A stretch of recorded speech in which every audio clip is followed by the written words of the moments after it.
Hello, my name is Marcus. I'm the compiler of a collection of therapy quotes entitled 1001 Windmills of the Mind. A collection of advanced self-help quotes taken from what's often called the psychodynamic or the psychoanalytic perspective, which long ago, as I understand it, was referred to by some as philosophical medicine or narrative medicine, helping one to find their narrative truth, their true story, their narrative medicine. Stories as medicine. So the idea is that much, what we say, know thyself, right?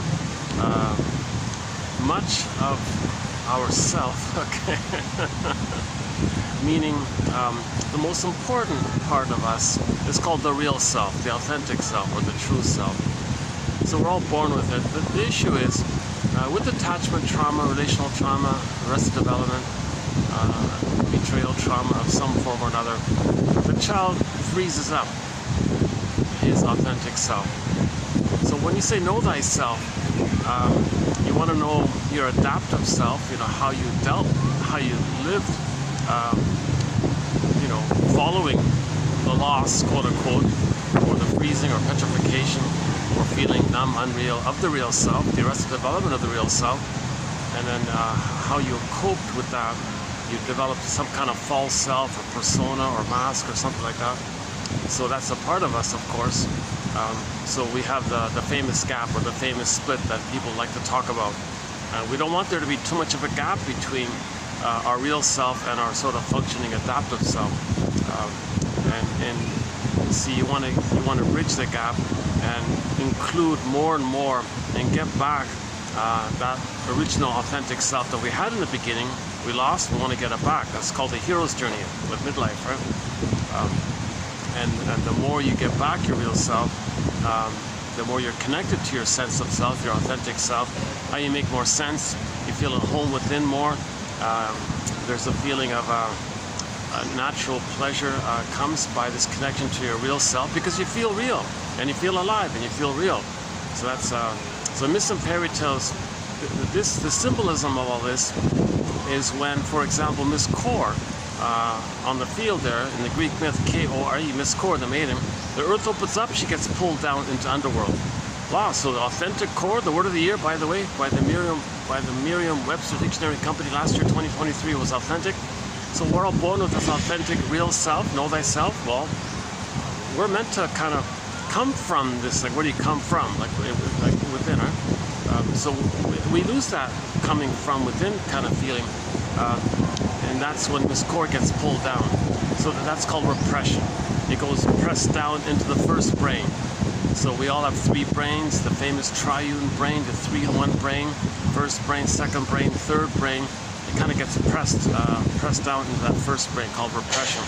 So it's recorded there, the memory's there, but repression means something happened, but you're not conscious of it, but it happened, it's repressed.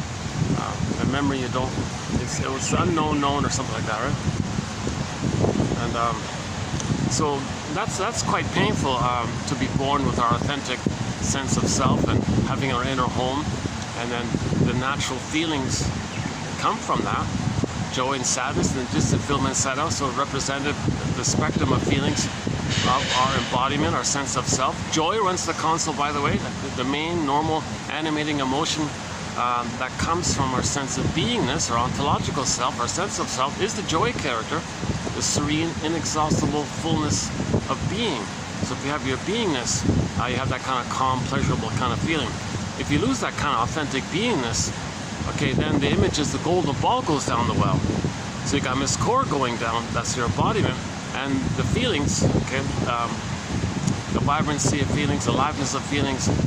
So the radiance of the feelings, it's like a golden ball, like the sun, a radiance, so it goes down the well.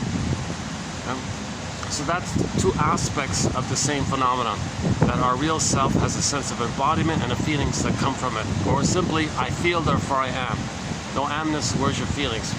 Now, if you lose your feelings, I mean the human side, the quote-unquote more human side of being human, like from the mammal, from the embodiment, feeling embodied like this, you're going to go back to the first brain. If if the child loses his authentic sense of self, it means it was very dangerous with the mother. She was misattuned, malattuned, oh cunning tale.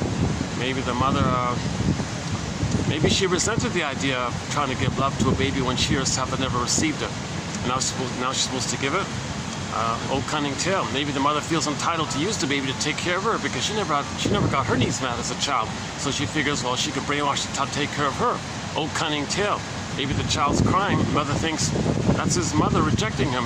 Thinks that her own child is rejecting her the way she believes her mother rejected her. Oh cunning tale. So these kind of cunning tales between the mother and the baby, you know, Christine Lawson, her metaphor is that sort of the witch side of her kind of comes out in the privacy of the mother-baby connection there, because the mother's unmet needs are going to come up, and there's the poor baby, innocent baby, who will fill in as a character or a stand-in of something about her childhood. So she'll either use her child as a proxy of herself when she was a child, and then that mother imitates or mimics her mother of what she did to her, repeats what happened, but uses the child as a proxy of her. So the behavior is she's shaming herself, seen in the proxy, i.e. the baby, because that's what the mother did to her. That's her sense of having a mother. That's her sense of telling the world what her mother did to her, as if to say, look world, you see my baby here? Watch this. The negative behavior I have towards my baby, misattunement, malattunement, not seeing them, not respecting their humanness and all this, well, I'm going to show you what my mother did to me. That's sort of like that, right?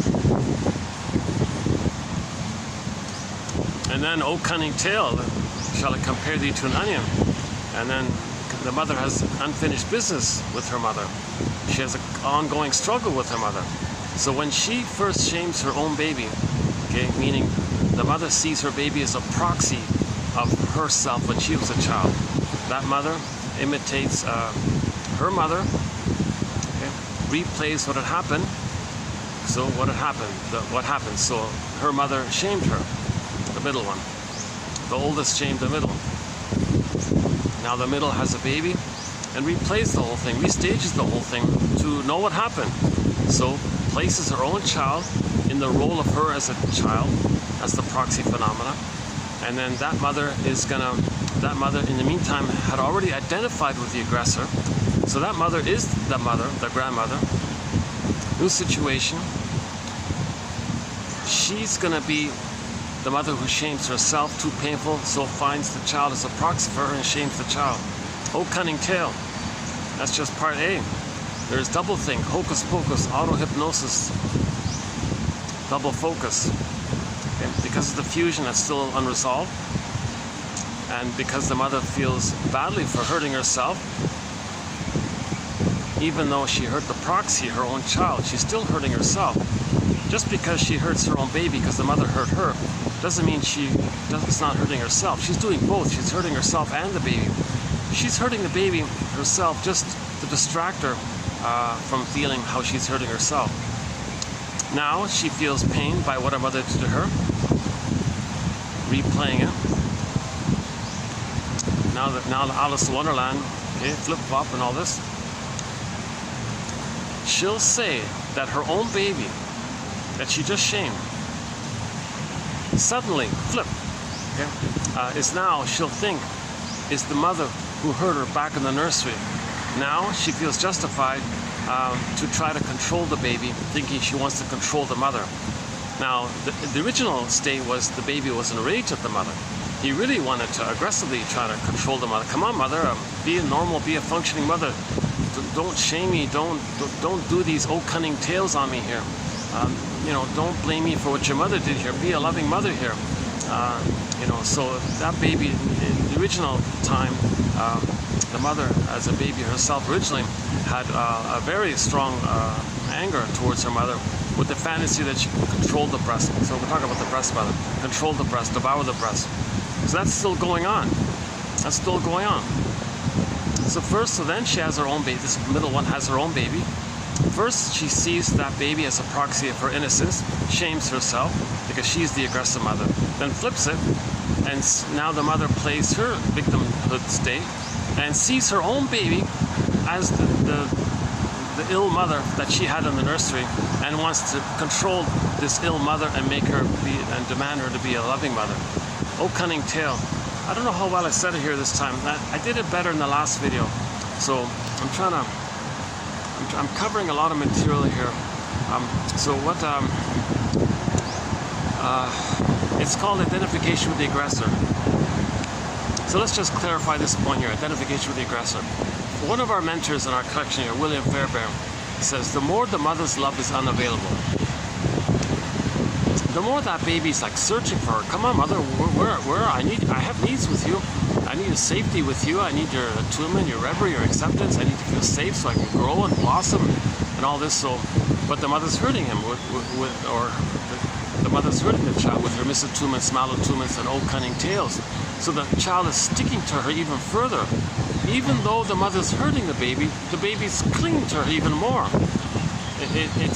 He needs her even more. The less of a loving mother there is, the more that baby is searching for her. So they're already kind of one in the psychology. In the beginning, it's all fused up, meshed up, merged, symbiotic, mother-infant dual unity psychology. So they're already kind of blurred up as it is. And in normal development, when the child feels safe, he kind of hatches out of that. So if that loving experience doesn't take place, that fusion becomes stickier. They call it adhesive identification. It's the tar pit of a negative symbiosis, a painful symbiosis. It gets stickier, so to speak, and the child is trying harder and harder. And at some point, the famous deal with the you-know-who takes place. All that dramatic term means is that the child says, fine. I'll give up my authentic self, and I'll mimic the mother. I'll be just like the mother. Her mind will be my mind. I'll be just like her. I'll identify with her. That's my way to have a mother, because I didn't have a loving mother to know myself, so I got to be the shaming mother. And that's my only connection. Once again, the baby would rather have a shaming mother or abusive mother than have no mother. So he's trying to survive here, right, the baby? So the baby says, all right, fine, I'll just be this aggressive mother. Now, if now the child now has the aggressive mother's mind as his mind, what does that mind tell the child? Well, that mind tells the child that now that they're the mother, what did the mother do? The mother shamed the baby, but he's the baby, so he's both. He's the baby and the aggressor. So his own mind wants to shame himself to be loyal to the mother who shamed him. Now this is way too painful to keep this going on like this. So enter emotional triangle, scapegoating. Okay, so he's going to scapegoat somebody as a coping strategy to not feel so much pain of actually shaming himself. If he can trick himself in his mind that someone else is him, and he'll shame someone else thinking that someone else is him, and if someone else is going to be ashamed, it tricks him to not feeling the shame, although he is shamed again. So when he is shamed again by shaming the other, he flips it and says, now he's the victim, and now he wants to control the victim, the one he just shamed. Hold on a second.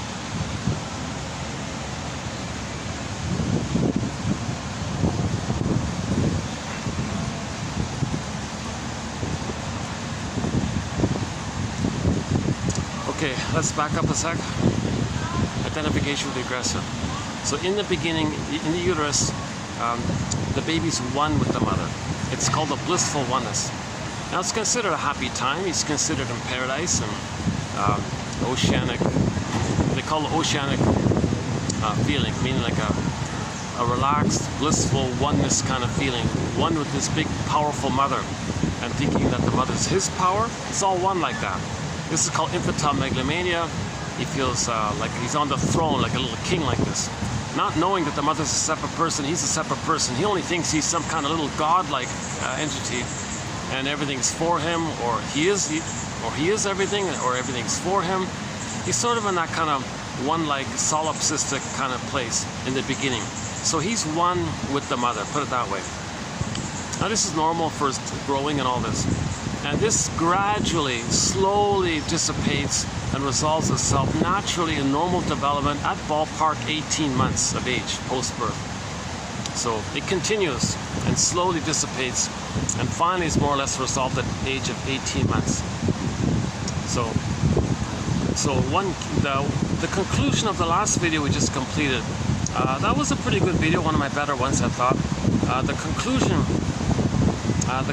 oh, I had a little optics issue with the lighting and the sweat and all. But anyways, never mind the optics. But the conclusion of that video was that mothers really, we gotta really somehow create enough awareness around the world to make sure that all babies get their needs met post 18 months. That no baby should be traumatized prior to 8. That should be like a basic kind of thing. Because if a baby is traumatized prior to 18 months, okay, then he does a lot of things. He does a lot of desperate measures in the mind. First of all, his authentic self, shamed, unloved, devalued, so wounded, vulnerable, and so pain like this, he'll just say he disowns it. And he does so by repression and projection. So it's there, of course, but he won't believe it's there. So the byproduct of that is that he'll say others have it. Others are no good. Others are flawed. Others are vulnerable, weak, helpless, too sensitive, too needy. Others are. So the human side of being human, of the authentic self, he'll reject. So he'll reject actually human development. He'll reject emotional human development, the more human side of being human. He'll reject it.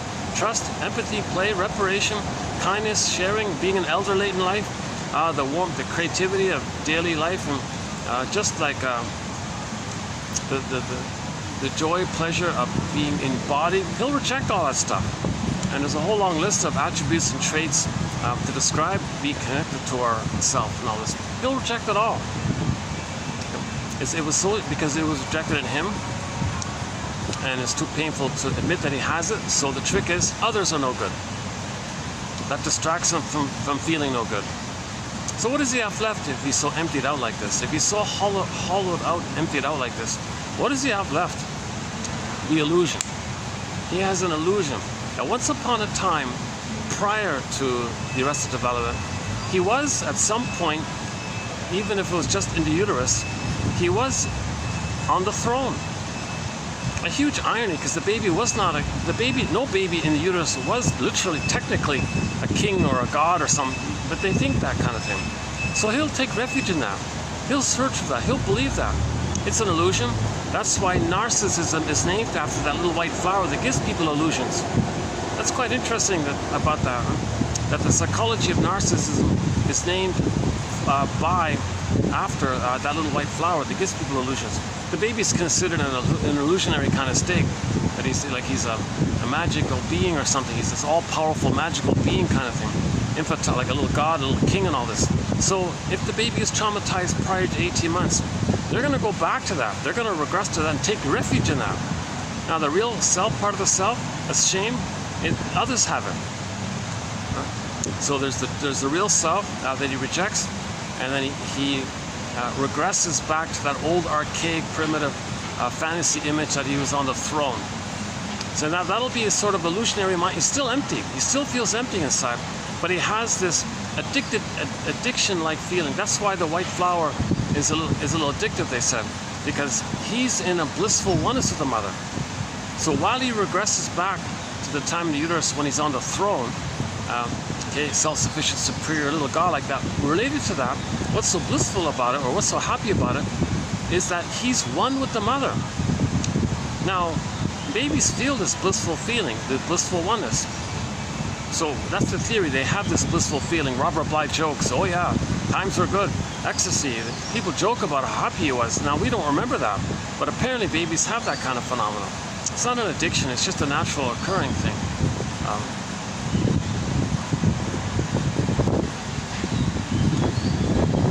I gotta change arms here once in a while. Monday early afternoon, it's nice, quiet, getting hotter now. And I spoke to the managers, and they think, yeah, it's just starting now, the heat wave is just sort of starting. Still some guests. Okay, enough about that. I'll show you the place later if I remember. Yeah, they got swans and some peacocks and rabbits for the kids. It's sort of like a family fun kind of place. It's a historic landmark, actually. It's been around a long time, an ancient kind of place here. There's a plaque and all that. I don't know the details, but at some point it got converted over into a restaurant, which it is now, with 2 floors. A lot of company functions and events and special events. I noticed some companies had their company dinners there and things like that. And they have this outdoor area. Thank God for the fan. Yeah, they're nice enough to give me a fan there. There it is there. I couldn't do this without the fan, yeah. It's typically like in the mid-30s officially, but with the heat index factor, it's more like in the mid-40s. That seems to be the range, right, roughly.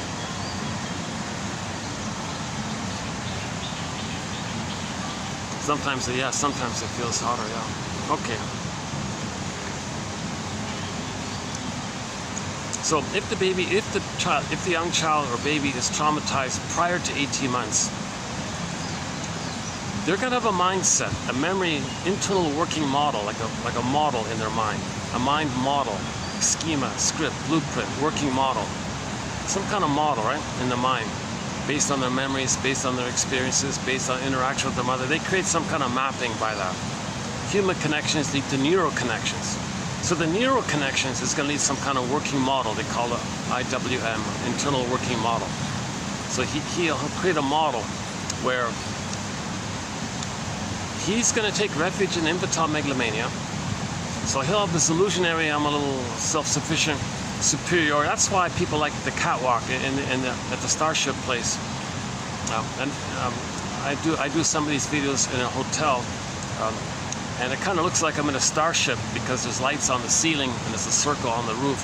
It looks like I'm on a starship.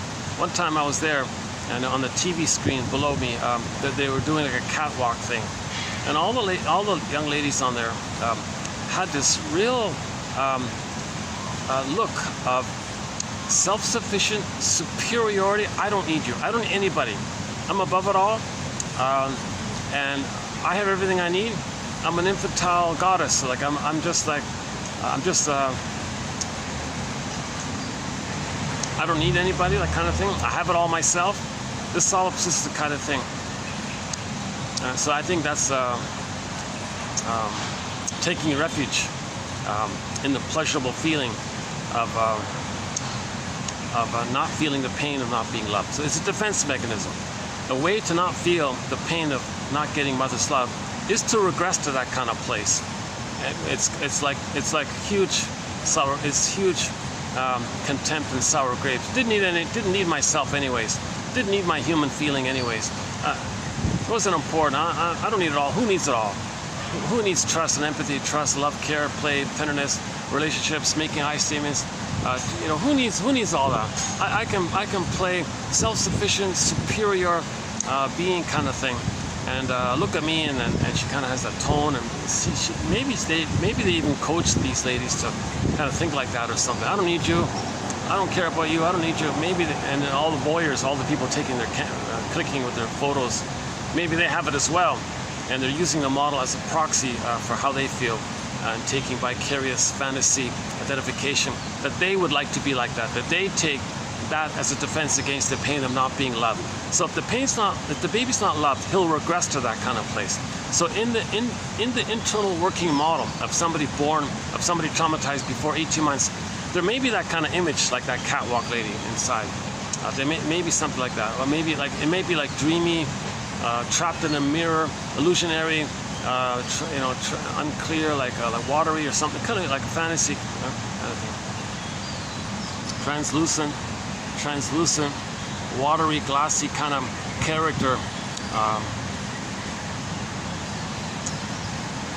Yeah, maybe like the Odo in Star Trek. Maybe some kind of watery kind of figure like that. That's superior and all this. And how did that come up? Yeah, I never mentioned that about that Odo character in Star Trek, Deep Space Nine. Yeah, let's. They might be about symbiosis, but that's let's put that aside for now.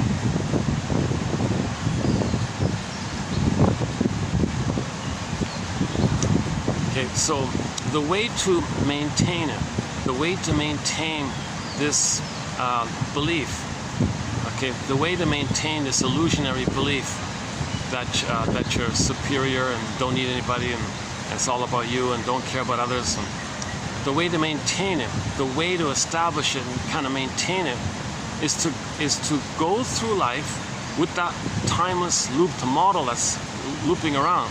What's looping around? Mother shamed him. Okay. So, because all babies need to have a mother, they imitate the mother. So while she's playing a catwalk model or something, she also has the looping of the memory network of having a mother, whereby to get that state that she's in, she's got to shame her real self. So she finds others to play the real self of hers and shames it. And says they're no good. So the mindset will be, I'm okay, you're not okay. That's a sign of trauma. That's a sign of trauma, because every time you're saying you're not okay, you're talking about yourself. So you're reliving how your mother shamed you, and you play the mother who shames you. So to not feel it and to maintain the catwalk thing, you shame others playing your true self. So you're shaming your own true self outwardly in the proxy to distract you from how you're doing it to yourself. Then, because it does bring up some pain on some level, you do feel the pain of what your mother did to you, what you did to yourself. You now flip it and say the one you just hurt in the present is the mother who hurt you back in the past, and now you feel in righteous anger at your mother, whom you're going to see in the proxy. So the proxy plays two roles. First, the proxy was your shame self, then the proxy was your abusive mother. This is the model in the mind. This is the memory in the mind. Berger calls it identification with the aggressor, negative magic gesture. Okay, now what? Now this loop, this issue of it being continuous is because the baby doesn't understand time. The mind early on is what's called primary process mentation. This primary process mentation means there's no time. It's the dream world, Alice in Wonderland. Things are exaggerated, things can flip. This can be there, that can be there. Remember Alice, up is down, left is right. The cat in that story says, oh, things are mad in here. Like there's no conscious logic in there. It's the world of myths and fairy tales and so on. It's called primary process mentation. All the energy is called the id in there. All the energy in that is called the id. So it's kind of powerful like that. It's related to survival. And in normal development, when the baby's loved, he won't have that much. He'll be able to use his life force, not for some past trauma, but to love life in the present. But if there's trauma, he's stuck with, Brody calls it unfinished business with the mother.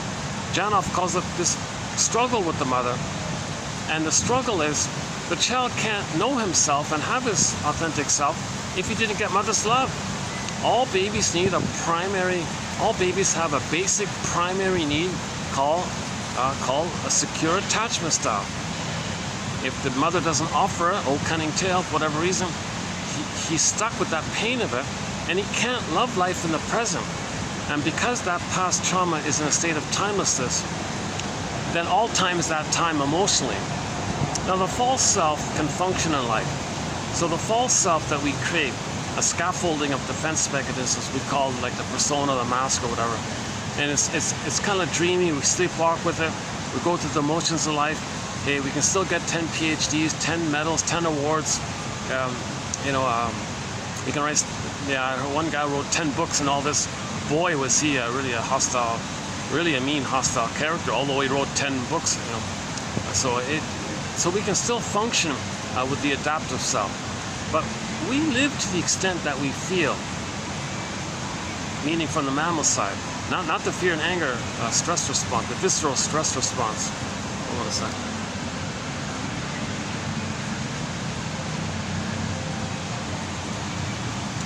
And this golden ball feelings we're talking about comes from the embodiment. So we live to the extent that we have our authentic self, our embodiment.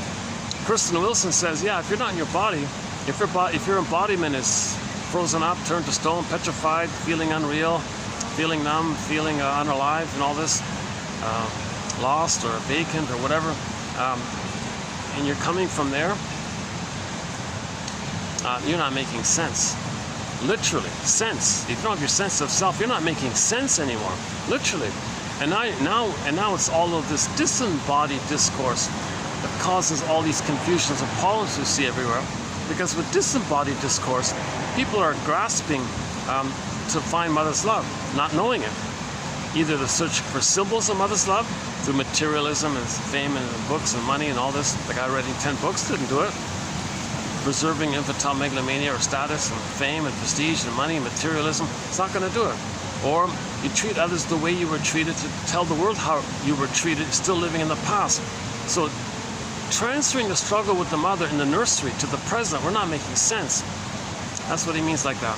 So we need a lantern here. We need some light here.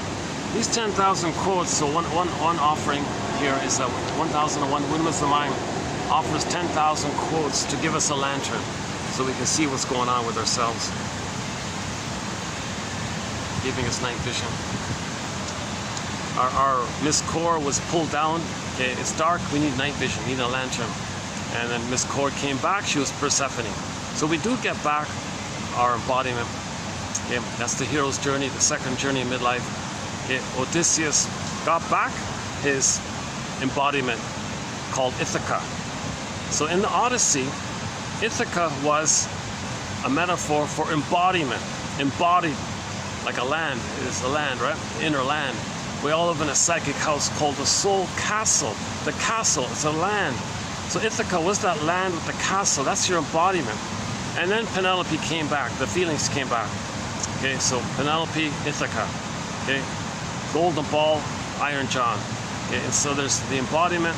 Okay, and then and the gold, something gold.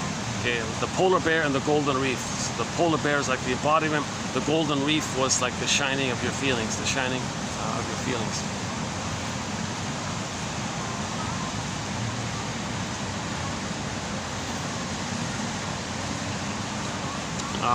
Let's clarify this point a little bit.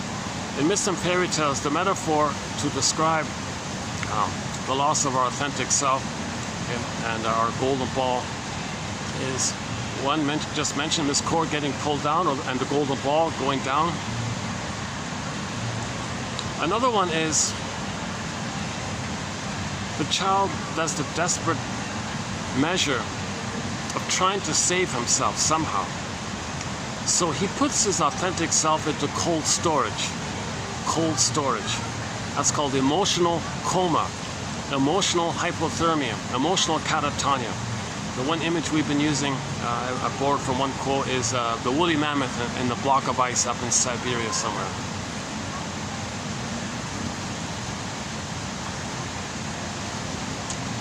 I'm going to get off topic here, but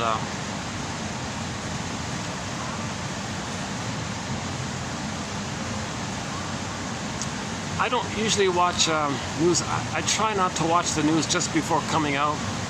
I did note, and so I keep it to a minimum kind of thing, because I'm afraid I might talk about it because it's on my mind kind of thing. But there was just before coming out here, there was a disturbing news item. I thought, unbelievable.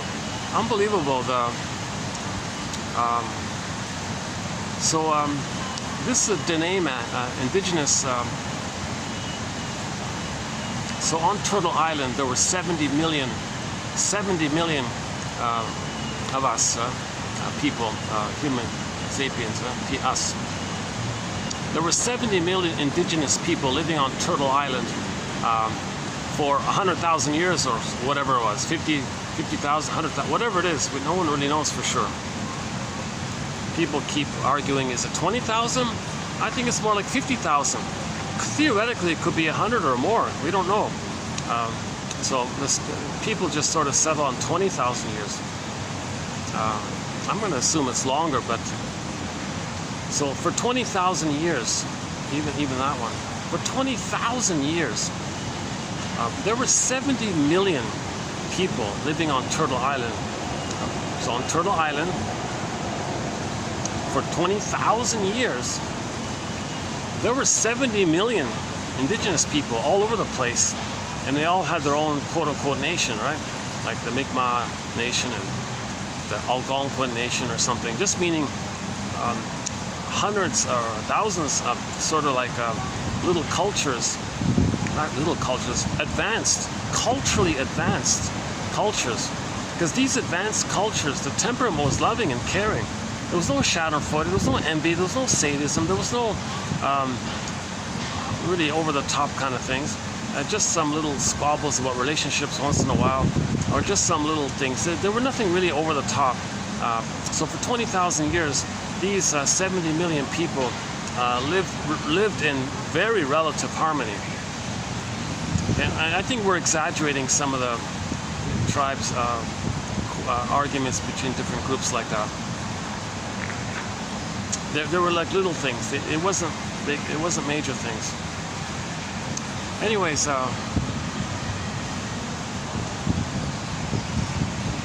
that's gonna open up a whole topic about prejudice and the plunder system and the pillage system. Jeepers, yeah. So one of the groups is called the Dene. The Dene. They're up like sort of like in the northwest of I think sort of like in the Northwest Territories, Yellowknife kind of area, Northwest Territories kind of area, northern BC, Northwest Territories, Yukon, maybe northern Saskatchewan, northern Alberta, northern BC. Yeah, that's sort of kind of like upper northwest kind of area, right? And it was millions and millions of Dene living there. Jeepers, you know, what a impressive, honorable, very likable people. As with all the indigenous, not just them versus others, the Mohawk, the Inuit, it's all the Navajo, all over the place. They have an advanced spiritual culture, an advanced psychological culture, and they knew how to work the land. They lived. The Dene would say, "We have no word for wilderness. All of the land is our home." So they knew how to work the trail. They had an amazing, extremely elaborate trail system for 20,000 years, and that's where they got their food and all this.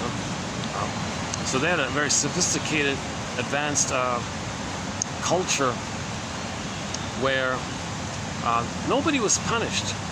If somebody went out of line, they saw that as a cry for healing. Like something happened here, we got to heal this person. So they had song, dance, and ritual to do a story, and the whole community would try to help the person to heal and reintegrate them back and make amends and all this. So they were very advanced. There was no punishment, like they didn't punish someone or something. So with vision quests, just all sorts of little shadow catcher, dream interpretation, song, dance, and ritual, amazing storytelling. Maybe it was suggestion, maybe it was the power of community and all the artwork and music and so on. So every indigenous had an advanced culture. It's been going on for 50,000 years, kind of thing. And one of the groups is called the Dene. The Dene, D-E-N-E, the Dene. So the news item was, so we all know about the pillage and the plunder, right? So,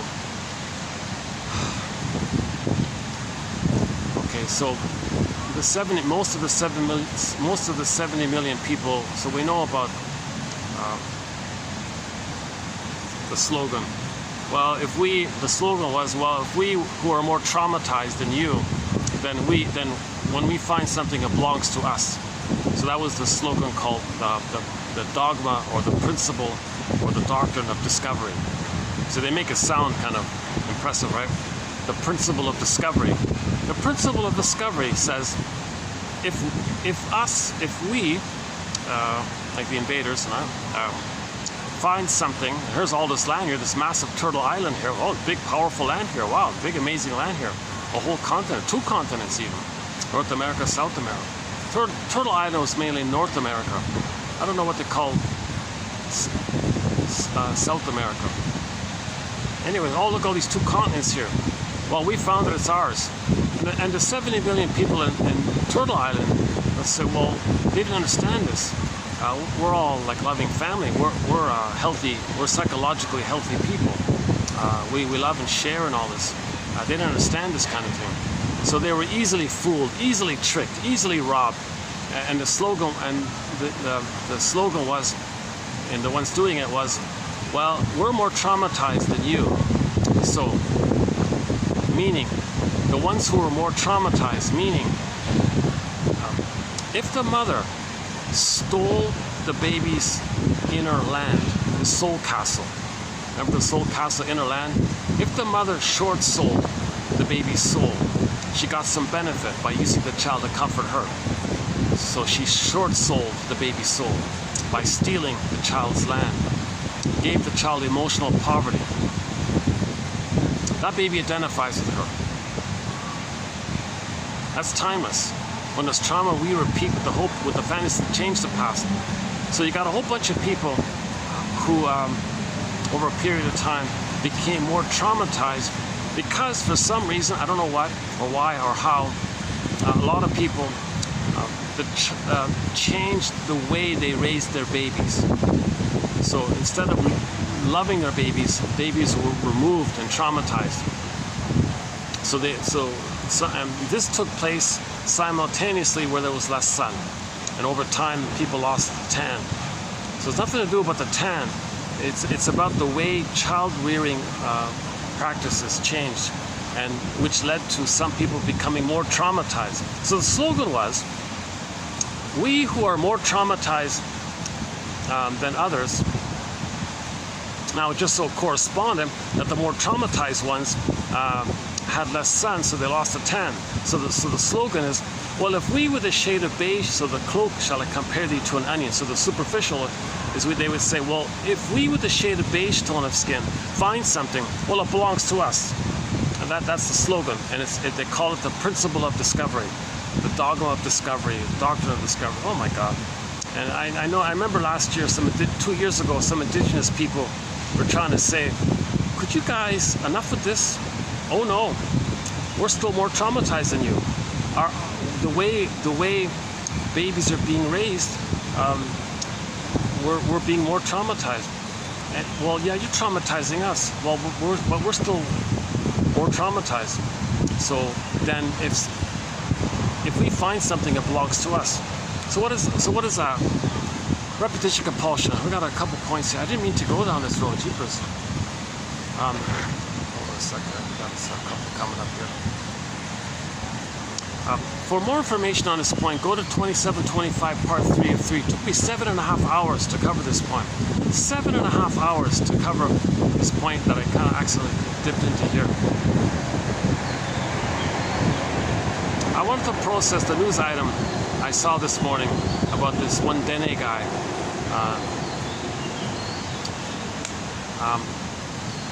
Darren, his name was Darren, hold on. Savoyer.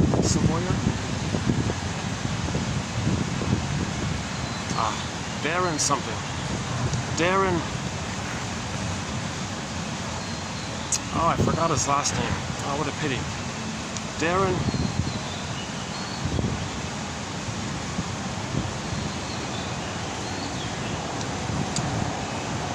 Something like Savoyer, something like that. It's not exactly right, but something in that kind of general area, Savoyer or... But Darren, I remember.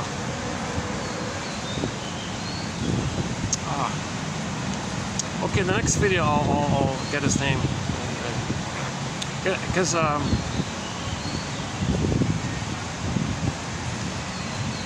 Because that scene that happened with Mr. Darren there, that's sort of a continuation of the slogan, well, of the pillaging and the plundering, meaning my mother plundered my soul, I become the plundering mother. Okay? I see the world as my innocent soul, so I'm going to plunder the land. And now, when I plunder the land myself, I'm going to flip it and say I'm the victim, and now Mother Earth is the aggressor. Now I want to take revenge on Mother Earth to control the Mother Earth, so we're wrecking the Mother Earth. So we're in talionic anger on the Earth to control Mother Earth as an emotional reincarnation, proxy displacement of the mother that the baby tried to control. When the mother uses the bottle, the plastic bottle and the rubber nipple and the schedule and the force feeding, okay, he's a goner. I mean, emotionally, that's it. He'll identify with the aggressor and go through life treating himself, seeing onto others, and the world now with the mother, and he's still in this battle of trying to change what happened in the past. So the whole grand fantasy, the whole not making sense is that we're trying to recreate the past in the present, recreate, relive, so that because we still think we're in the past, trying to change the mother. Come on, mother, be a loving mother here. Be stable, be normal, be kind, be a mother for me here. Like that, we're still kind of in that kind of like mode, but we don't know it. We don't remember it. Okay, so let's clarify. Yeah, this is a choppy video today. Yeah, let's clarify this point. Okay, let's first of all clarify repetition compulsion. So we know there's timelessness in the unconscious. There's no time there. And the trauma takes place in that part of the brain called that first line brain. So we have three brains: the survival brain, the mammal brain, the human brain. Okay? So and each brain has a memory system, a line of consciousness. Okay? 3 minds, 3 brains, 3 lines of consciousness, 3 memory systems. The first one is nicknamed, it's just visceral, biological, neurochemical, it just cares about survival. So the nickname for that brain is like the lizard brain, the crocodile brain, the salamander brain. It's just the physiological issue of survival, right? So it relates to our anxiety, comes from there, and psychosomatic symptoms come from there. If our body temperature is too hot, and we got back pain, like any physiological issues. Okay, that's from the trauma that goes to the first brain, the survival brain, the spine and the amygdala. Too much stress, too much tension. The trauma took place early on like that. That's in the first brain. Now that first brain is just survival. It's about survival, right? So a person can have survival anxiety all their life, basically. And if they're in survival anxiety all the time, that's why people with trauma before 18 months never apologize, no regrets, no sorries, lack of empathy, don't care. Why? Because they're in survival mode. They don't understand the golden ball's missing. Now, they're in survival mode because they lost the golden ball. They're not living the human, quote unquote, human side of being human, because that's missing. So they're in survival mode of trying to change the mother. Come on, mother, change your ways so I can get my golden ball back. The positive intention is he wants to get his feelings back. He wants to get his embodiment back. So he's in survival mode with the mother because the mother caused the loss of it. Remember when Miss Core got pulled down, yanked down, the guy with the horns who pulled it down? That's the image, the imago the baby makes of his mother. The mother's not a demon like that, but the baby makes an image, okay, comprising like a base image of the breast image, but he infuses, he puffs in to that image his rage and oral greed and blows up and makes up some kind of imago of the mother, like the guy with the horns, like the Cyclops in the Odyssey, like the Boar Queen, the White Bear King Balaban, like the witch won't eat me and Hansel and Gretel, and so on and so forth. Okay, some kind of frightening, scary entity, a hungry wolf, basically, a devouring monster that wants to eat him. Okay, so that's oral greed and rage. Baby's own oral greed and rage projects it onto the mother. The mother's much bigger, more powerful, the baby's small and helpless, so hence the size differential, the power differential. So the mother's seen as a giantess, a monster with all the power, who's enraged and wants to eat him. So the witch won't eat me, right?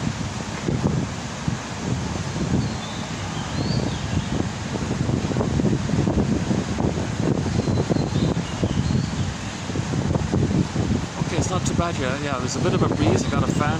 Yeah, sorry. Sometimes I gotta take a distraction.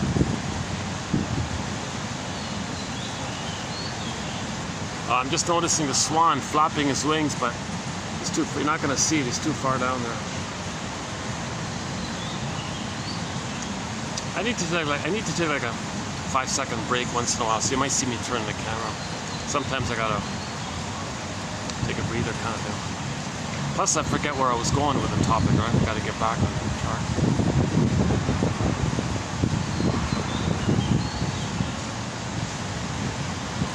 Survival anxiety. Yeah, so okay, we'll come back to this point about survival anxiety and the slogans around it. And the slogans explain why no one feels regret or sorry, or they made a mistake, we need to repair, or they did something wrong. So they never admit that their actions caused hurt to somebody. It doesn't register. Why? Because they're in survival mode. They don't see other people's feelings because they only see the survival issue of, come on mother, where's your love? They only see that. So this point here traces back to when the baby's nursing. If he is enraged at his mother, and okay, in the very beginning, the first few days, weeks, and all, if he's enraged at the mother, and the baby does manage to, with his gums, bite on the nipple, let's say the mother is breastfeeding but doing it wrong and all this, force feeding, not withdrawing prematurely, pushing it wrong. Maybe she's just annoying. Maybe she's doing it on purpose. Maybe she wants to hurt the baby, control the baby. The baby's fighting back, kind of thing. If the baby does get enraged and bites the mother's nipple and all this, and she's in pain by that, the child doesn't register it. He doesn't have no concept that his biting is going to hurt the mother, or mother feels pain. He didn't reach that place yet. So that's why when there's trauma that early on, they go through life being cold and indifferent to people's situation, because the blueprint was created, was stenciled in or stamped in at that time, kind of thing. That's why people with the bully pattern, narcissistic pattern, Iago pattern, all these kind of lower functioning BPD patterns, that's why a lot of these personality patterns, so-called difficult personality patterns, or cold or angry, hostile patterns, whatever, cynical, pessimistic, kind of personality patterns, or stinger personality patterns. That's why, not once in their life did they ever say sorry. If they did, it was cynical or as a joke or something, as a mocking joke or something, or they said it in a way to shame you. There's no, they reject the human side of being human. They're in survival mode. They're in survival, like the crocodiles in survival mode. You don't see crocodiles saying, "I'm sorry," like the reptiles want to make amends or something. That's Janop's joke about that. Arthur Janop. We did 26 videos on the work of the famous psychologist from the 70s called Arthur Janop. Very good batch of videos. I highly recommend that batch of videos. It begins with 2745 and it concludes with 2770. 26 videos, 300 quotes, the best quotes of his lifelong career. So I think I plucked out the top 300 best quotes from this famous psychologist. Some people call him Freud 2.0 even, because he brought biology back into psychology, which Freud originally tried to do.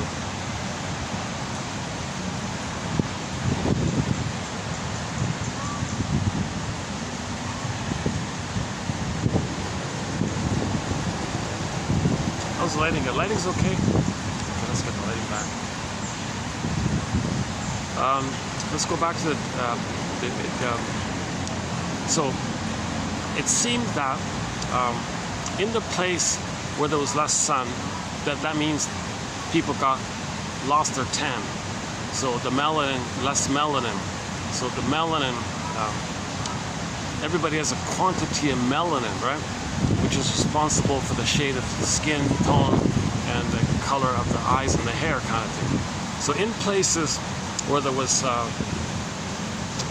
less sun, not because of the loss of melanin, nothing to do with that. He's got quite the wing. Geez, yeah, I missed it. He's got an incredible wingspan. My goodness, that swan. Oh, there's a group there. Try another time. That swan has an incredible wingspan. My goodness. Yeah.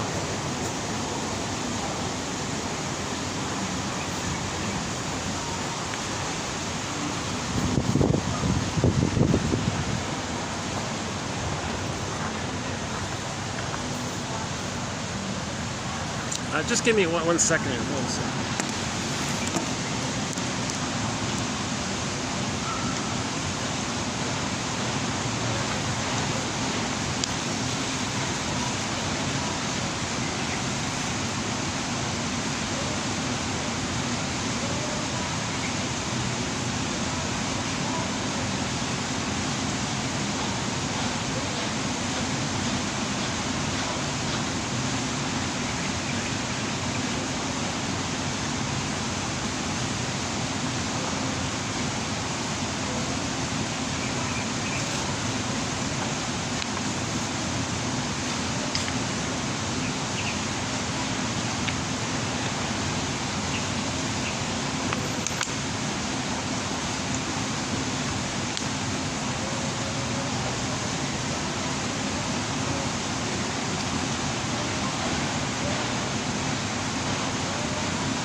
So the story or theory of when we began to traumatize the babies 10,000 years ago, okay, just a guesstimate about it, no set answer here, just all theories.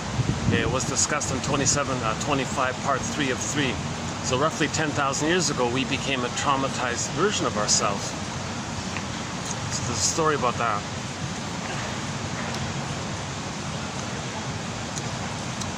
I'll happily update it if I can find a better theory about it. But in the meantime, 25 part 3 of 3. So then the babies, so when we made that transition from village to pillage, by the way, which those indigenous people maintained the village? The 70 million in harmony and respect.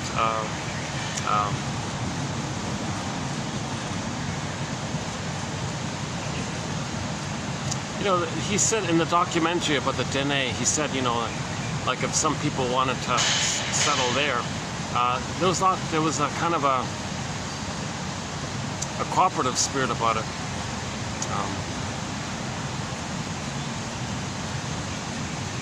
It was, okay, no, I don't, okay, hang on. So the indigenous people maintained, they maintained the sort of,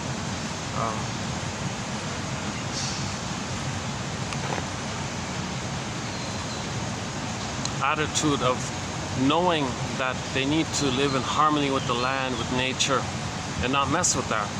But in some places, the temptation must have been too great, so they messed with it. And then with the messing of it, the brain chemistry altered, and then in the panic, we removed the babies to pillage and plunder to get the brain chemistry. So then, so the psychology needed to, so we went from village to pillage. But the indigenous people said, no, don't do that. So even today, you know, some elders are trying to hold on to that spirit. No, this is our precious land. This is our home here. The song Diese Welt by Ketja Epstein says, and Carl Sagan and Kristen Wilson. So we got some little clips on this point. It's our only home here. Now in trauma, nobody cares about that. All they care about is the repetition compulsion to see if they can get mother's love. But in repetition compulsion, you're not making sense. Because you're coming from primary process thinking. The primary process thinking is, baby needs mother's love. Now in trauma, he identifies with the aggressor. So he makes the planet be his innocence, change the planet, makes the planet cry, in other words, makes the planet cry for love and say no to the planet, and then sees the planet as the monster mother, and now we got to control. Oh, sorry.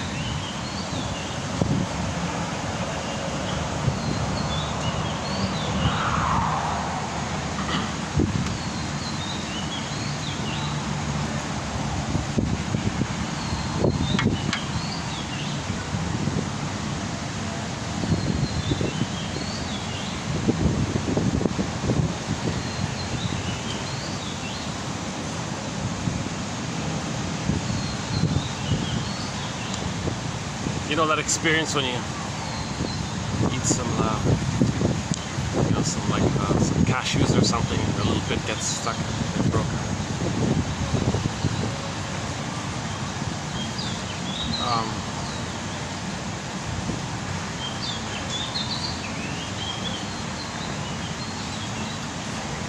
I want to save this. I want this to be an okay video. I don't want to. So let me clarify something. I haven't been analyzed. That's why you see my anxiety. That's why you see me kind of going off different topics like this. And so I'm trying to. I haven't been analyzed, so I'm still dealing with my own anxiety. Right? I'm not a shrink or a professor, a midwife, doula, nutritionist, gynecologist. I'm the compiler of the codes. I only have a BA. Keep that in mind. So I'm trying to learn this material. I'm finding excellent quotes, sharing that kind of thing. Just kind of keep that basic background in mind. I'm not a shrink or a therapist. So disclaimer, judge these quotes directly for yourself. My commentary is just kind of like partly my wanting to process it and understand it with my fantasy audience here. Hello, fantasy audience. I don't know who's watching still, you know.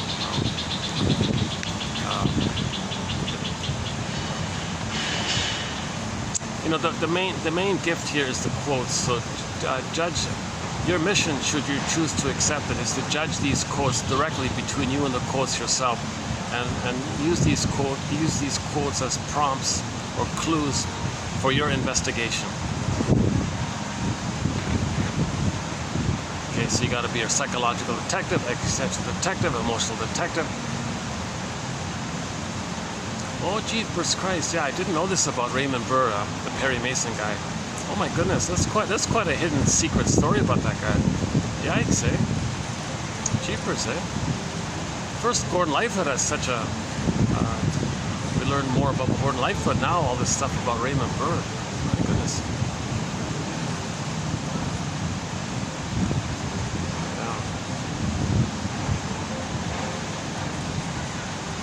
Never mind. So the point is, whoever your favorite detective is, you want to be a psychological Columbo or a psychological.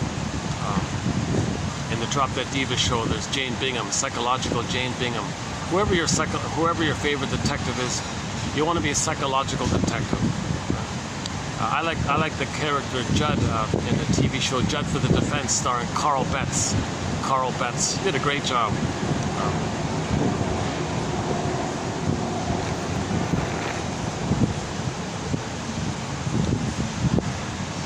Okay, so my disclaimer is sort of more or less there, right? Robert Bly, he's also not a shrink. Robert Bly said to the audience, dear audience, 30% of what you're going to hear tonight, this lecture is wrong. It's up to you, dear audience, to figure out which 30%. So likewise, 30% of what you're hearing here is wrong. It's up to you, whoever may be watching or listening, to figure out which 30% is wrong. Sometimes it's 50%, sometimes it's 40%. You got to figure all that out. You know. These are clues, passing along the clues. I think they're good clues, a lot of strong clues. Today we'll be doing clue number 2791. Yeah. So so we'll get to today's quotes. We'll be doing 2791 coming up here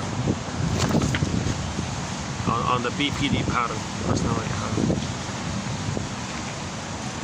Undeveloped thread in our collection. We have 60 threads. The current topic we're on is the BPD pattern.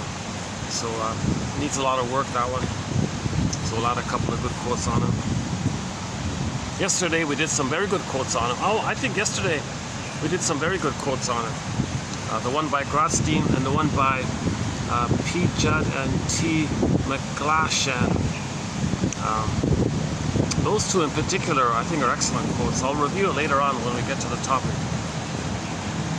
So when we went from village to pillage, okay, Homo naturalis to Homo traumicus or Homo shorsalicus, then the babies were removed from the mother. That traumatized him. The baby creates an image in his mind as a monster who did that. And then he thinks, well, he's got to act like her. And in a phenomenon called repetition compulsion, he's gonna replay his cry for love, either directly or by finding proxies to play the cry for love, and he says no to them the way the mother said no to him. So repetition compulsion, Paul Libby Russell, 2119, sort of our key lead author on this, 2119. He says, think of repetition compulsion and trauma as basically synonymous. Think of them as synonymous, he says. So the baby has a, oh, that's better, right? The lighting's better here. Oh. If I can turn the chair here. Hold on a second.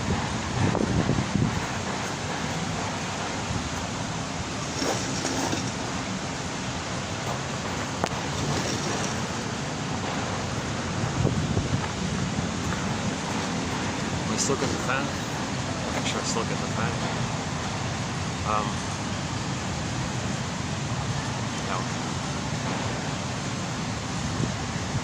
So the baby has a need for a secure attachment style. If he doesn't get it, he puts his soul into cold storage, but he still has a need. He still wants mother's love. So the problem is post age 3, post that critical neural wiring time, it's a done deal, so to speak. So, but he's going to still search for it because he doesn't know time. There's no time in that brain. So that first brain, that timelessness brain, okay, that records the memory. Okay, remember, memories are relational. Memories are relational. So even though it's blurred up, there's still a baby and a shaming mother. The baby was the passive, helpless victim. The mother was the active, doing aggressor. It's a memory like, even though it's blurred up, there's still two of them in there. Okay, so he was the passive and the mother was the active. And it's all blurred up, and it's in that brain. It's looped around. There's even some chemicals that seal it in, kind of thing. And all the energy is stuck in this mode of this conflict. It's a huge inner conflict. The baby needs mother's love, but the trauma was mother said no. But he still has the need and the fear. The baby doesn't want the pain, so he doesn't know the need, but he has the need. But he remembers so it doesn't work because the pain, the rejection by the mother caused him to repeat. So he didn't get the needs met, but he's got to repeat it. So it's a conflict. Let's just, I've been calling it the cry for love. So everything's love or a cry for love. So in normal development, if the child is loved, he gets his psychological birth, his conscious ego, which lets him be aware of his uniqueness, which he expresses, and that's loving life, pleasure, meaning, path of heart, and he loves life, and he enjoys the present, and has his golden ball, and can mourn and have play and fun and all this, in a pleasurable sense and all that. So if he doesn't get that, he's going to cry for love to get to the place where he can love. Everything's love or a cry for love. It says Helen, that's the main line, I think, from Helen, what's her name, Schulman or something. It's either Schulman or Schuckman or Schulman, I have to look that up. That's the most memorable line. That's the only real line I remember of hers. A self-help author from the 70s, basically.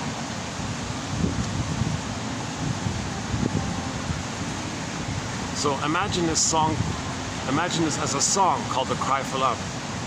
Imagine a 45 disc record. They only have one song on those 45s. Let's imagine that side B is the same song as side A, or there are no grooves on the backside. There's only one song on the 45. Those plastic disc records that you put on the turntable. So, neurosis is the petrification of an inner conflict that's repressed. It's the inner conflict, the wish and the fear. He still has the need, but he gives it up. He doesn't know the need because of the pain. He doesn't want to know the need, but still has the need. Doesn't know the need, doesn't want to know the need because of the pain, but he still has the need. Hence the conflict, the wish and the fear. It's repressed. It makes a person neurotic because that's unfinished business. They cannot love life in the present if they didn't get those needs originally met back in the nursery. If the baby's traumatized, he can't love life in the present. The condition to love life in the present is having been loved and felt safe enough, having mother's reverie and feeding to grow, and you get into a place where his psychological working model is, I'm okay, you're okay.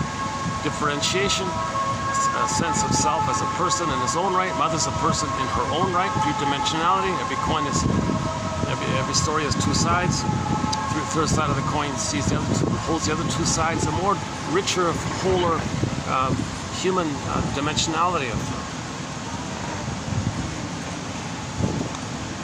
He didn't get that experience of differentiation, whole object relations.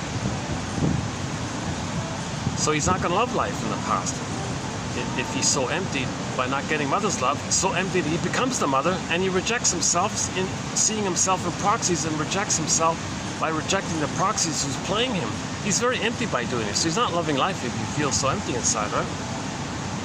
Now he may be addicted. There may be a lot of brain chemistry and excitement, but he's not in his body. Remember, Kristen Wilson, if you're not in your body, you're not making sense. So it makes the person, neurosis makes the person neurotic, because they're going to see all time as that time. All time is that past. From the survival brain's point of view, all time is that time. So the present is still the past. Or the present is sometimes called the presenting past. Or you transfer the past to the present and restage and reenact and symbolize, metaphorize the past and the present, thinking you're still in the past, and replay and recreate, make a new edition of the past in the present, because you're still in the past. You're always still in the past, all in emotion, in this real self, emotional realm, where you're looking for mother's love. So the memory is either the baby cries for love, or in the future he finds proxies to cry for love for him. Him being the shaming mother, he shames himself, meaning he shames the proxy, the way his mother shamed him. Or more benignly, he plays himself and just expects others to reject him the way his mother rejected him.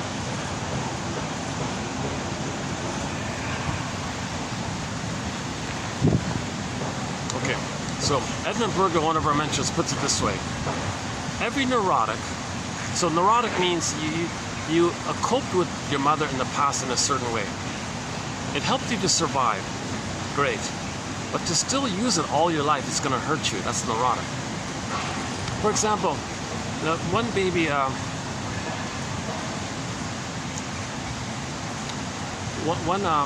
one example of neurosis might be like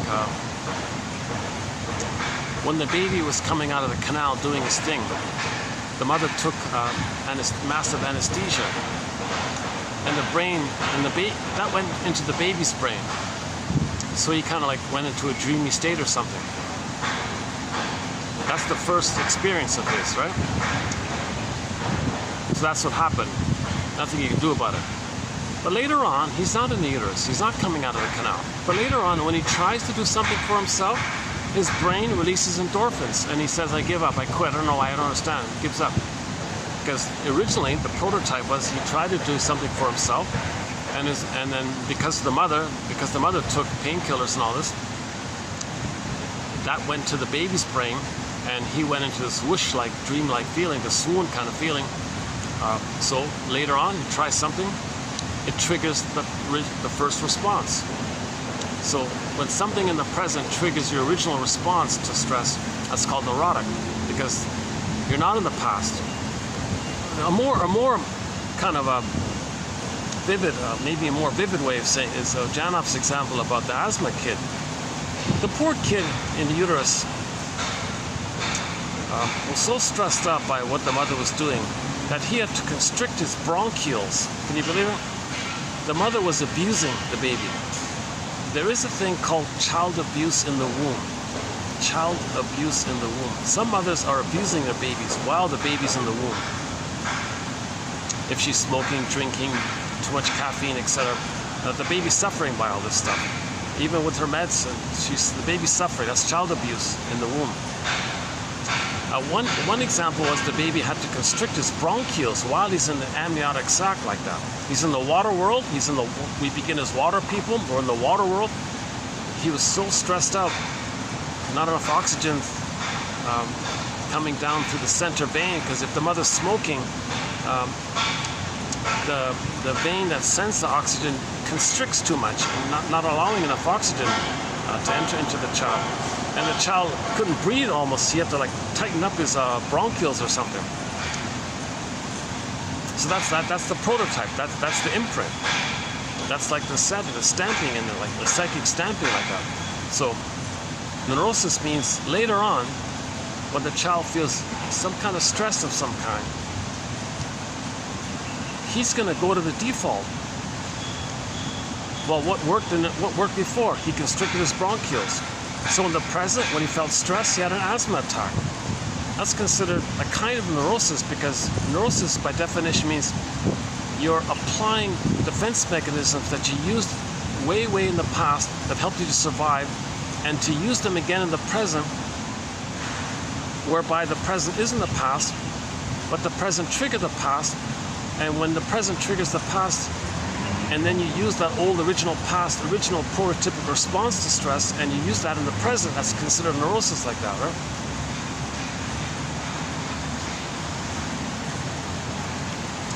Okay, back to Edmund Berger, one of our mentors. Every neurotic is a music enthusiast. But he only has one record, that 45 record that we're talking about, the Cry for Love, that 45. He carries it with him in his pocket or something. He carries it with him everywhere he goes. And anytime he sees one of those turntables, with never-ending fiery ardor, Berger says, like this compulsion, he's going to run to the turntable, look for the cord, plug it in, put the 45 record on the turntable, put the thing on, lift up the needle, gently put it over to the beginning, and play that tune. Meaning, the metaphor is, in the present situation, in any new present situation, he's going to reenact that cry for love in the present. That thing that happened in the past, baby was crying for love, mother said no, he recreates it in the present with others. Now there are two ways, active and passive, there are two ways the person can replay this cry for love. The more benign way, he does it directly and gets others to reject him the way his mother rejected him, and recreates what happened in the past for him to know what happened in the past. That's why he's doing it. Or the more perverse, psychotic way, or the BPD way, or the survival, or the more disturbed way, is he finds proxies to cry for love and says no to them. So there's more damage that way, because he's hurting himself and he's hurting others. Not making sense. The proxy is saying, why are you hurting me? Well, I need you to play me as a child wanting love, and I'm going to say no to you. Mother shame me, you're me, I'm going to shame you because I'm my mother. So this is more disturbed like this. So this more disturbed version is called identification with the aggressor, which leads to one of the stinger personality patterns, including our current topic, the BPD. Well, okay, the BPD topic, there's the higher functioning, like the codependent place, the more benign one, where people hurt themselves. The stereotype is women might be more hurtful towards themselves, but if men have it, they might be more hurtful towards others. Then they don't call them lower functioning BPD for the men, then they call them the bully pattern or antisocial pattern or something. So this BPD topic, it's kind of a broad, wide topic here. So let's hang on. Let's hold the phone here a minute.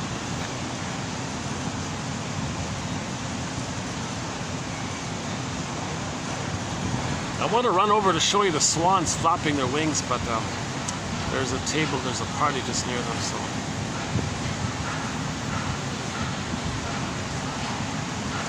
Okay, so that record we're talking about, how he recreates that scene. So imagine the scene. Baby's in the nursery. Baby's crying for love. Mother, I need your love and all this.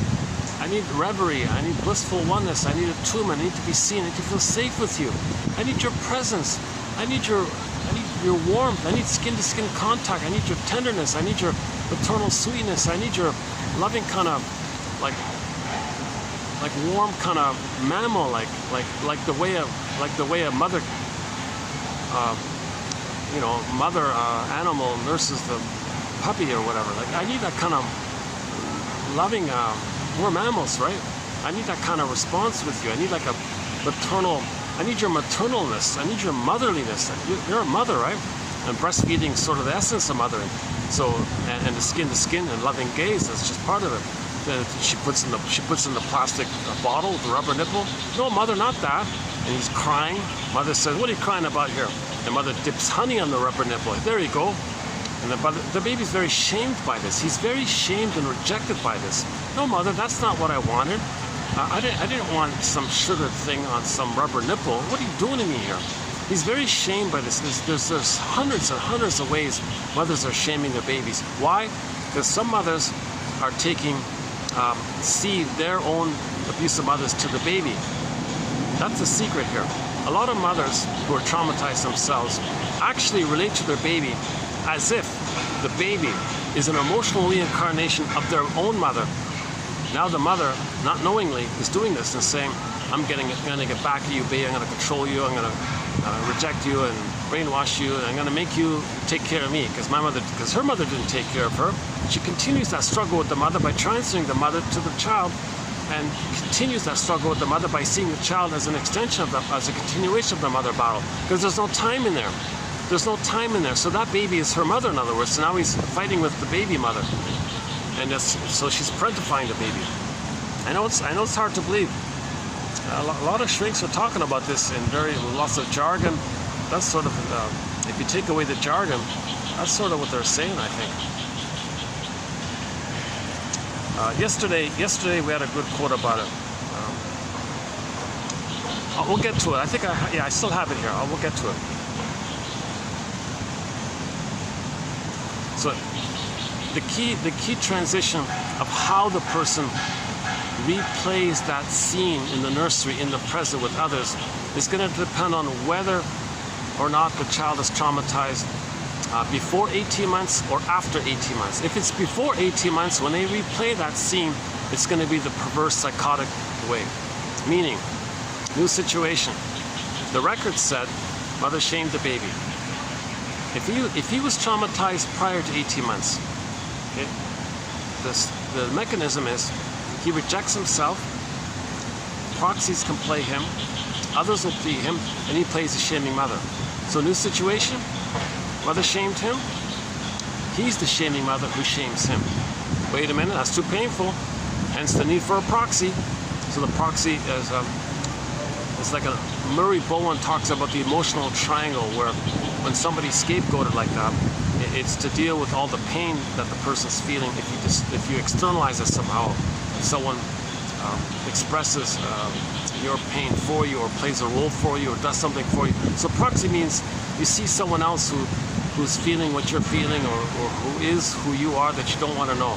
So in the stinger modality, on traumas before 18 months, they find someone else, doesn't matter who it is, they don't care, they're in survival mode, whoever's there, whoever's nearby, or traditionally people say it's a non-threatening substitute other, who's ever safe, like the indigenous people, a safe, loving kind of people, like the Dene and so on. Huh? Okay, I'll go back to the Dene later. Yeah, remind me to finish that story with the Dene. Jesus. It's still going on. This trauma being inflicted on indigenous people it's still taking place. Like this example I saw this morning. It's not just a one-off thing. It's like it's kind of like, it's regular. Like these sad stories of what's being done to indigenous people. It's still continuing. And they know, like they know it. Like one young lady was saying, "You're trying to, what are you doing to us here? Like, why you keep doing this to us?" She said, "Could you please stop with this principle of discovery slogan? Because what you're doing is, you want everything to belong to the more traumatized ones. Now you, as the more traumatized ones, you are in a place where there's less sun, so your image is, well, you have a shade of beige tone of skin, so you think everything should belong to the shade of beige. Okay, well, this is real sick, psychotic. You're schizoid, psychotic, very disturbed, brain damaged kind of thing there going on. You don't even know it here. Can you come to your senses, please?" That doesn't work. You can't say to a crocodile, "Come to your senses." You know, I'm talking about if a person is being controlled by a traumatized first brain, the crocodile brain. If the crocodile brain is dominating a person, then the third brain, the human brain, is only there to cloak and mask what the crocodile's doing. So it doesn't work. Janoff's joke is, you don't talk about feelings to the crocodile. So indigenous people are trying to do that. The indigenous people are always saying, empathy, feelings. We're people here. You're talking to somebody who's traumatized very severely in the first brain, and that first brain only cares about survival. And you're talking to that brain. Indigenous people don't understand that, because indigenous people held their babies. Indigenous people, the Dene, the mother, well, now the conditions are so horrible. The conditions inflicted on indigenous people is making it difficult for them to hold on to natural breastfeeding. You see, because there's an immense envy as well. The more traumatized ones have immense envy. If they see something good, they want to see it damaged, because when they were babies, they had goodness, and mother damaged them. See, we're homotraumacus. See, so this whole topic was recently discussed in the Talionic topic by Masterson, one of our mentors. If we're going to heal, we got to face the Talionic thing. Now, what is the Talionic thing? Well, in essence, the Talionic thing basically is identification with the aggressor, where the person is still trying to control the mother. First you shame others, and then see them as your mother. So first you shame others means you're the mother who shamed yourself. Then you flip it. The one you just shamed is your mother who hurt you. Now you want to control the person you just hurt because they're your mother, and you're still trying to get your mother to change and be a loving mother. And so this whole hostility about this and vengeance about this, that's called the Talionic feeling or the Talionic impulse. But shall I compare these to an onion? It still goes back to trying to get mother's needs. So everything's love or a cry for love. So even though someone's Talionic, they're actually trying to cry for love. Can you believe it? I mean, no one would think of it. No one normally thinks of it initially like that. That's why we got to be a detective, like a forensic psychological detective here. It's some more. So that's what these quotes are for. They're giving us some kind of vision, even a microscope maybe. It's not perfect. Got to work on it. It's all very Rumpelstiltskin-y. We're looking for the right word. Oh, there he is. Jeez, look at that. Oh, I missed it again. Masturbating.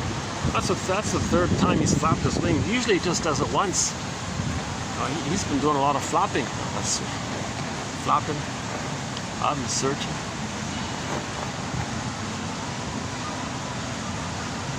Flapping.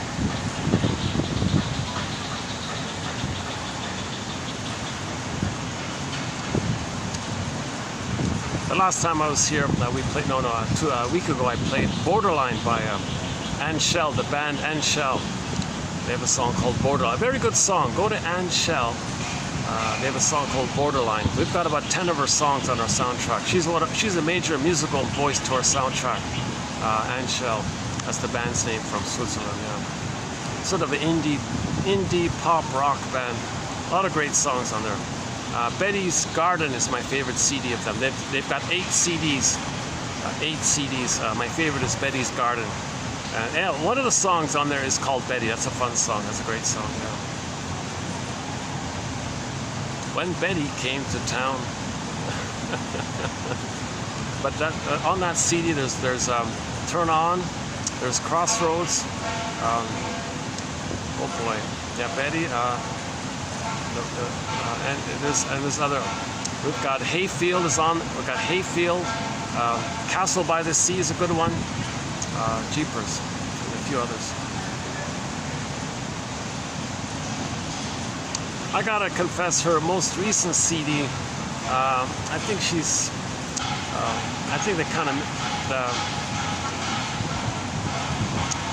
I didn't really find any favorite songs on her latest CD. Just came out about a year ago, about her last CD, or a few months ago, I should say.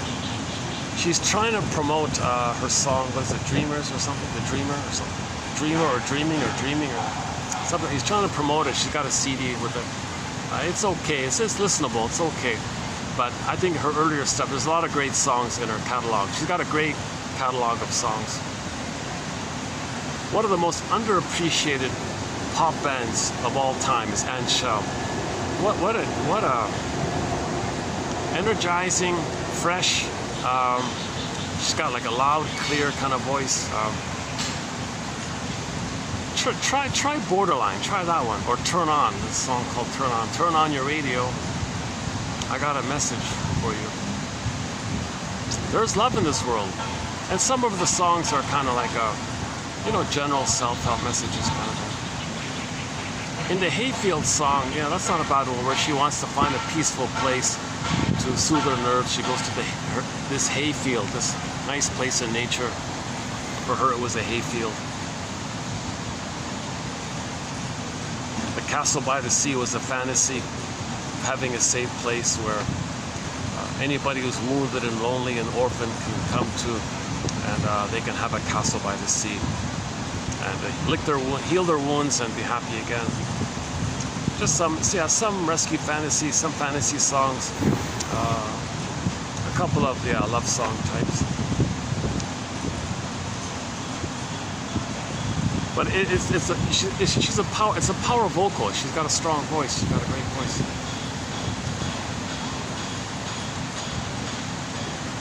Calling all angels. And in the Borderline song, one of the lyrics in there is about a couple. They're arguing all the time, and she wants to help this couple. I was thinking, is that her parents? Is she talking about her parents? Are they going to break up or something? And the child is saying, calling all angels, help this couple here, because they're on the border. They're about to break up. The marriage is on the rocks. The child is hoping the parents can stay together. The child doesn't want their parents to divorce. So the child is saying, I think maybe the child is saying, calling all angels, help these two here. I'm a little child, I can't save them. Help angels, all angels, calling all angels. That's a good song. Our today's topic is about BPD, the borderline pattern.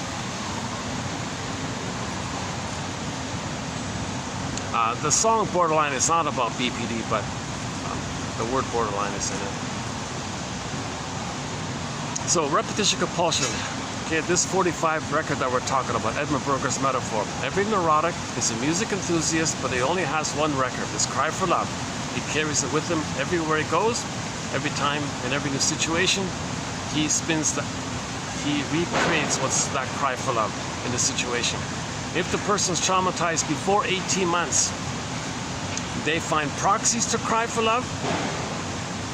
There, the shaming mother says no to them, but the proxy plays them, so they say no to them by saying no to the proxy who's playing them.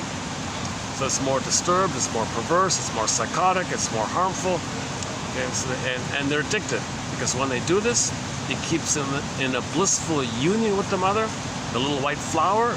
They're in a blissful kind of feeling, and they feel excited about it. They're addicted to it, so they're addicted to hate. They're addicted to doing this kind of thing. Their humor is a good clue to this is the humor.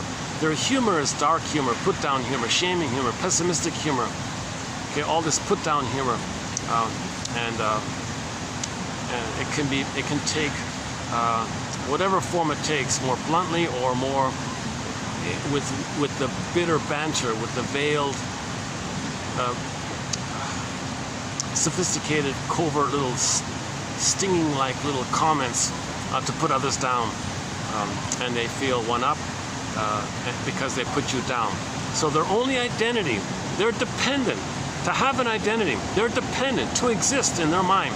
They got to find someone to shame. They got to find a proxy. They have to have a proxy to put down, because they're the mother who put them down. They got to find someone to play them to put down, to have the mother. That's their only identity. They've identified with the mother, and they're doing this because it's the ongoing, relentless hope.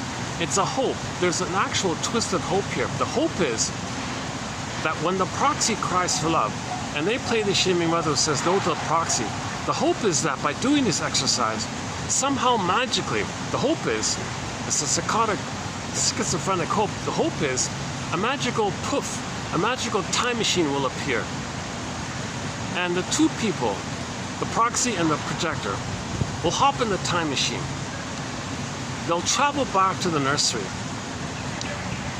step out of the time machine, step into some magical morphing machine, and they morph back to the nursery scene where the projector is the baby and the one they just shamed is the good mother. So the one they just heard is actually the mother in the past. Now, mother's going to change her ways, provide the love, change the wiring, give the person the proper wiring of having been properly loved, all is good, proper wiring, proper relationship, proper wiring, all is good, psychic structure healthy, hop back into the time machine, come back to the present, can step into the morphing machine and return to their respective places, and the projector says, hey, wow, cool, I can enjoy the present. I want to get to know you. I want to enjoy the present. Tell me about you. Let's be friends. Let's have spontaneous, pleasurable play. Our humor can be enriching, and our humor can be a delight of the present or something, some kind of present celebration of life. So, because joy's at the console now. So they're seeing the present as the present, the reality of the present. So they can see the person as who they are. They're not going to see the person of the present as the mother in the past. They're going to see the person as the present, as the person in the present. That's called loving somebody, because you're accepting who you're seeing in the present. If you're only seeing, if you're denying who they are in the present, and you're only seeing the projection of the mother in the past, you're not loving the person in the present. And, now, that's called the transference phenomenon. You're transferring the past to the present, so you're not seeing the person in the present. But this whole exercise is not going to take place. It'd be great for a psychological science fiction metaphysical story. I think we need some kind of story. Oh my God, what a wonderful what a wonderful film. We need a film like this. We need like this little scene like that. That'd be like one of the scenes in it where we could change the past. That'd be incredibly educational if we had a film about this. Even if it's animation, fine.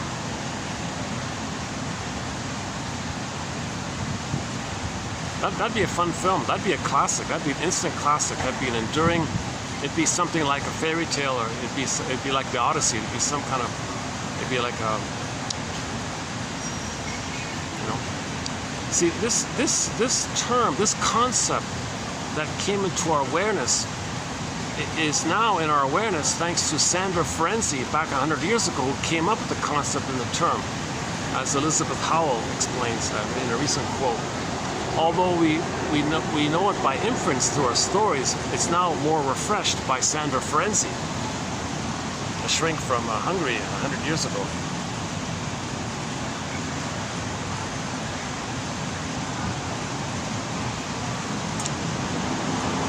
Okay, so all of the stinger personality patterns that develop when there's trauma before 18 months, the various narcissistic patterns, okay? Yeah, the turtle one, the clinging vine one, the lower functioning BPD one, the exhibitionistic one, etc. Iago, okay, the bully pattern, and so on. All of these stinger personality patterns, the commonality is survival anxiety, the rejection of the quote-unquote more human side of being human. So any kind of human side of being human, they reject it because it was rejected in them. And that's how they stay in a blissful oneness with the mother. And they're addicted to it. The little white flower is addictive. That little white flower, narcissus, that little white narcissus flower. I don't see any little white flowers around here, but if there were any little mini white flower around here, I'd show it to you. All I got are little pebbles here. Anyways, go to the front, look it up, yeah, look it up online. Narcissus flower.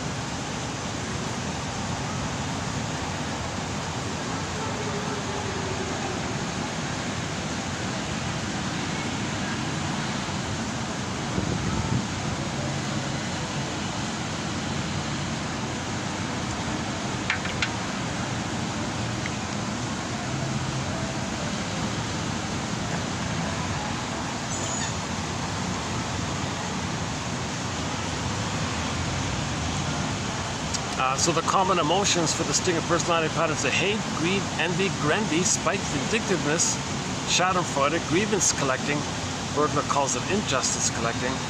The yardstick's impossible, prejudice is there. The infantile yardstick is something in the present can be the perfect breast mother experience of the past, forget it. So they're always angry and disappointed because nothing can do it. So they're greedy, nothing is good enough. They're envious at the same time because greed is destructive. So greed is the compulsion to get mother's love, but underneath it is the envy, because greed is destructive, because mother destroyed their soul, so they want to see goodness damaged outwardly. There's a cute, I don't know if you can see it, there's a cute little bird, a black and white bird sort of by the plant there, hopping around.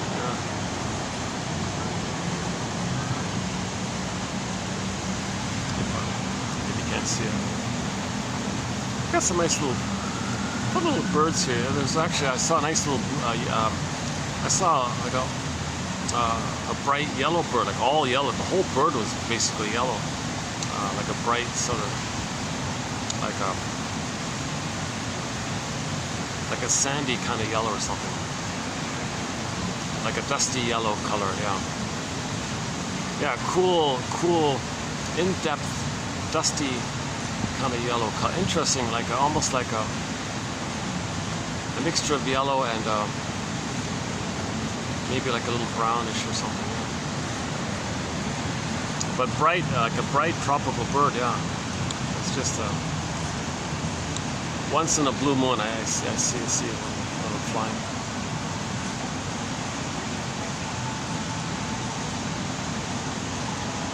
So because they feel empty and don't have a identity, they don't feel sadness, so they can't mourn. If there's a loss, they'll say, I didn't need them anyways. That preserves their grandiosity, and others are devalued because mother devalued them, and they're the devaluer now. So they call that a Pyrrhic victory if they do that, because they're addictive. So they're back on. So now they're back on the models on the catwalk thing. Didn't need them anyways. Self-sufficient superiority complex. Didn't need them anyways. That's a regression. That's a defense against the pain. So the catwalk image, that's a defense against the pain of not being loved, put it that way.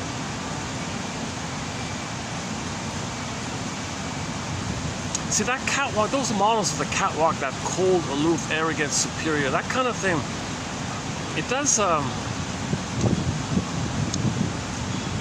it seems to click, it seems to trigger some ancient, archaic memory in the uterus of being one with the mother.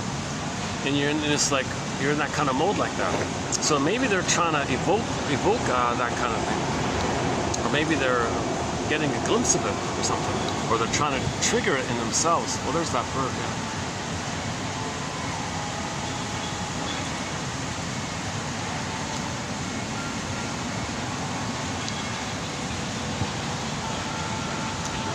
So if they see others with feelings of vulnerability and all this, oh, they'll hate it, they'll shame it, they'll mock it. They love doing that because their mother did that to them. They're in this timeless, remember, they're in a timeless loop. When the baby's traumatized in that brain, the reason they say it's a deal with the you-know-who, where you live forever, this idea of living forever, that just means the baby doesn't know time. If the baby doesn't know time, it's synonymous to say, well, he's living forever, because there's no time. The idea of timelessness and living forever is because if there's no concept of time, you're always there, like you're living forever kind of thing. So that's what that means with the deal with the you-know-who. So the you-know-who character, once again, as mentioned before, the baby creates an image of his mother like that. Then he becomes that. That's the deal with you-know-who. Then he's stuck in that primary process mind of the survival mind. Okay, in other words, crocodiles don't know time. It would be hugely ironic to have a watch with crocodile wristband or something. It'd be hugely ironic, right? Or like a face within, like a crocodile face within. Wasn't there a famous shirt or something with a crocodile on it? Hugely ironic, right? Oh, it's not fun. I just don't remember that. Yeah, wasn't there some famous clothing company that had like a logo with the crocodile? See, that's I've never liked that logo, but think about that logo. It's a survival mind. That's a survival brain. That's a symbol of the survival brain. A crocodile on the shirt is a lapel or whatever. It's a symbol of the crocodile mind. Huh? That means that's a sign of trauma if you're coming from that mind. That first brain is meant to be calm and peaceful and it's only used, you know, temporarily. If there's like an earthquake, you got to run or something. You know, it's only meant not meant to be permanently in survival anxiety mode all your life. You know, and generalized anxiety comes from there.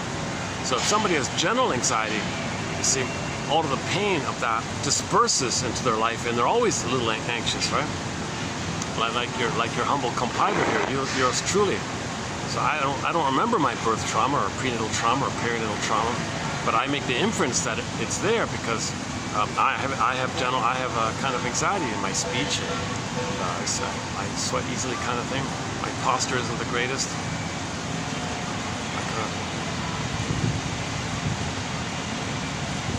You know, today's topic about the BPD, there's a little overlap between social anxiety and BPD.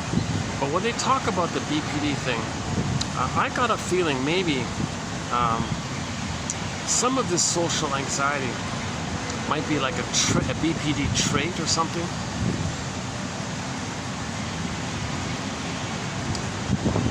Somebody can have both. Maybe they can have social anxiety and a BPD pattern, or they can just have social anxiety which isn't as dramatic as the BPD pattern.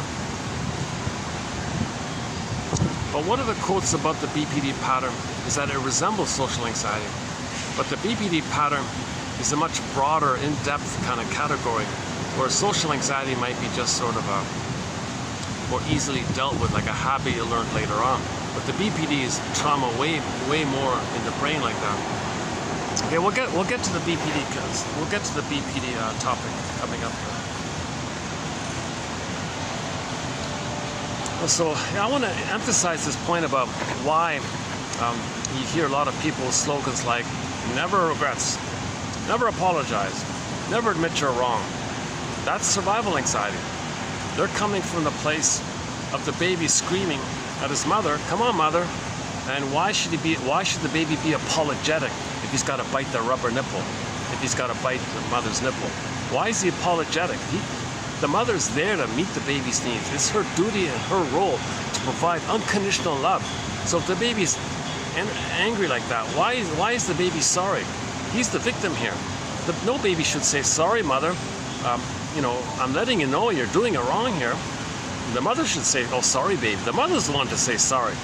So if the person's traumatized in that place, in the baby place like there, and they grow up like that, they're still in that kind of modality in the brain. The model is there, right? So they're coming from the model, the memory model like that, which needs to be updated. Okay, we want to unpick the threads of a traumatic model, traumatic script, and weave a new, healthier script.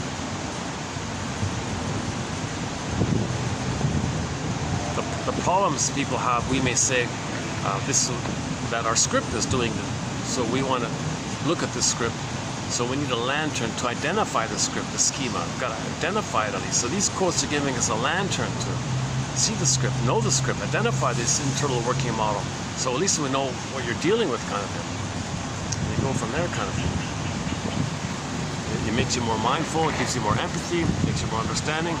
And ultimately, you want to get to a place where you can kind of grieve and admit the truth that the mother used the baby.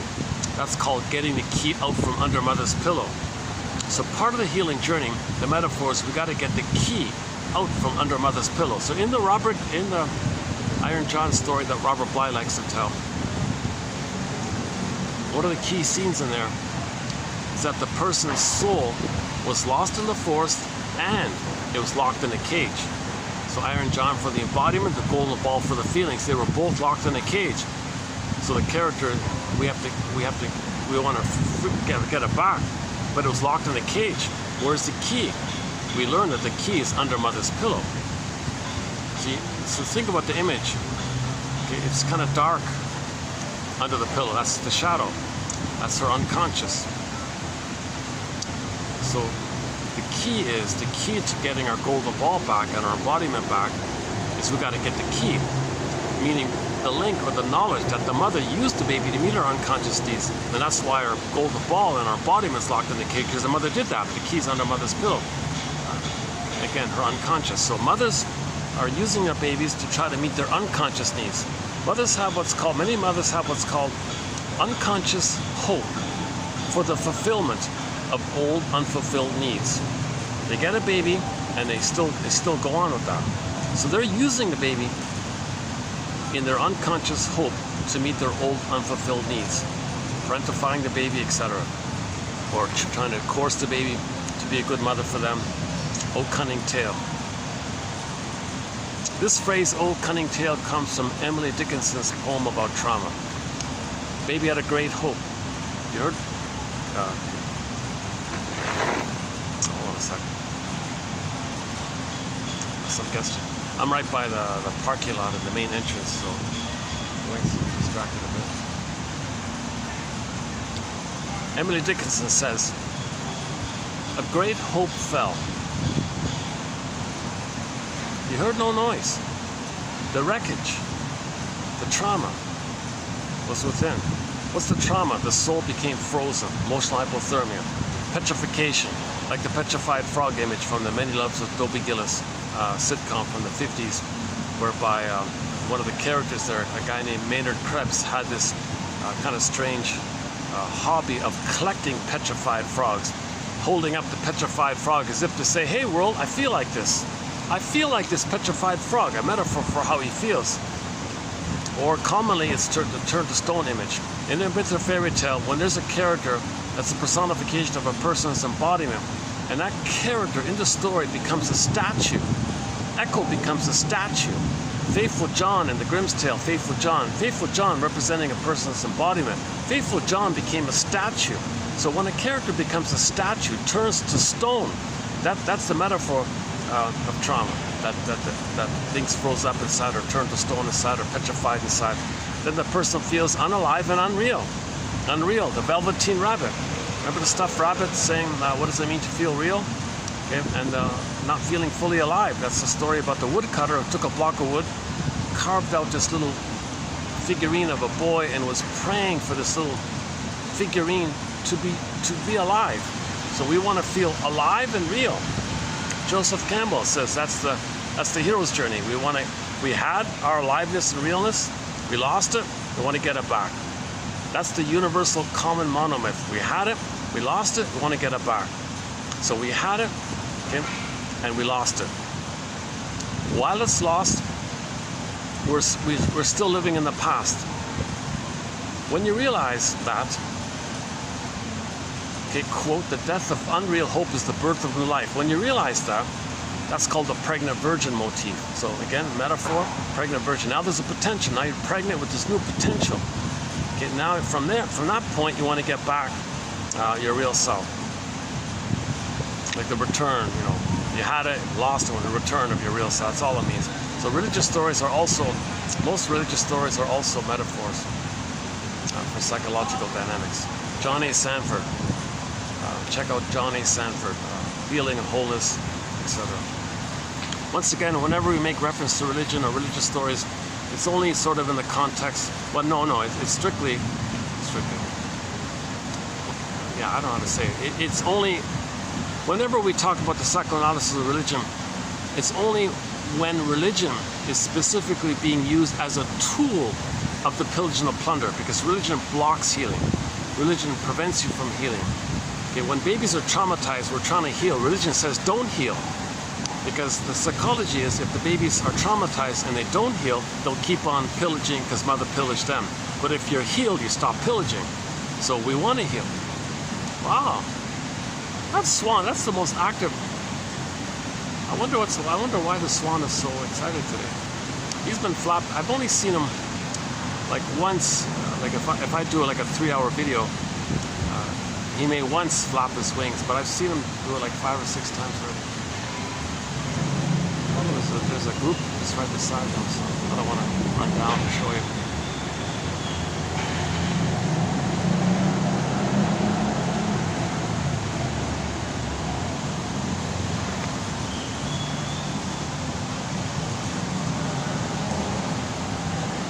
Hold on a second.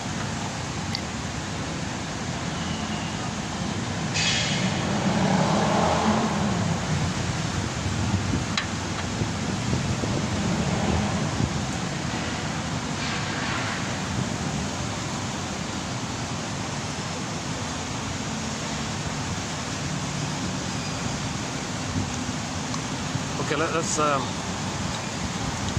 there's a whole body material about distinct personality patterns, how they do scapegoat. If two buddies get together, they want to take turns playing big shots, so they escape somebody. If the two stinger parents get married, they scapegoat one of their children, the emotional triangle issue. And a lot of the songs, we talk about some of the songs in there, you know, everybody wants to rule the world, that awful song. No, not all babies are traumatized prior to 18 months where the baby thinks he rules the world is his oyster. Not all babies are traumatized prior to 18 months, but many are, and those who are may have that fantasy like that song. I don't like that song, but another song is The Sweet Dreams. It's sarcastic. It's very extremely sadistic, because the song is about, you know, when you were a baby, mother shamed you. You can be the shaming mother now and travel the world. Some are shamed, some are the shamers. Sweet Dreams. What a sadistic kind of, that's a very cruel. So a lot of these disturbing, sick songs like Sweet Dreams and Everybody Wants to Rule the World, and there's a few others like that, like the Get Over It song. Okay, so baby's crying, so mother put the baby in a crib. That's trauma number one. Before 4 to 5 months, the mother should be together with the mother-infant dual unity for the first 4 to 5 months. So if the baby's like a few days old and he's in a crib in a separate room or something, the baby's screaming, that's child abuse. Okay? And then the mother says, oh, let him cry himself to sleep. That's greater child abuse. Get over it, baby. Stop crying. Don't be a baby. Get over it. Okay, whoa. That's what that song is about. So that baby identifies with the aggressor. When he grows up, if anyone shows any kind of feelings, he'll get over it. That's what his mother told him. He's telling others what his mother told him. Okay, and songs about not wanting to grow up and I'm going to be 16 forever, or 16 all my life or something. That's Arrested Development as well. Those kinds of, and there's a few other kind of songs in there.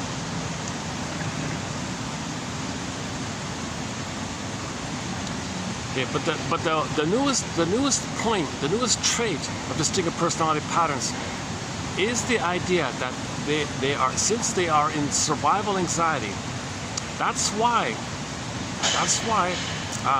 they can't apologize, admit that they hurt somebody, care that they hurt somebody, or want to make amends, kind of thing. We should be making amends to indigenous people. We can't. It's the modality, the way babies are being raised. It's still going on. Yes, there are some improvements, but we got to make greater improvements. Lloyd Demas, that's the whole thesis of his whole life. Lloyd Demas spent his whole life. Klaus and Kennel, likewise. Alice Miller, a lot of shrinks even. Their whole lifelong felt journey. We got to help mothers understand. When you have a baby, your baby is not your mother. Your baby is your baby. You're the mother. We got to help in this. I've got to clarify this. People mock the idea of this. People would mock such thing. You're crazy. How can you say such a thing? Of course the mother knows she's a mother. Oh yeah? Well, watch how she's hurting the baby. Why is she hurting the baby? Is she hurting the baby? That's called being soul blind. Babies are people. Babies have feelings. Don't you think babies have feelings? Imagine you're 3 days old. You're in a crib in another room, and you're crying, and you hear your mother in another room, and she's saying, "Stop crying, baby, and cry yourself to sleep, okay?" How do you think that baby feels by doing this? He doesn't understand time. His brain thinks he's not going to make it. He's in persecutory anxiety. That's you're torture. It's kind of like torturing the baby, psychological. So how do you think the baby feels with that?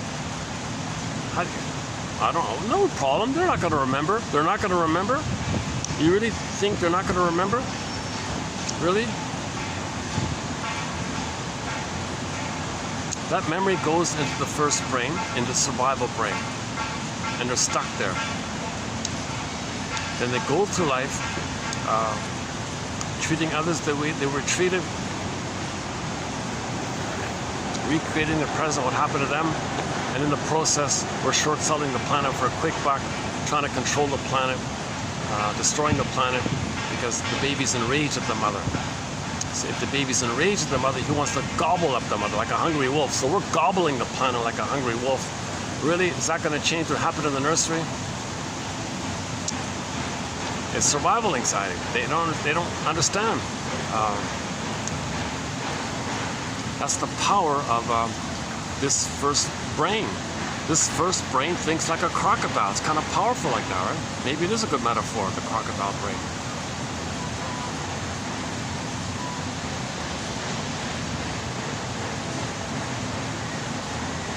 Oh, I finally get this. Oh, I think that's the. Oh, I heard about that.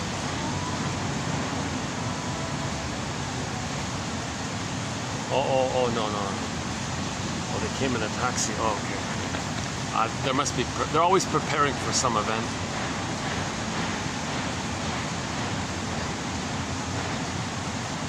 Nice little homey, kind of cozy, kind of homey place here. See, if I did finally get to a park somewhere, I wouldn't be able to sit like this calmly, right? I wouldn't have a fan. Yeah, so this is well worth the effort to come here. Yeah.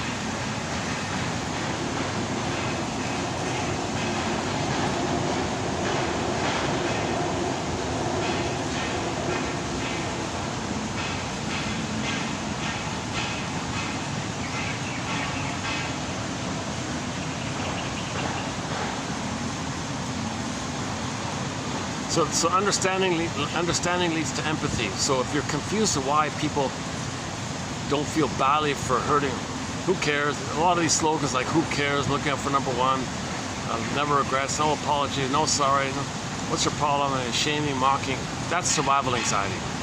See that's survival anxiety.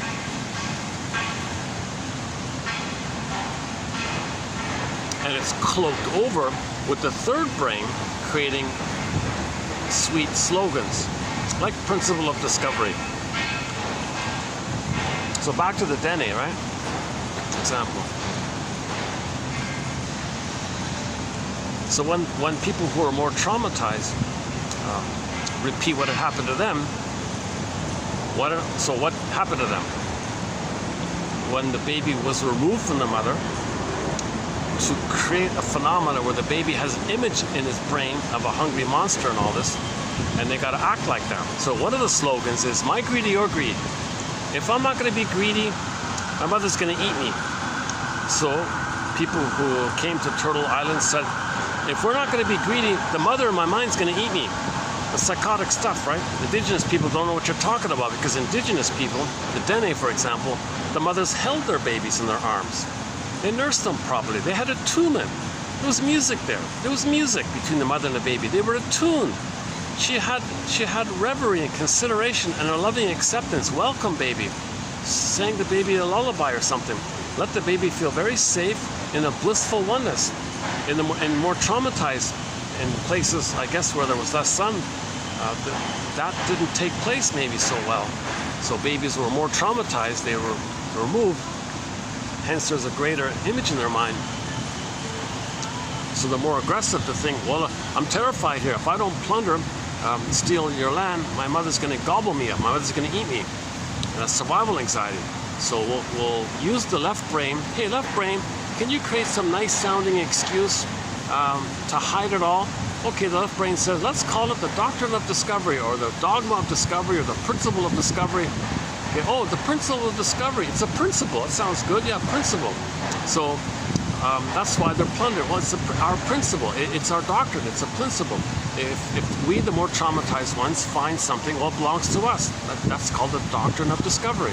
Now, at the same time, those who were more traumatized lived in a place where there was less sun, so there's less melanin. So then they would say it in a different way by saying, Well, if we with a shade of beige tone of skin find something, you have a shade of brown tone of skin, well, it belongs to us with a shade of beige tone of skin. This is sick stuff, right? Indigenous people are saying, how do we help them? How do we treat them? They don't understand this kind of illness. They didn't go down that path of traumatizing their babies. The mothers held their babies in their arms and all this. They didn't remove them, put them in a separate room, and put a towel around them, and put them on a scale and mechanical procedures, and some of them were given violent procedures of the CIR thing to make them more traumatized and call it, okay, you're going to make a covenant with the plunder and the pillage, so they make them more aggressive, and people are being turned into that to create more trauma, to create more pillaging. So we're very traumatized like this. This is being perpetuated. So the shrinks are coming on the scene. Hold the phone here. Klaus and Kennel, Lloyd DeMoss, Alice Miller, Masterson, Burglar, all of our thousands of shrinks in our collection are saying, hold the phone here. Look in the mirror. Pause here. This is all an accident. 10,000 years ago, we made all of these discoveries. We got carried away. So my approximate analogy is, what if everybody won $1 trillion? We might get carried away, kind of. So again, 2725, part 3 of 3. For more on that point. So just to finish up the Dene story, Darren.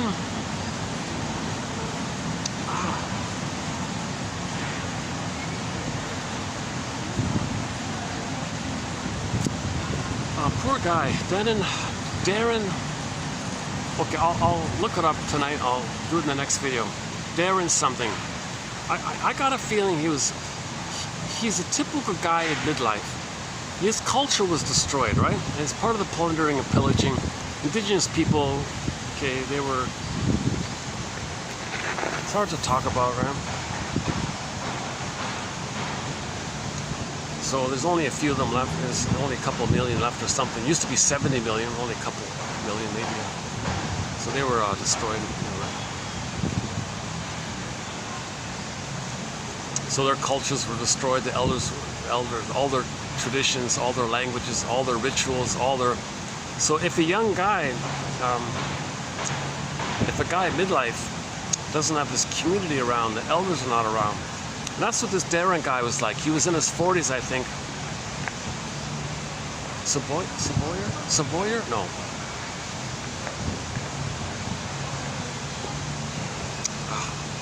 So I can't remember. If you go to ATPN News, APTN News.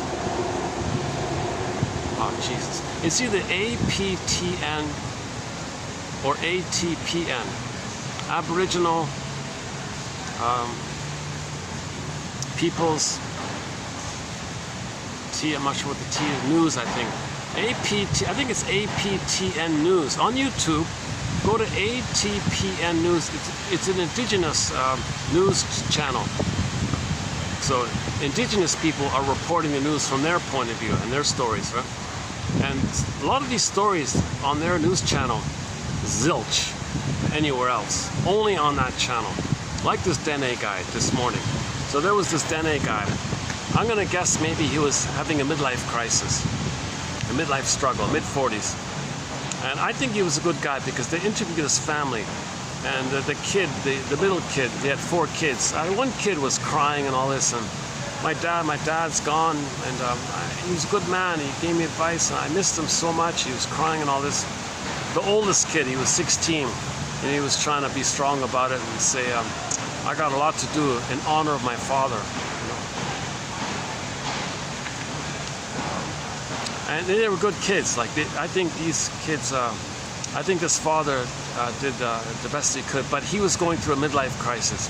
He started drinking and all this. So he asked for help. He wanted help. He voluntarily walked into some alcohol rehab clinic somewhere, in a hospital somewhere. And just some little trifle little thing. Some psychotic nurse called security or something. Some guys came in, and he's I don't know the details, but 2 days after the nurses called him, the officers or whatever. I don't know if they were official police officer or private security. I don't know the details about that. But the news report was 2 days later he was gone. This poor guy. He wanted help. He wanted help. He was I think he was a good guy. From the kids, from the way the kids were feeling and talking. Those are smart, good kids, you know. One second.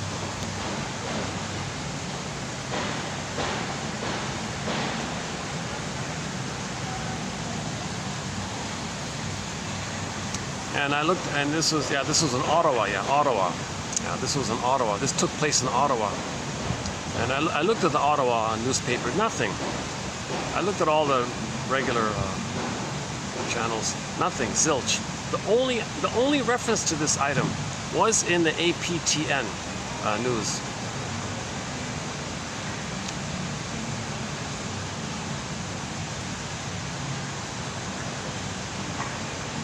So the Dene have a famous prayer song. I was hoping to bring my laptop and play it.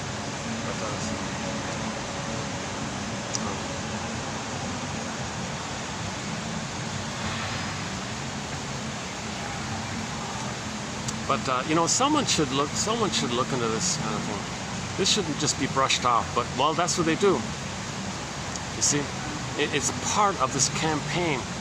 Well, this land here belongs to those with a shaded beige tone of skin. You Dene people, and you have a shaded brown tone of skin. Well, we have a shaded beige tone of skin. Now that's just code for we're the more traumatized ones. Because only the more traumatized ones would do these awful things. The more loved ones don't do this thing. The more loved ones do the normal thing of love and peace and friendship and all this, right? The normal state of affairs, the normal child development is I'm okay, you're okay, one family, understanding, let's find the third side of the coin. Let's validate our feelings. Let's understand that people are doing the best they can. Let's recognize that they have good reasons for why they think or feel this. So let's have some validation, let's have some feeling. Let's look, be curious, be detective, discuss, and calm down, because we're all one family. The basic premise is we all are from this one massive family. Back 150,000 years ago, only one hominid was around. So one theory is that only one hominid made it. Only one hominid adapted to the environment. That's the hominid that was in the northeast of Congo or Ethiopia, that kind of area, the Nile area or something, right? That's the only hominid that kind of adapted. That one theory is he was called Homo bodoensis. People make a joke. Were we like the bonobos? The bonobos are sort of in that area. Just a joke. But the temperament was warm, calm, loving, affectionate, long life, healthy. So we were a loving, playful, affectionate kind of state, right? And it took us 1,000,000 years. Can you believe it? It took us, Homo bodoensis, 1,000,000 years for us to grow the cortex. And when we grew the cortex, we called ourselves Homo sapiens 150,000 years ago. And then because of that, we could spread around with curiosity, knowledge, and all this. Then we settled in different places. But while we were in different places, because we have the same brain, think the same patterns or something, we more or less discovered stuff 10,000 years ago. Now, indigenous people, for whatever reason, said, don't mess with the Mother Nature like this. Leave it alone, kind of thing. Maybe the temptation was too great in some other places. I don't know what happened.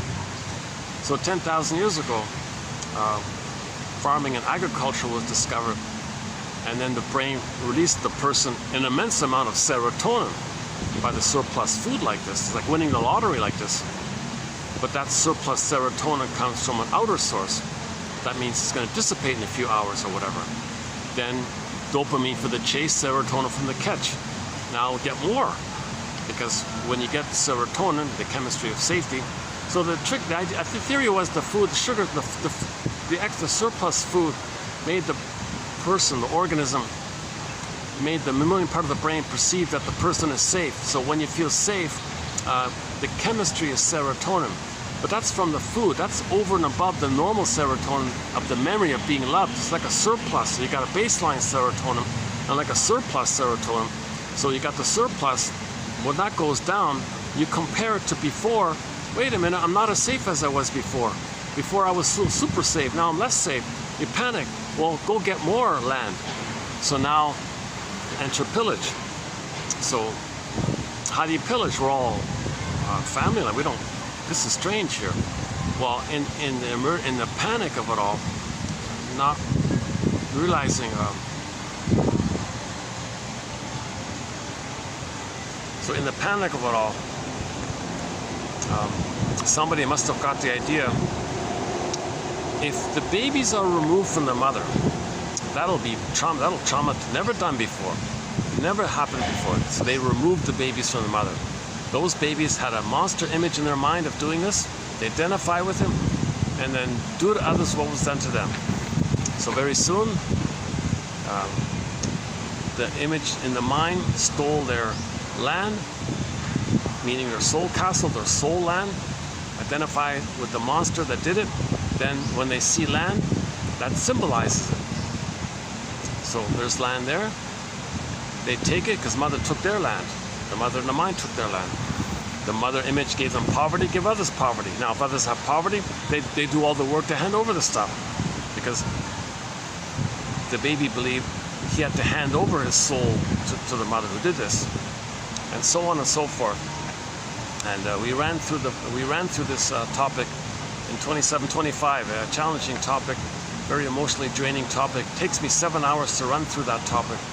It's called the 48 symptoms of Homo traumicus. Some people said Homo economicus, Homo short-sellicus, Homo secret psychoticus, whatever. I'm just being a little lazy here. I'm just saying Homo traumicus. So we became a traumatized version of ourselves 10,000 years ago. Now it seemed to be that in some places when we settle around, okay, no, again, when we settle around, less sun and more sun in some places, less sun in other places. The people in the places where there was less sun, the chemistry, melanin, altered by that. Nobody has white skin, nobody has black skin. Forget this black or white nonsense. Everybody's a shade of brown. Melanin is a brown color, right? If you have more melanin, it's more brownish. If you have less melanin, it's more beigeish. Jane Elliott says, technically, since we're talking about melanin, a shade of beige is technically a shade of brown. So we all have a shade of brown.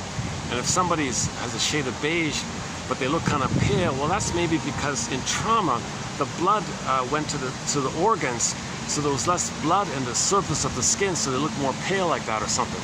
So that's just a sign of trauma. But they still have a shade of brown tone of skin. It's just a shade of beige because less melanin and the blood being diverted, so they look more palish like that. So, but it doesn't change the essence that we're all from this Homo bodoensis line, from the same hominid. Just trauma created superficial biological variations. So the more trauma, I gotta block my view here. Keep. Maybe if I do this, is that okay if I do this? I don't wanna. I wanna block between me and the guest in the next team. Maybe I need to. Let me move my chair a bit. Hold on a second.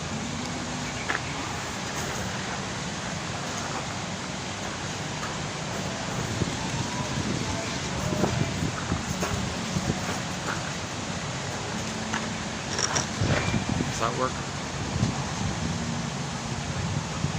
Yeah, let me make another adjustment here. Hold on a second.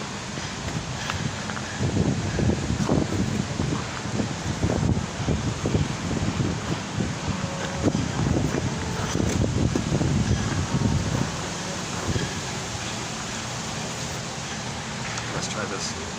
Okay, that's it.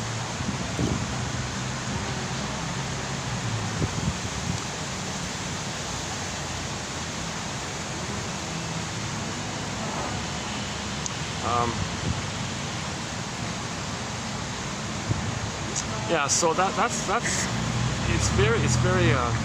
was very sad, that story, of how no one's going to talk about it, no one's going to report it.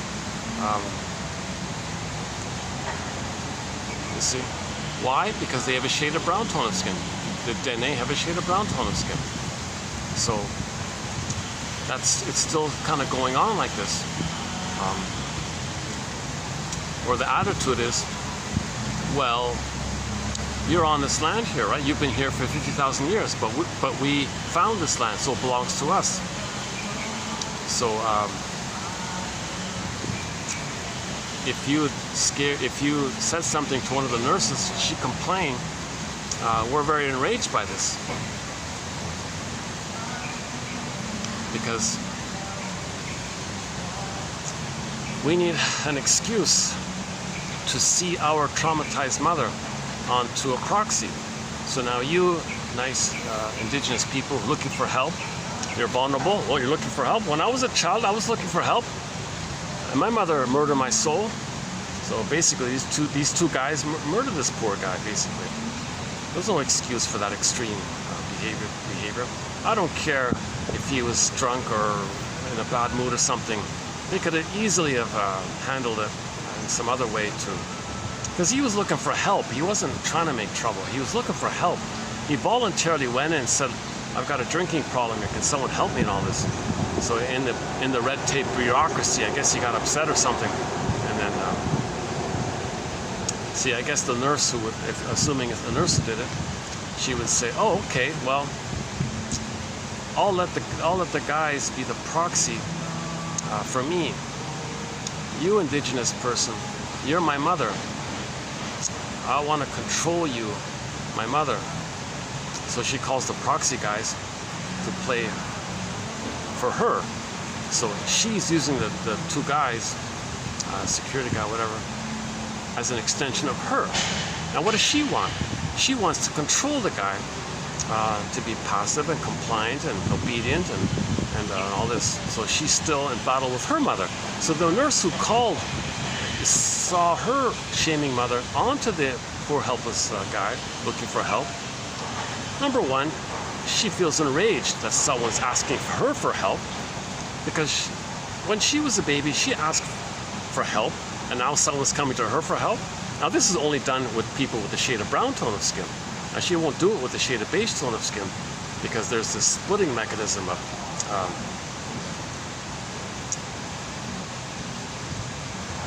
there's this pattern of the shade of beige tone of skin. That's the more traumatized ones. So they're all one like that, right?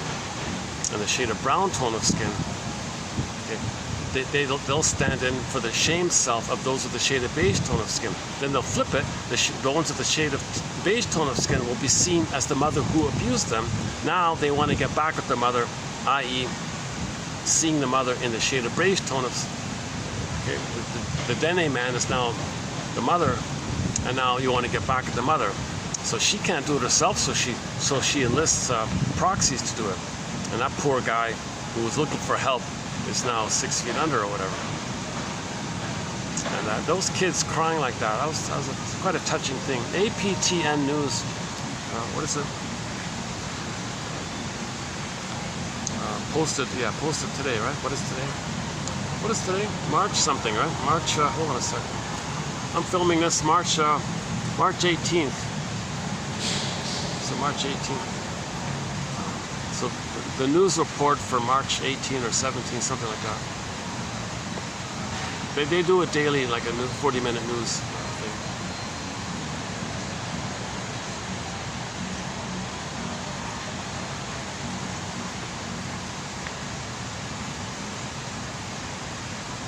And see, indigenous people are not talionic. See, they don't have that. They don't have that degree of violence being inflicted on the babies, because they're still maintaining the connection to the land, the connection to being part of nature and all this. So they don't have that kind of severe response like that. Go to the music video called Gentle Warrior. Gentle Warrior. Some high school indigenous kids from another group called the Mi'kmaq. The Mi'kmaq Gentle Warrior by Kayla Lynn Johnson and her classmates. It was a high school thing. Very excellent video. There's a clip in there by a lady named Rita Joe or something. Rita Joe, like sort of like an elderly kind of woman, and she's saying in there, you know, in effect, you don't see this, but we're not like you. Like we don't think like that. You see everything from your mind, but we don't see it like that. So we want to help you. We care. We want to help you. We're trying, you know. Now we lost our voice. We lost our talk, so we're having a hard time communicating here because of what you did and all this. But we're trying to find our voice. We're trying to find our voice to talk, and so we can heal this. We can heal all this. That's not to say everybody's a shade of beige tone of skin.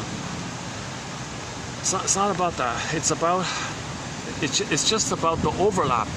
That if more and more people were traumatized in a place where there was less sun, it's not about the shade of beige. The shade of beige, shade of brown doesn't affect the way babies are raised. That's the issue. If babies are traumatized, that's the issue. It just so happens that more babies are traumatized in places where there was less sun. So then we're confused. We're saying, well, shade of beige, shade of brown, either or. One good, no good. Like, see, in trauma, we think in either or binary terms of the survival anxiety. So once again, all babies need a secure attachment style. All babies need to be held warmly and safely in their mother's arms, skin to skin, blissful oneness, 4 to 5 months, mother-infant dual unity, an extended paradise, an extended womb. Mothers stay in bed for 4 to 5 months. One suggestion, one idea, one possibility. Mothers stay in bed for 4 to 5 months. Let the baby sleep on her the whole time. The baby nurses when he wants, all infant-led, all infant demand, so quote-unquote, all infant needs. Mother's there automatically. If the mother uses the washroom, she gently carries the baby.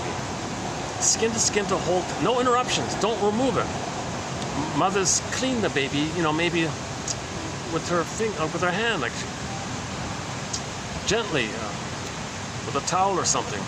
But also keep the smells, keep the oxytocin, keep the bond there.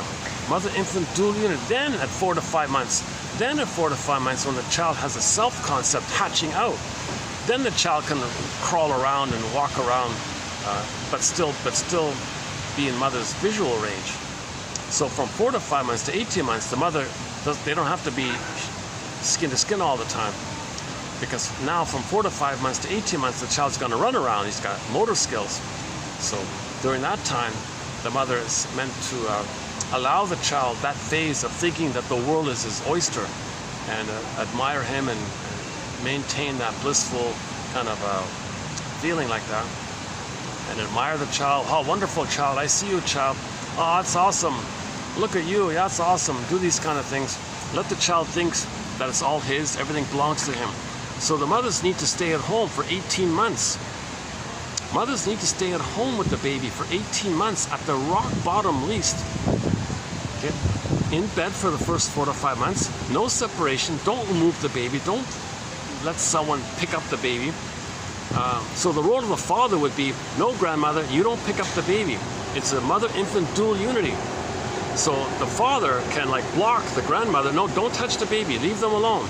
No, I'm the grandmother. I want to hold the baby. No, you don't.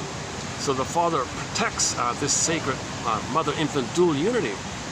Just like there's a dual unity when the baby's inside. It's just that when the baby's outside, it's just a continuation. It's called an extended social interpersonal womb. So the father can, if he's around, he can protect that.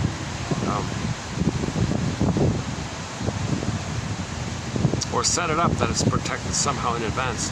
Then in 4 to 5 months, the child runs around like Superman, thinks he's God and all this.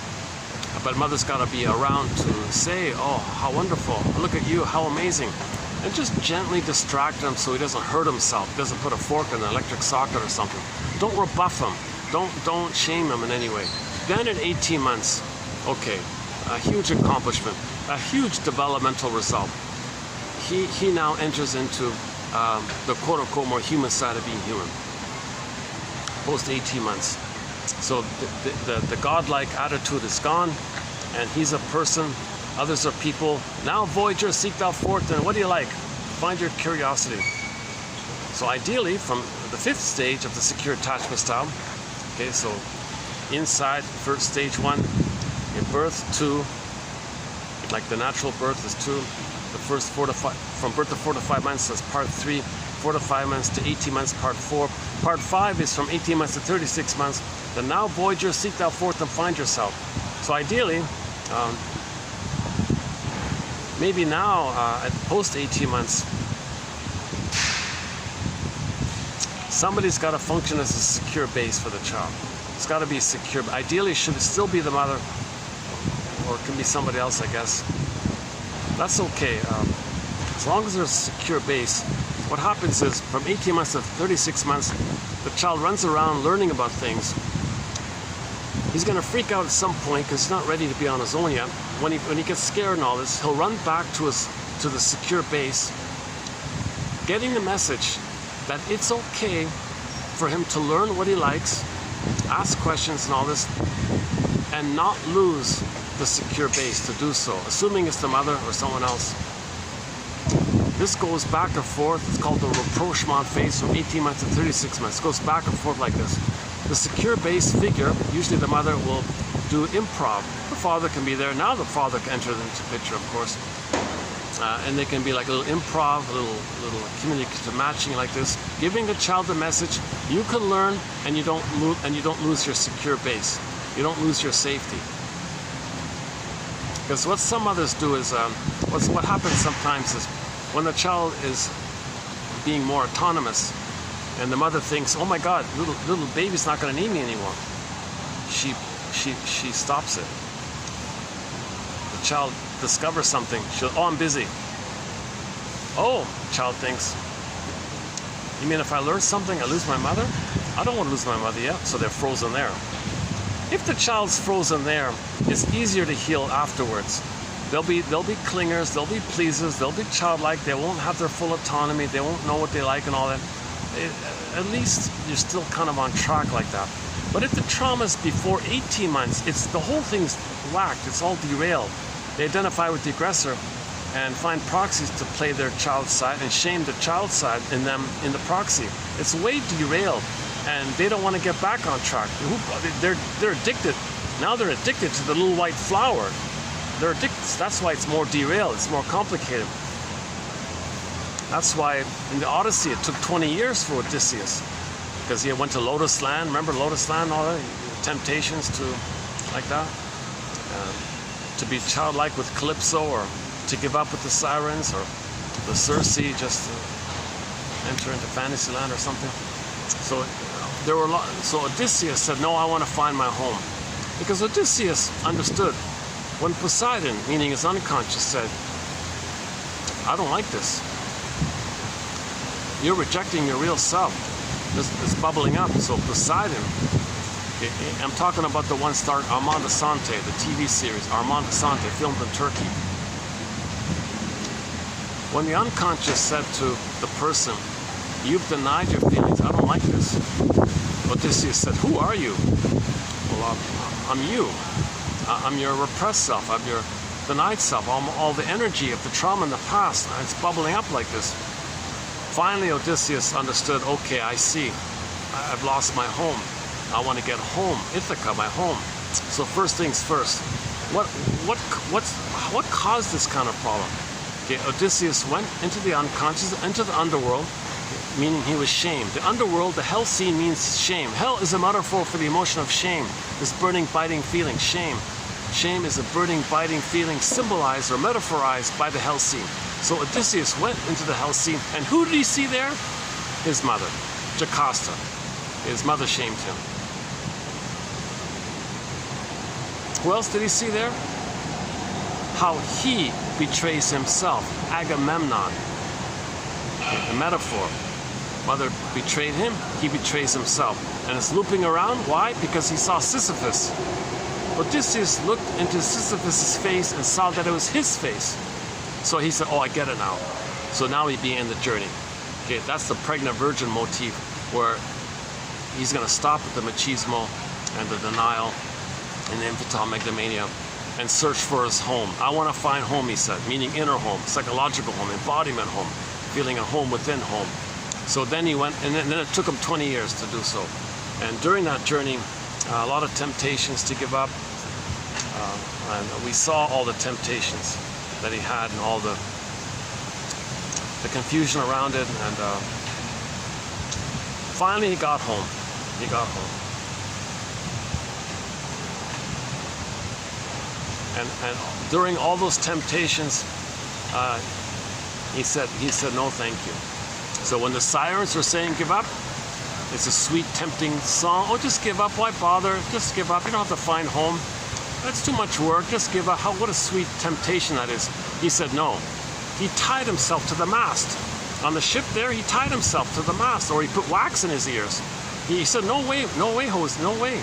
I want to find my home. I want to find my home. The sirens are saying, why bother? Why bother? That's the voice saying, why bother? That voice? That's the mother's voice. Don't find your home. Stay with me. Like Calypso, stay with me. Like Circe, stay with me. Like the sirens, stay with me. That's all the voice of the mother. No, child, don't be autonomous. I need you to be with me, to take care of me, to serve me and comfort me. Don't find your home. Just take care of me. That's the voice. Those voices are from that mother doing that. He said, enough of this. I went into the underworld. I got what happened here. I lost my soul, and I want to find my soul, kind of, my embodiment.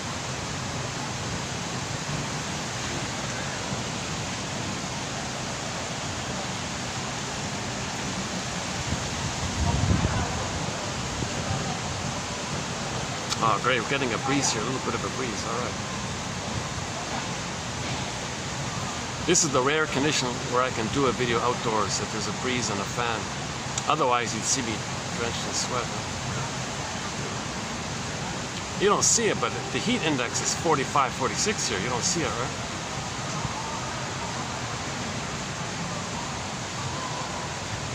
Yeah, and they were telling me, around when the hot season comes on, not too many people sit outside.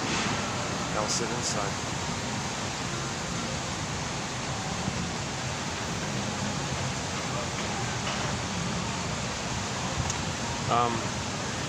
Let's just finish up with the record. So back to that 45 record. If the trauma is post 18 months, in that rapprochement phase, where they don't cross over, so to speak, where they don't give up their soul or find proxies to play their soul, which they shame. If the child can hold on post 18 months and hold on to a soul, yes, it's wounded, yes, it's painful, yes, it's childlike, yes, it's vulnerable, yes, he's sensitive or something, yes, he feels like a too touchy or something, but he doesn't hurt others. He doesn't hurt others. Like the indigenous people, those kids from the Dene, they didn't say they want revenge. They just said they want to honor their father, and they want to move forward and honor their father. They didn't have any ideas about getting back at those hired characters, wherever they were. It wasn't even clear who they called to do this.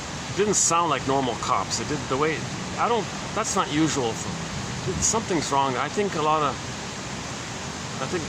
nowadays there's this trend to hire private security, and then those guys aren't accountable, and that's a really dark. That's a real. That conveys the immunity that the mother had. The mother had immunity.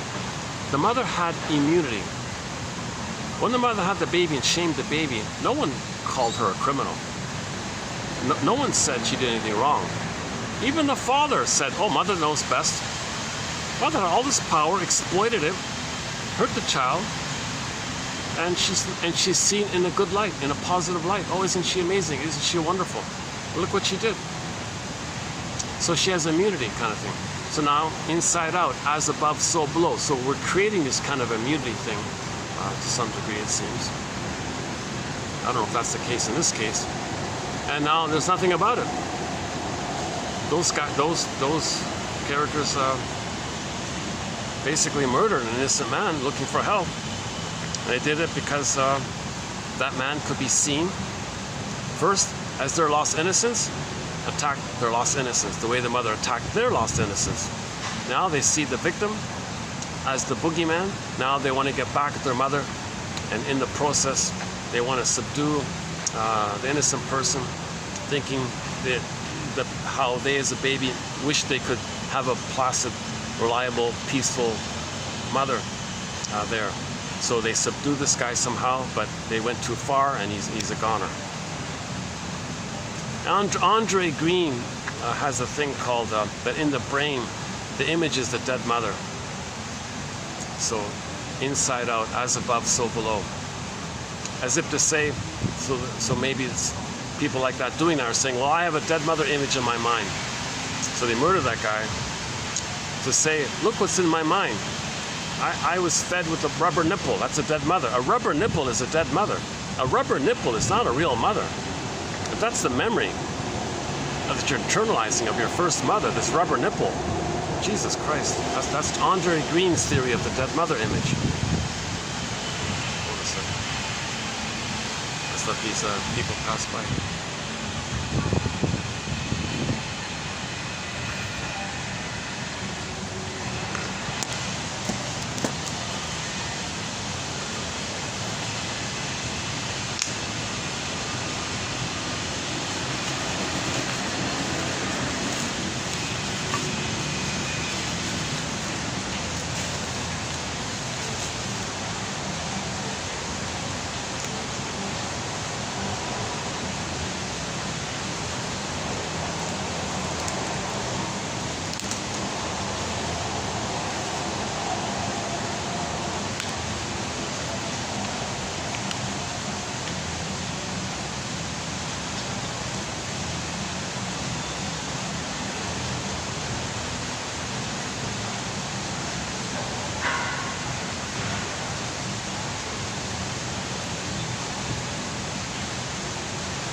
One of my favorite quotes about this topic is from about a year ago.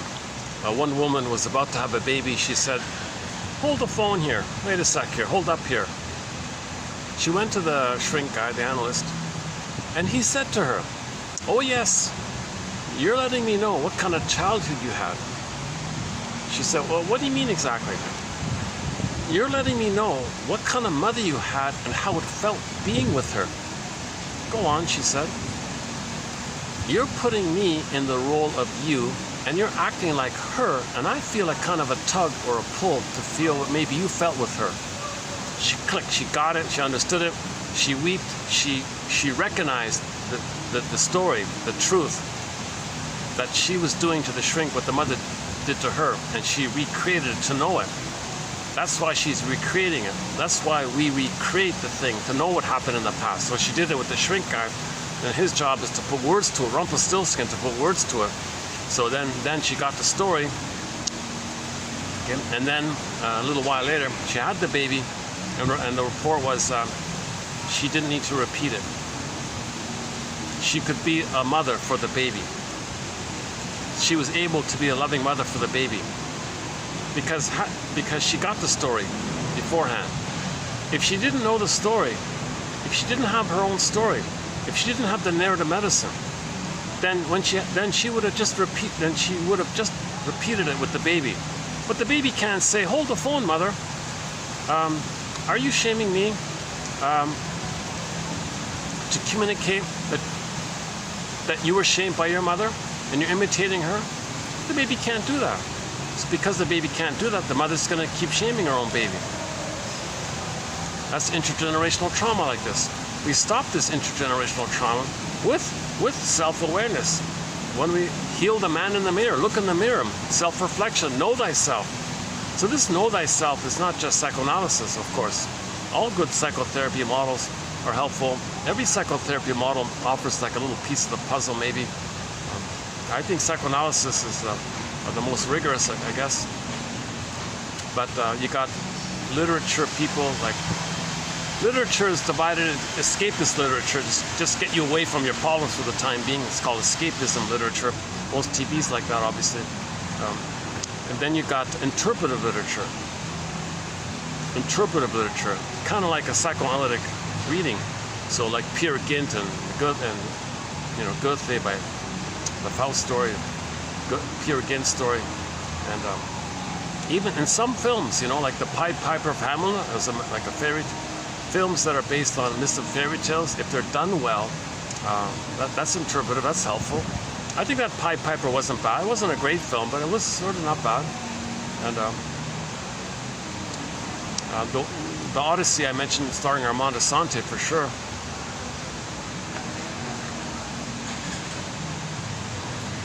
And then Robert Bly gives interpretations of myths and fairy tales. Alan Chinen, likewise, and many others.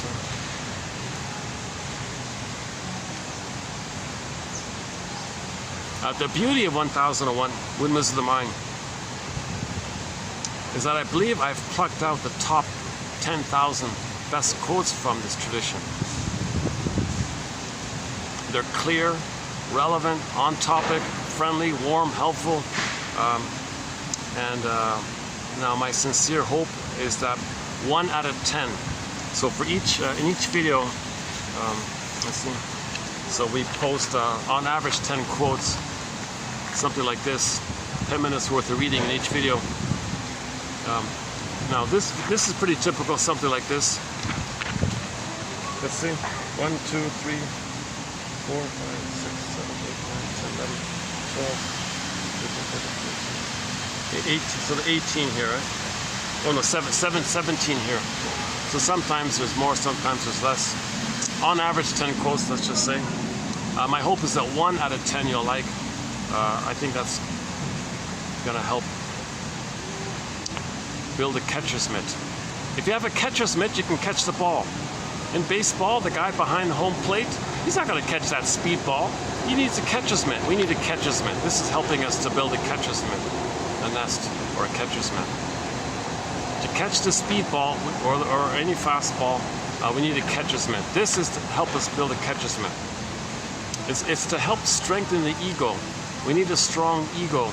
The metaphors, we want the straw house to become a brick house. With the brick house, you see, we can hold ourselves, kind of thing. But remember the straw house? It poofed away, right? Easily poofed away by the boogeyman image in the mind. The wolf image in the mind. If we have a strong ego, then the wolf image goes away because we have understanding. If we don't have understanding, then the wolf image, then we identify with it. We lose our consciousness, we lose our reality ego, they say. We lose Kansas. We're too much in the Wizard of Oz land, Borderland, Never land. These kind of places. We want to be more in Kansas. That's a quote coming up tomorrow. In the next video, there's a quote about that. She said, Kansas means reality. When you come up to your consciousness. Kansas, like the land, you went down, that's the unconscious, and you want to come up to.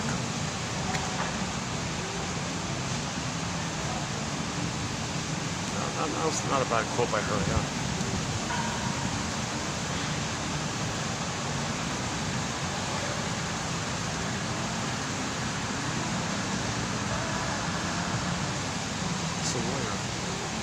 Darren, what's his name again? Darren.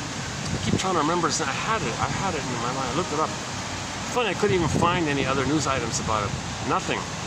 Maybe it's still too early in the news thing. Maybe tomorrow there'll be more news about items about it. But just that alone, and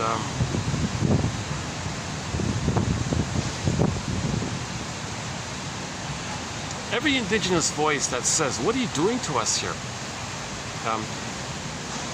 Well, the response is, well, that's what happened to us. We're trying to communicate what happened to us. Yeah, but there's a difference. Your mother in the nursery, how she hurt you, and what you're doing to us, it's different. We only see the past.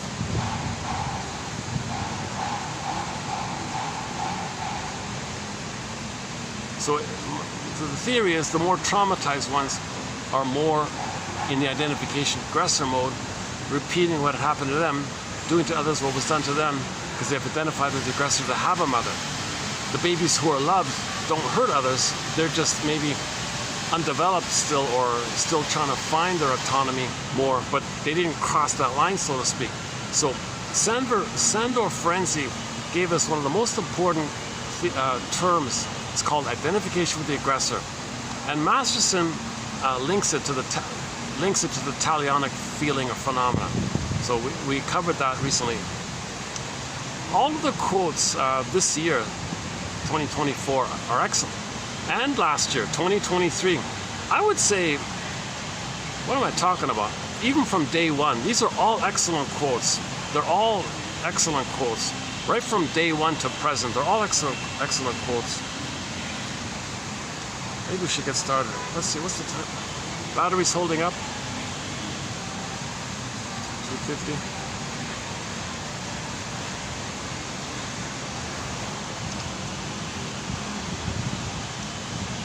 So the topic of the BPD, the people, the self-help authors and the shrinks, they're all over the place.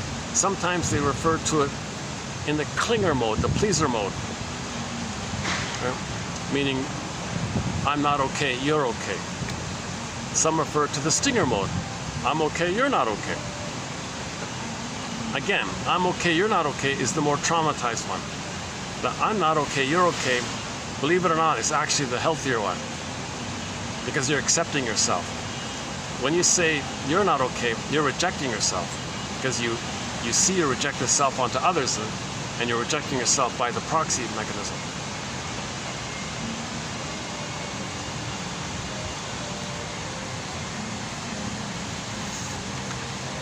So Gratzstein, James Gratzstein, I'm still using his basic theory that it's a kind of blend between, I'm talking about the lower functioning.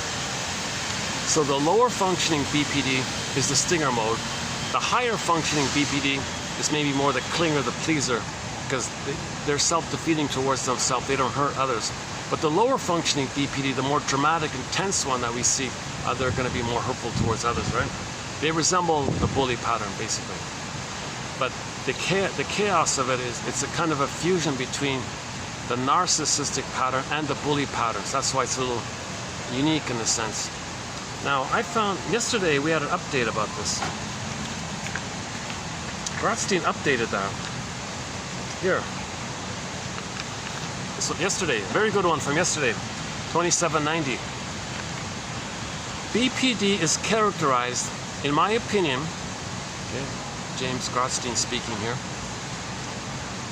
by the presence of a psychotic personality organization and a normal or neurotic personality organization, which have undergone a unique interpenetration with each other, so that a new amalgam, a new thing came out, a new amalgam emerges, which can well be stated as, quote, psychotically neurotic or neurotically psychotic. It is as if a collusive symbiosis exists between these two twin personalities, which allows for an unusual tenacity, stability, and cohesion.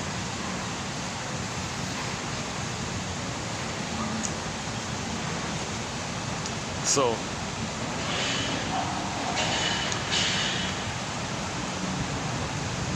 your countertransference, you're going to feel empty because you're lying all the time. There's an ability to appear neurotic or normal, but if you look carefully under the microscope, so to speak, they're being psychotic. They blend in neurotic traits to engage in a psychotic modality, but appear reasonable. Or you can flip it. You can say maybe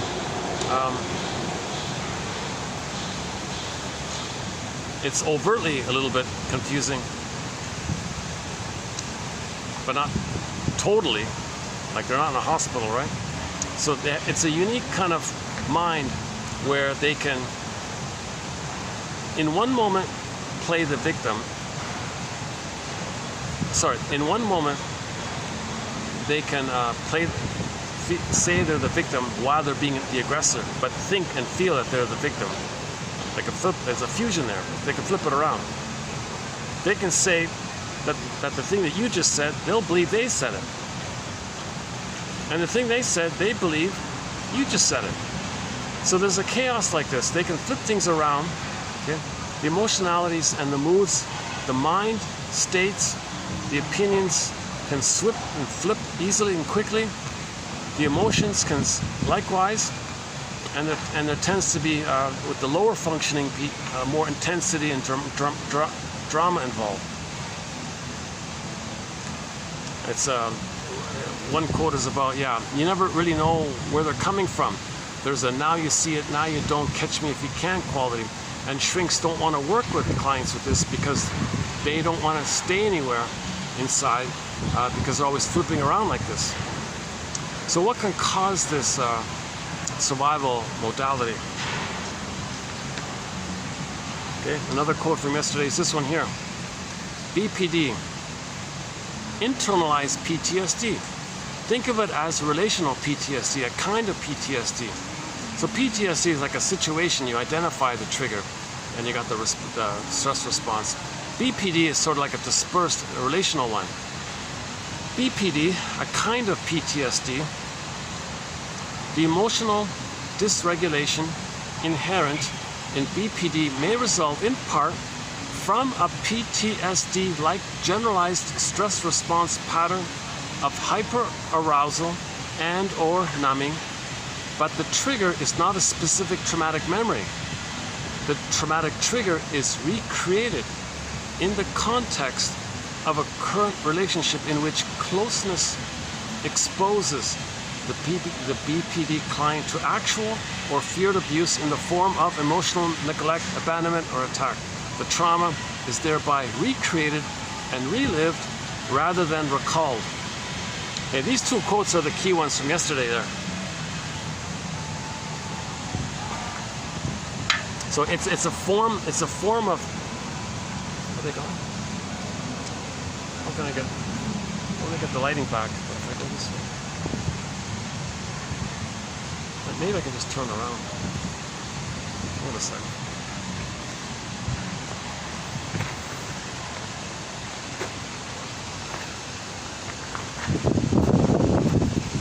What if I just go here?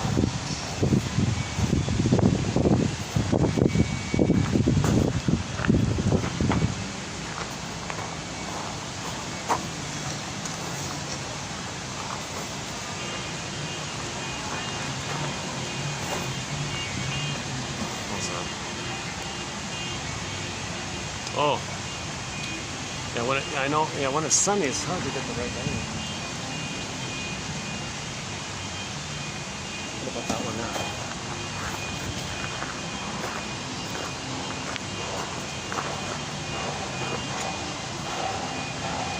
Oh yeah, okay. Oh yeah, let's go here. Yeah, give me a second to move my stuff here. Yeah, just give me a second.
Let's run through some of the basic BPD quotes that we've done so far.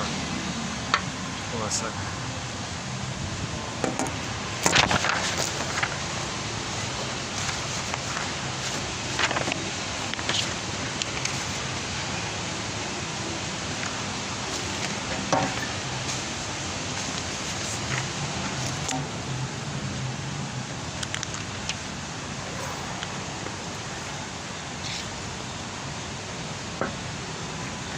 I'm not going to do all of them.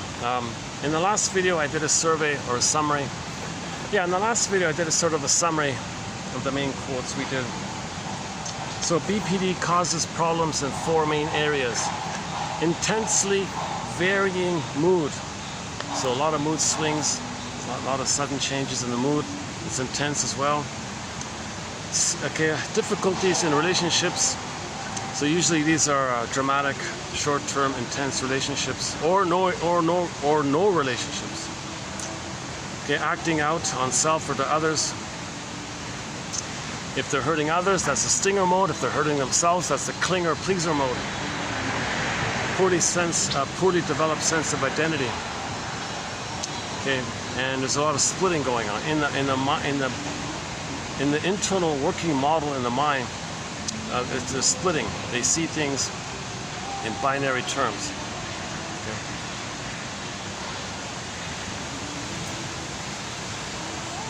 One woman said, yeah, when she's dating a fellow, she said, if the guy doesn't give me everything, he gives me nothing. Everything or nothing. Perfect or forget it. All or nothing. Either or. So the sudden, intense flips like that.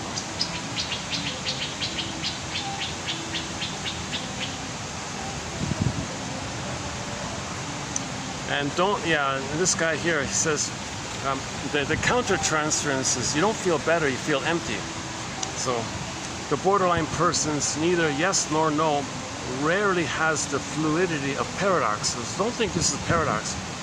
Paradox means you're holding the two sides. It's a both and. But in splitting, it's either or. But instead is a caricature of it, leaving one empty and confused rather than whole. Therapy focuses on understanding how your behaviors make sense, your best way of coping that you currently know, and affirming your struggles.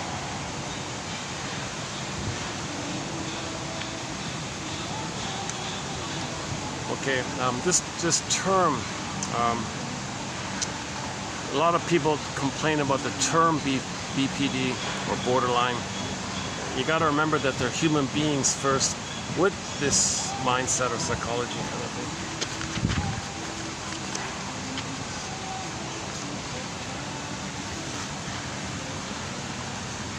BPD can be understood in terms of the absence or impairment of the capacity for stress regulation, attentional control, and mentalization, which are acquired in the context of adult relationships.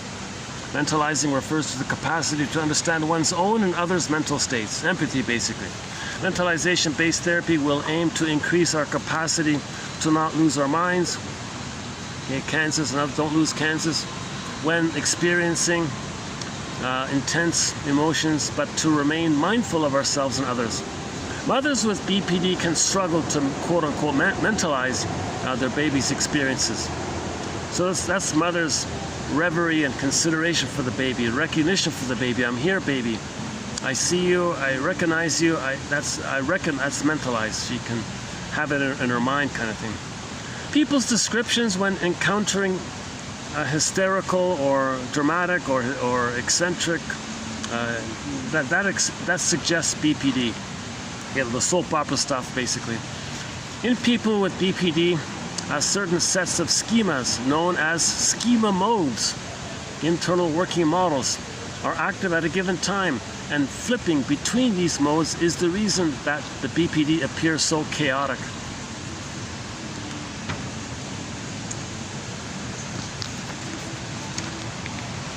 Yeah, I noticed this morning someone, I just saw the title.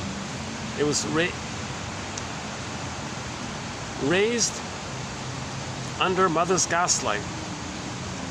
Under the gaslight. Yeah, the one daughter said, her memoir is called Under the Gaslight, meaning the mother gaslit the baby all the time.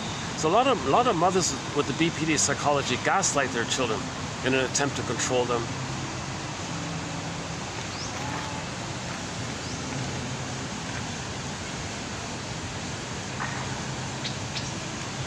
Generally, so in general, personality disorder refers to an ongoing pattern ways of relating to oneself in the world that is ineffective.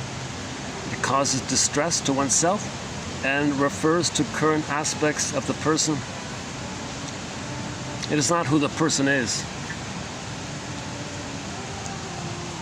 One extreme version of this is they'll mimic what people are saying to sell the idea that they have an identity. You said that, I said that.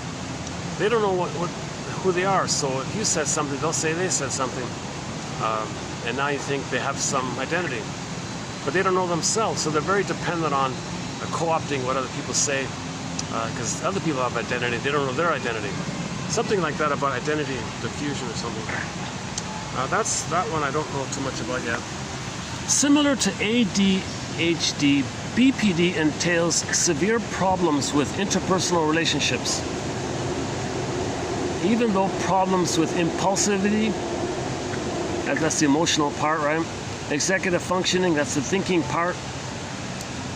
And soothing yourself, emotional regulation ability, are all characteristics of ADHD and BPD.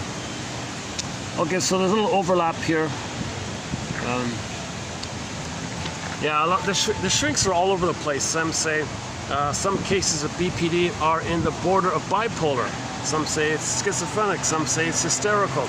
Some say it's disassociation. Some say it's kind of like kind of ADHD. Some say it's the bully pattern. Some say and so on. So they're in survival anxiety. They're flipping. They're flopping. They're twisting. It's catch me if you can, catch, now you see it, now you don't. So they don't admit to anything, they don't agree to anything, because they're in survival mode. They think their mother is abusing them, attacking them,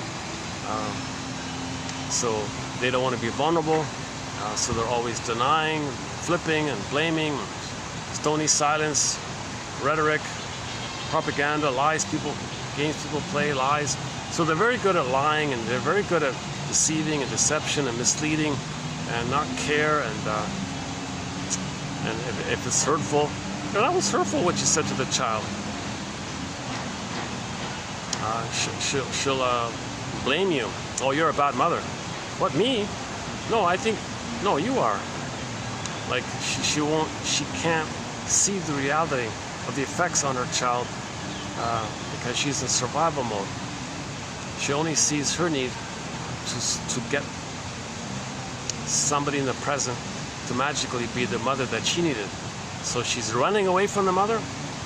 While she's looking for the mother, she's an emotional fugitive from the love that she seeks. So she's running but can't accept, cries for help, or rejects it. Promising, then rejecting. There's all sorts of, it's a roller coaster. It's a hall of mirrors, house of mirrors, roller coaster, but those are the BPD. McGuire and Troisi point out that the most defining items or traits of BPD, which we customarily view as simply a variety of dysfunction or neuroses, can also be understood as indices of failed efforts to achieve goals that required others' participation.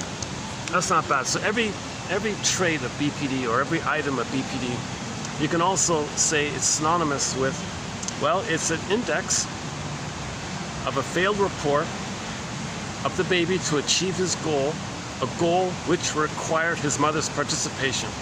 Mother didn't participate. Mother didn't soothe. Mother didn't see. Mother didn't give the child some acceptance or autonomy. Mother rejected the child's autonomy, didn't soothe the child, didn't see the child. And so all of the BPD traits that come about because of that, we can say that those traits are linked to the once upon a time experience where the child had a need, but to get his need, he needed mother's cooperation. She didn't cooperate. Okay, with BPD, there's a conflict over the experience and expression of emotional needs. There's a fear of fusion. There's a fear of abandonment. There's object hunger, etc. So it's all over the place, right? She needs oneness with the mother, fears that oneness, fears separation. So huge schizoid dilemma. Push-pull dynamics, draws you in, rejects you. Draws you in, rejects you. They need, but you're too close. They see the mother as the hungry wolf, so they push it away. Now they see the mother's abandoned. Don't leave me. So all these self-help books say, oh, I hate you, but please don't leave me. All these walking on eggshells, all these self-help books, the title of these self-help books like that sort of convey it. There have been explorations of alternative names for the collection of features that we call BPD. What about complex PTSD? What about emotion regulation disorder? What about emotional intensity disorder, etc.? So,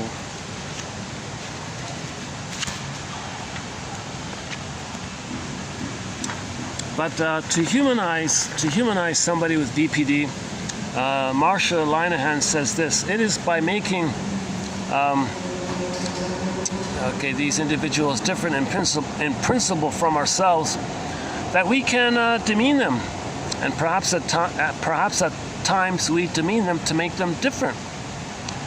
Once we see, however, that the principles of behavior influencing normal behavior, including our own, are the same principles influencing BPD behavior. Once we do that, we will more easily empathize and respond compassionately to the difficulties they present us. So it's just a question of degree, right? Everybody like this, they just have more of it, basically. It's just a question of degree.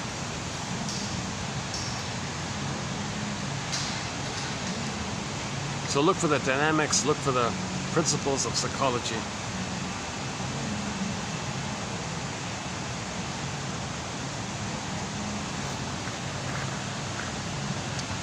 Okay, some BPD mothers, if she's really vindictive, if she gets married, she only wants an accomplice. So these mothers are drawn to passive, submissive, vulnerable, or feeble men.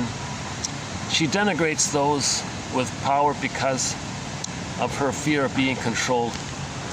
So some lower functioning BPD mothers, she calls them, Christine Lawson nicknames them the witch version. So Christine Lawson has a book called Understanding Borderline Mothers, and she subdivides them into 4 types. The waif, now with the waif, you got the codependent higher one and the lower functioning one. Okay. With the hermit, it's the lower functioning one. And with the bully, also lower functioning, she calls it the queen. And the more vindictive one is the witch one. So actually she talks about 5, but calls them 4, but really they're 5, I think.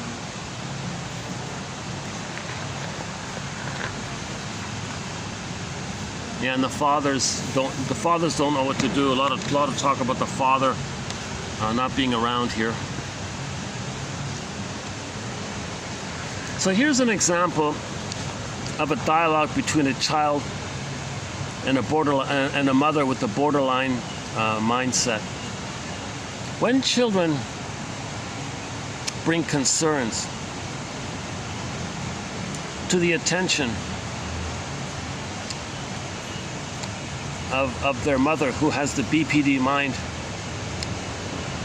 they receive a response that either increases their distress or gaslights them.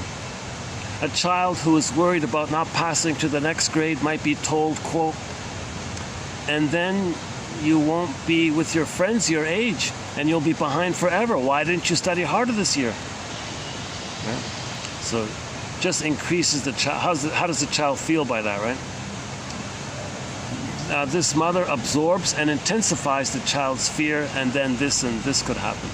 and is unable to reassure and comfort the child. Glick, Off, Hughes, and Melman 1998 report that daughters of borderline mothers all reported painful memories of turning to their mother for comfort and feeling worse afterwards. Many adult children of borderlines develop headaches after visiting with their mothers or talking to them on the phone. So because the mother with BPD can't handle emotions, if the child has emotions, it triggers, she feels it, it triggers, it's a double effect. The mother can't handle her emotions around what the child is experiencing, and she picks up what the child is experiencing. So as a defense against all the anxiety the mother's feeling, she will blame the child. Yeah, so why didn't you study harder? Now these bad things are going to happen. Now she's blaming and attacking the child. The child came for comfort, and the mother attacked the child for it. That's a typical BPD mother response. Here's a good quote here. Also by Lawson. Actually, it's not about. I have this book is all over the place. It's Christine Lawson's book is a little bit borderline it's a little bit of a borderline book in of itself. Sometimes it's too dramatic, and it's a bit of a roller coaster to read it. But parts of it are good, like this one here. One clinician observed that women who were raised by borderline mothers recreated pathological dynamics with their newborns, and that the baby became the mother's own ill parent. Here's a key. So this is a key. This is a very key point here. This is a very key point here. Again, okay, go to 2787, and it's the third from the end. It begins with one clinician. Is that it there? One clinician observed that women who were raised by borderline mothers recreated pathological dynamics with their newborns, and that the baby, again, and that the baby became the mother's own ill mother. Can you believe it? Mothers with BPD see their babies as their ill mother and respond accordingly. So of course that child's going to be gaslit. Mother, I have an identity. I'm your child. No, you're not. You're my mother. No, I'm your child. I'm not your mother. No, you're my mother. No, mother, I'm your child. I'm not your mother. I'm not my grandmother. No, you're my mother. So that's gaslighting. So you're denying the child's perception of reality. No, mother, I'm a me. I'm a little me. I'm your baby here. No, you're not. You're my mother. No, mother, I'm not your mother. I'm little me here. So that's born under the gaslight. Born under the gaslight. That's the title of a self-help book, a memoir. So this child is also born under the gaslight. That's amazing that some mothers are doing this. That a lot of mothers are doing this. Not just some, yeah, more than we care to admit. Because the borderline mother is unable to remember intensely emotional events, she is unable to learn from experience. Oh yeah, okay. You see, she just is in the moment all the time. She's in survival in the moment. So if he said, 2 minutes ago you said this, no I didn't. Do you remember you were sad a minute ago? No, I wasn't. Like they're only in the moment. In the next video there's a quote. I don't watch this TV show, but one self-help author referred to a comedy show called Saturday Night Live. I've heard about it, Saturday Night Live. Apparently there's a character in that comedy called Mr. Short-Term Memory. I've never seen it, but he would in the restaurant, oh waiter, I'd like to order such and such. A moment later, oh waiter, I'd like to order such and such. Oh, excuse me, waiter, I'd like to, he had no memory. He was only in the moment kind of thing. So those with the BPD mind emotionally are like that. Emotionally are kind of like that, she said. So a minute ago she felt this. No, I didn't. I only feel what I feel now. I don't remember feeling that before. I don't remember saying that before. They're always in that kind of timeless now survival mode. So they don't learn from the past because of that. They don't learn from the past because they can't. They're too afraid. They're too caught up and swept up in the drama. Mother, could you please meet my needs?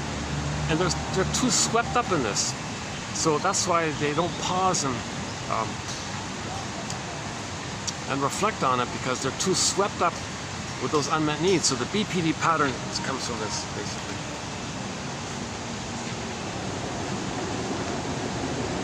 Oh yeah, here it is here. From the borderline's perspective, lying feels essential to survival, unconcerned with the consequences, because she feels she had no other option. Because they rarely apologize, they lead their children to believe that the child is wrong, not the mother. So the mother will never apologize. A BPD mother will never say, I'm sorry I did that, I was upset. She can't apologize, so she never admits she was wrong. The child thinks, I guess I'm wrong. And the child psychologically needs to see the mother as right and all good. So this is hurting the baby. This is gaslighting the baby. So the mother should apologize. I'm sorry, a minute ago I said this while I was triggered, and something from my past came up. I took it on. I'm sorry about that. I'm so sorry. She can't do that kind of thing. She says, I had no option. I'm in survival mode. Oh, hang on a sec. Where are we? Oh, here we are.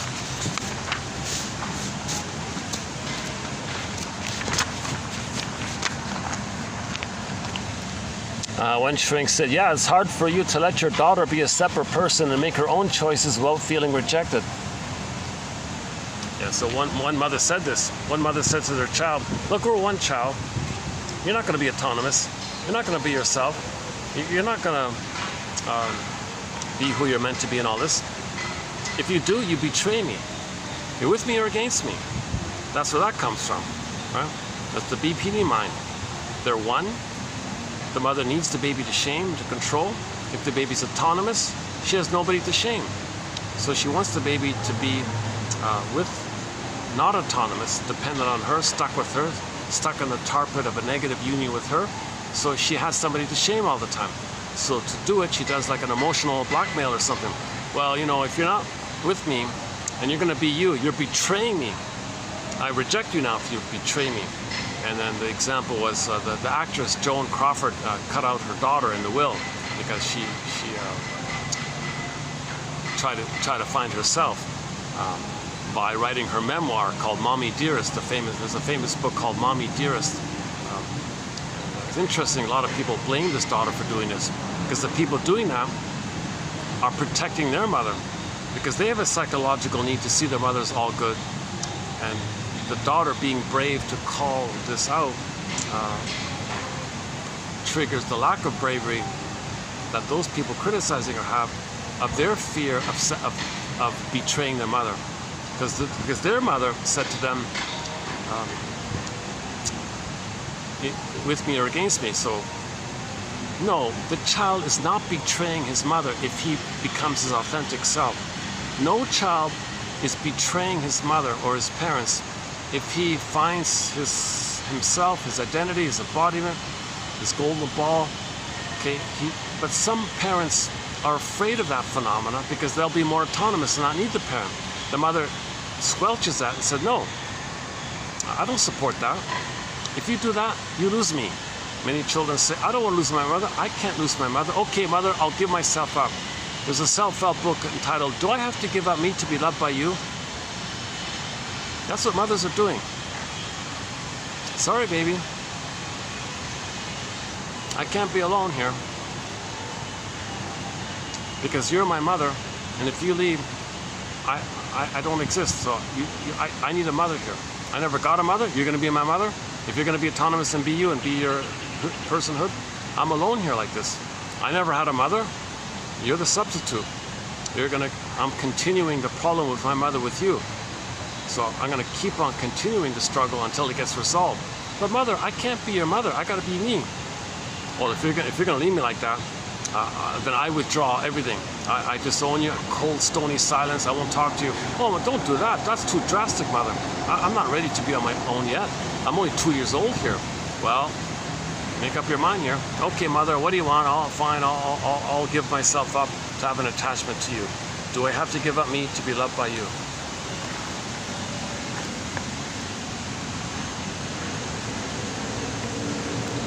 Okay, we have a quote here from Miss Christina Crawford.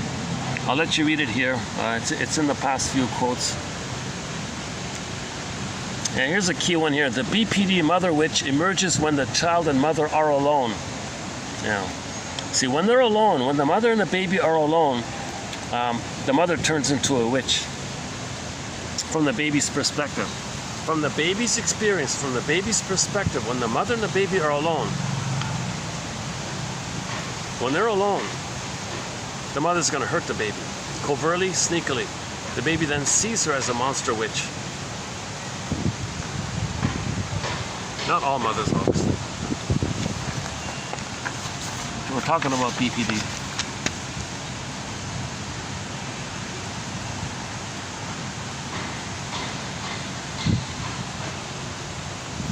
One story that sort of conveys sort of the pathos and the sadness of it all is one called The Unicorn in the Garden, a 1931 short story by a guy named James Thurber. So it describes how any young child would love to get mother's attention. Mother, I'm 2 years old here. Look at those cool birds over there. Wow. And mother says, don't bother me with that. You're annoying me. The child's going to be hurt by this. Now, who's wrong? Is the child wrong or the mother wrong? Who's nuts here? Like, who's the disturbed one? The child has natural curiosity. Mother, I found a beautiful bird here. What's the name of this bird? Why is the bird's beak blue? And the mother shames him for it and attacks him for it.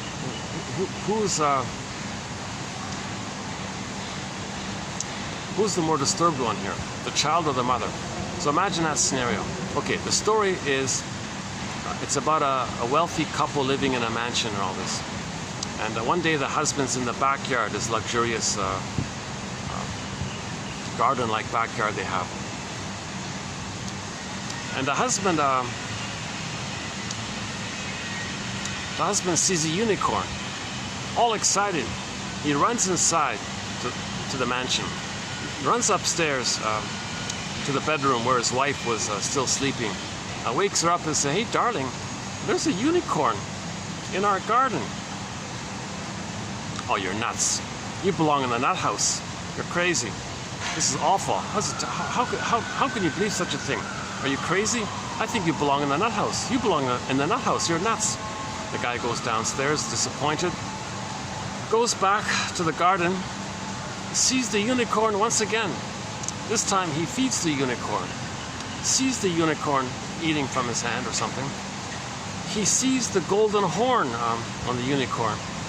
Once again, all excited, same kind of thing, runs inside the house, runs upstairs to the bedroom where she's sleeping, wakes her up. No, seriously, darling, there's really a unicorn in the garden. I fed him. I saw his golden horn. Oh, this is too much here. I can't take this anymore.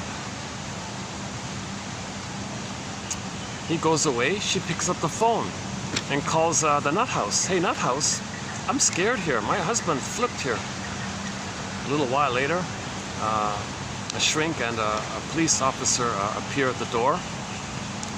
She lets them in, explains what happened again.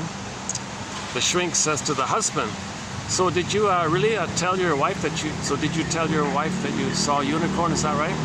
What? What are you talking about? That's nonsense. That's in fairy tales and stuff. Those are mythical creatures. Why would you say such a thing? That's crazy. Why? I see. Yeah, okay. He thought about it. The shrink said to the cop, take her to the nut house. We got to take her to the nut house. She's nuts. So they took her to the nut house. So this is the chaos. This story is sort of the chaos of how a child feels with a BPD mother. Mother shames him, or the mother makes up crazy stories, that kind of thing. So here's the quote here. James Thurber's 1931 comical tale, The Unicorn in the Garden, depicts the battle for sanity experienced all too frequently by children of borderline mothers. The borderlines' grown children often feel like characters in Thurber's tale. Sometimes they feel like the husband, hoping to share their excitement and wonder, but are discounted, discredited, and disbelieved. At other times, they feel like the wife, fed up with wild stories, fabrication, and deceit.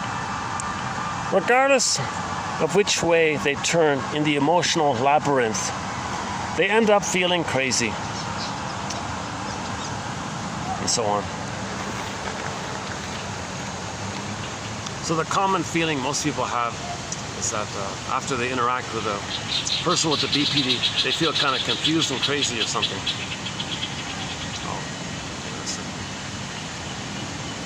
I gotta change positions here. Let's try this. Will that work?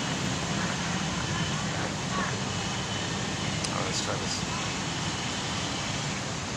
Children of borderlines cannot understand themselves without first understanding their mothers, or just in general. First, be a detective. Understand the parents, heal yourself. Forgive your parents, heal yourself. Understand them, you heal yourself. So be a detective. These quotes are helping us to be a detective, a psychological Columbo, or a psychological, well, for some it might be Perry Mason, I guess. Although now that I know more about that actor, oh my God.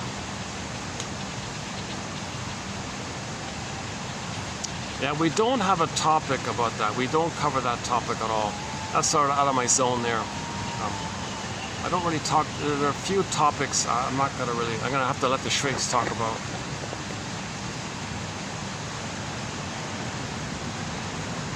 Although he was on a stamp, the actor was on a stamp, I remember. Yeah, so he's a beloved character.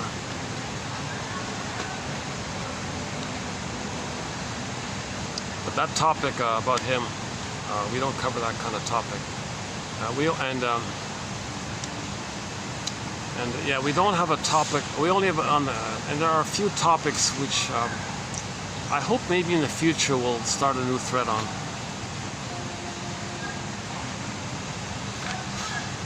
So this topic about understanding your parents begins on YouTube. Your mission, should you choose to accept it, is to open up another tab here on YouTube and type in Independence Day, Toronto, Bruce Springsteen, and listen to the introduction he gives to that song of his. Now the guy who filmed it was way up in the rafters, so you don't see it, but the audio is clear. You're startled. You're startled that your parents are people. You're startled by their humanity. They're people. They had hopes and dreams, didn't pan out, they're people. So the reality of that, still some blessings. See the two sides of it all. Get Rosanna Deerchild, another indigenous Inuit, an Inuit indigenous elder, says, the more I learned of my mother's story, the more of a person she became to me.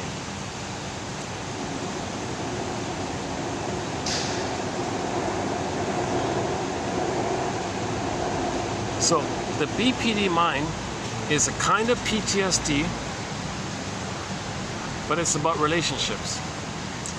Thinking that anytime they talk to somebody or relate to somebody, there's all these wild fears. So they're in survival mode. Flip-flop, deny, blame, accuse, distract, entice, mislead. It's just endless like that. It's just endless. They're always in that survival panic, right?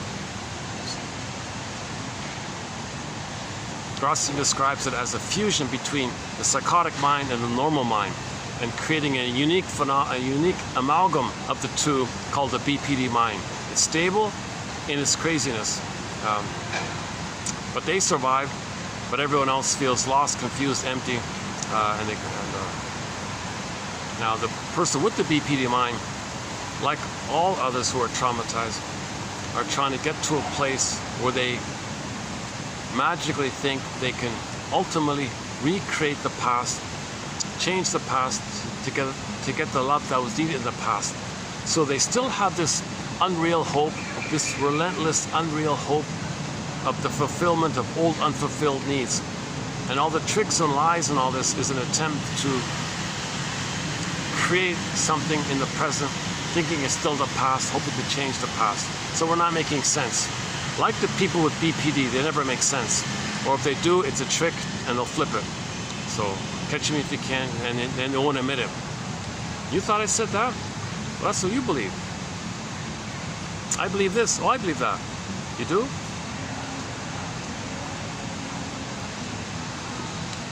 So it's a hall of mirrors. It's really a hall of mirrors. While she's trapped in the mirror, someone said.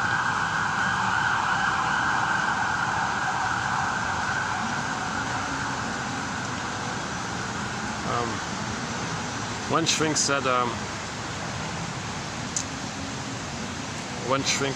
said to a client who was being very emotionally provocative. The shrink said to him, "Why are you wanting me to feel afraid that I'm going to lose you? What's that about? What feeling impels you to want to make me feel that I'm going to be abandoned?" That's projective identification. She wants the other person to feel what she felt, thinking they're one. If they're one, they're back in the nursery, one with the mother. And if they're one with the mother, and if the mother knows what the baby's feeling, then maybe the mother will soothe the baby. She's trying to recreate that kind of thing. Brundle characterized BPD by instability of affect. Okay, so that's the instability of the emotions, mood swings, sudden mood swings, and it's usually intensive as well, and behavioral impulsivity. So they may be binge eaters or shopaholics or whatever, or if they're destructive to themselves. Okay, so they're trying to attack the mother in their mind. If they're destructive to others, they see others as themselves or their mothers. Not making sense, right?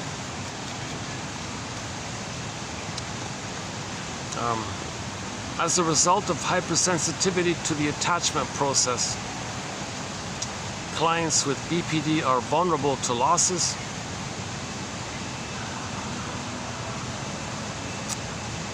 and they didn't get a chance to build a brick house. Their mind is like a straw house, easily blown away, right? Puffed away. BPD can be a consequence of a traumatic child-parent relationship in which there is no secure attachment, and this prevents the introjection of the alpha function. Okay, so the mentalizing mind, or the realistic conscious ego mind, is sometimes called the mentalizing capacity or the alpha function. So the primary process mentation, okay, that's the earliest mind. Okay, we have two minds. Okay. The more advanced mind, the reasonable, the adult mind, it's called secondary mentation. So shrinks lend their secondary mentation to their clients who are mainly coming from primary process mentation, hoping that the client will identify or learn from or absorb somehow or imitate somehow the shrink's secondary mentation and apply that for themselves. So the secondary mentation, one guy calls it the alpha function, and the primary process mentation, he calls it the beta area. I don't really go with this guy's jargon, but let's leave it at that. So we want to build the ego. We want a brick house. That's strong secondary mentation. Secondary mentation. That's the adult mind, reasonable mind, like a judge, reasonable. See the third side of the coin, like a detective, recognizing that's the best that they could do given What happened to you, it makes sense that you think this. You must have a good reason for thinking and feeling this. Given what you've been through, it kind of makes sense. And just see things more deeply, right? It is posited that individuals with BPD, it is positive that in individuals with BPD, as in the early stages of normal development, the views of self and other in each of these pairings are simplistic and exaggerated, in contrast to the richness and complexity that characterizes the corresponding views formed in the course of successful psychological development. So in the early development, it's goddess and demon. When the baby's breastfeeding, if everything's okay, he's in paradise. Mother's doing it wrong, he can't handle that, that's a demon, monster. So splitting, like simplistic and exaggerated. Later on, the child matures and sees that the mother is not a monster or not a goddess or a demon, but a human mother with two sides.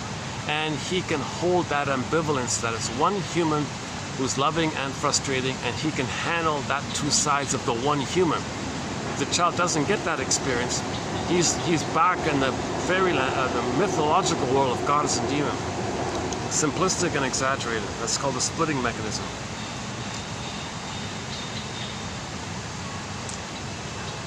Like the Queen of Hearts and Alice's Adventures in Wonderland, the borderline queen, so the bully version, so various versions of the BPD mind.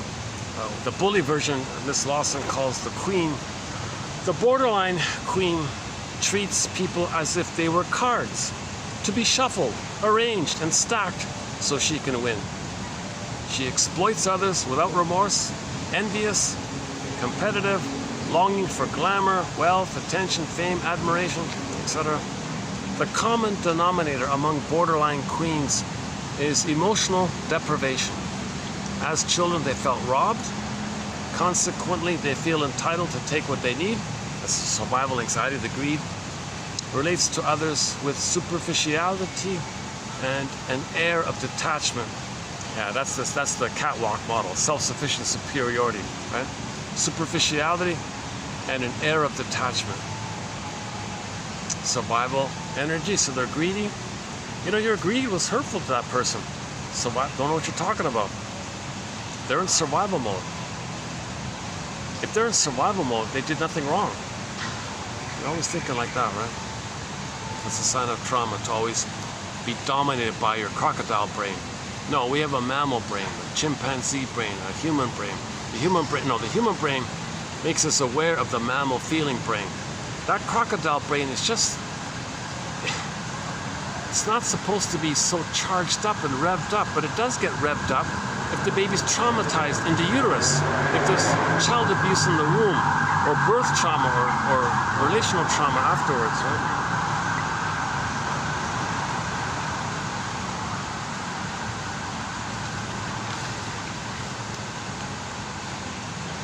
Of the four profiles of BPD in women, the which one is least likely to seek treatment? Her self-loathing prevents the witch from being able to trust anyone. She is not interested in being helped, she only wants revenge. So that's a severe trauma. If all she has is envy, like the Iago. Iago, do you think Iago is going to do therapy or something? Iago is just so charged up with the pain of mother hurting him so much, and he's become her. And he can't unblend from her. He's just too enraged, and nothing, he can't see any kind of goodness, because once upon a time he had some goodness, and immediately the mother shamed him. So he won't accept goodness.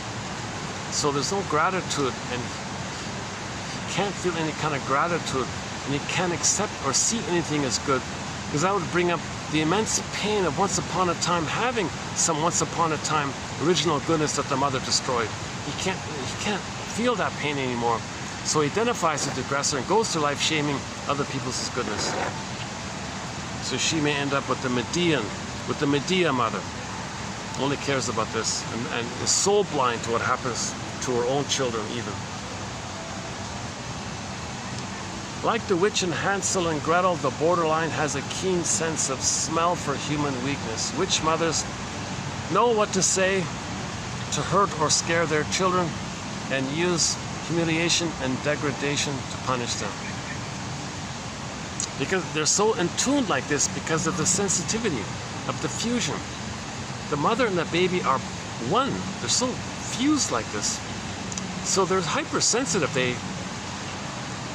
like the way it would be between a mother who's with her baby, and there's such an intimacy. They know every little little fiber movement, so they're so sensitive like that. So the BPD pattern has that kind of sensitivity because they're fused at that kind of place. And their sense of identity is to get a reaction from others. So the witch mother BPD versions, their sense of importance may be primarily derived from their ability to scare others. So the witch is always scaring people. They feel some sadistic laughter. Just as the diabetic must learn to manage sugar intake and output, the individual with BPD must learn to manage emotional input and output. So once again, BPD is an emotional regulation issue. And a thinking issue. And a behavioral issue. BPD, like PTSD, may be the natural consequence of the brain's response to emotional stress.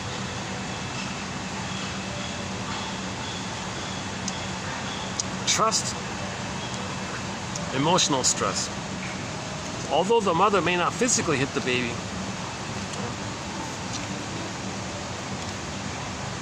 but the stress of her gaslighting the baby, putting the baby in double binds and shaming the baby.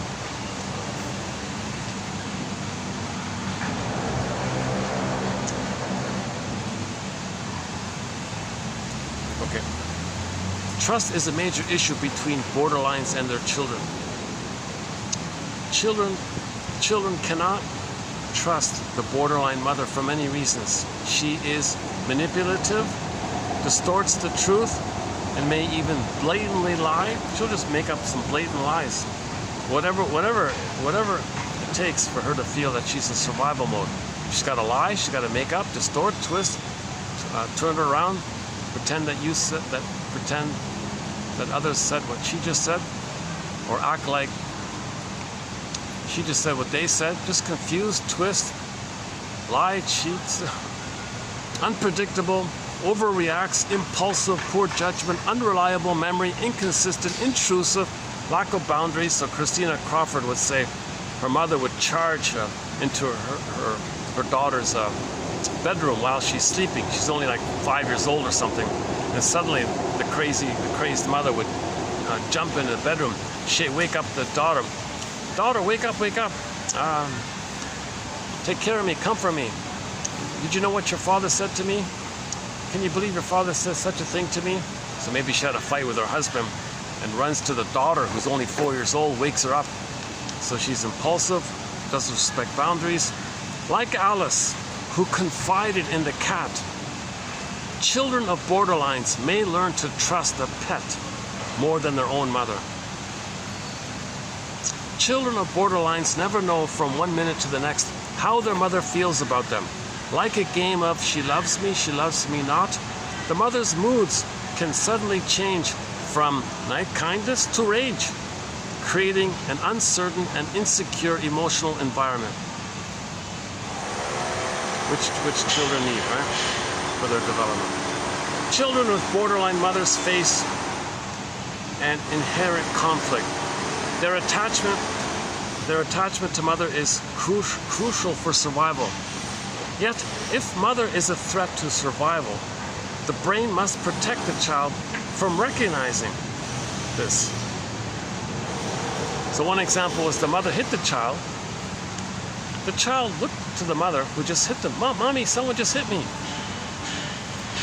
She couldn't see the child couldn't see the reality that the mother just hit her. That very same child turns to the one who just hit her and said, Mommy, someone just hit me. needing to see the mother as all good. The child has a psychological need for their survival to see the mother as all good. So she splits it, denies it. No, someone else hit her. Okay, this leads to splitting. Okay. Someone else hit her. Mother's all good, either or. So this either or binary thinking is a key feature of the BPD mind, because they can flip and twist and all this all the time. The splitting defense results in a variety of neurobiological effects. As Kernberg points out, although this type of defense may reduce anxiety, so the child dealt with the pain of mother hitting him by saying, "Mother, you're all good, someone else hit me." It dealt with his anxiety, but that child may grow up with the BPD pattern himself.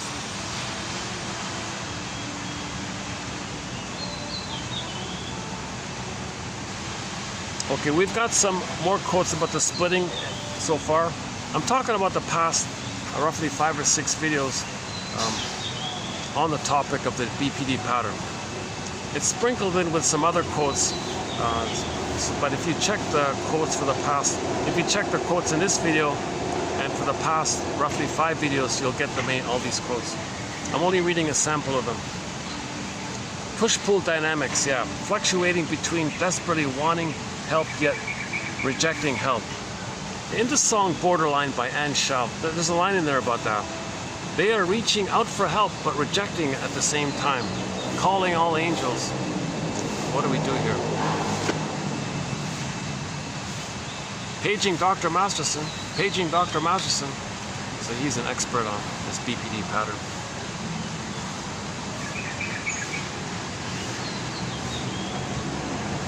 When we talk about attachment trauma, paging Dr. Bowlby, paging Dr. Bowlby.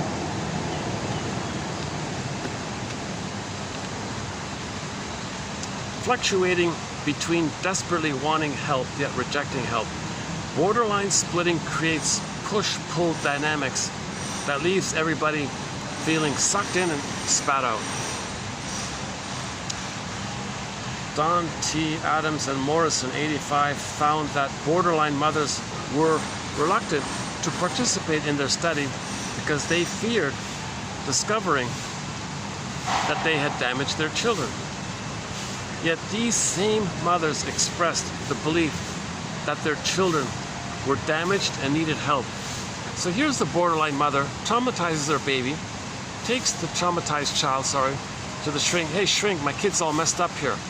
The shrink says to the mother, "Do you believe that in any way, shape, or form you may have contributed in any way to your child's problem?" Oh my God, she'd be enraged. How? She'll deny it immensely. And no, there's something wrong with the child. I'm perfect.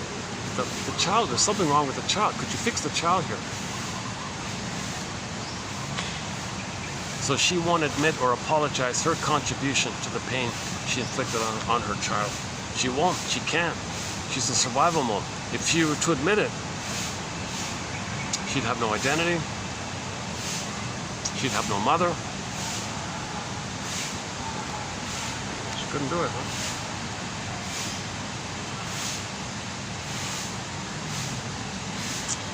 So those are the BP. Oh yeah, so they either or they can't see the two sides of the story.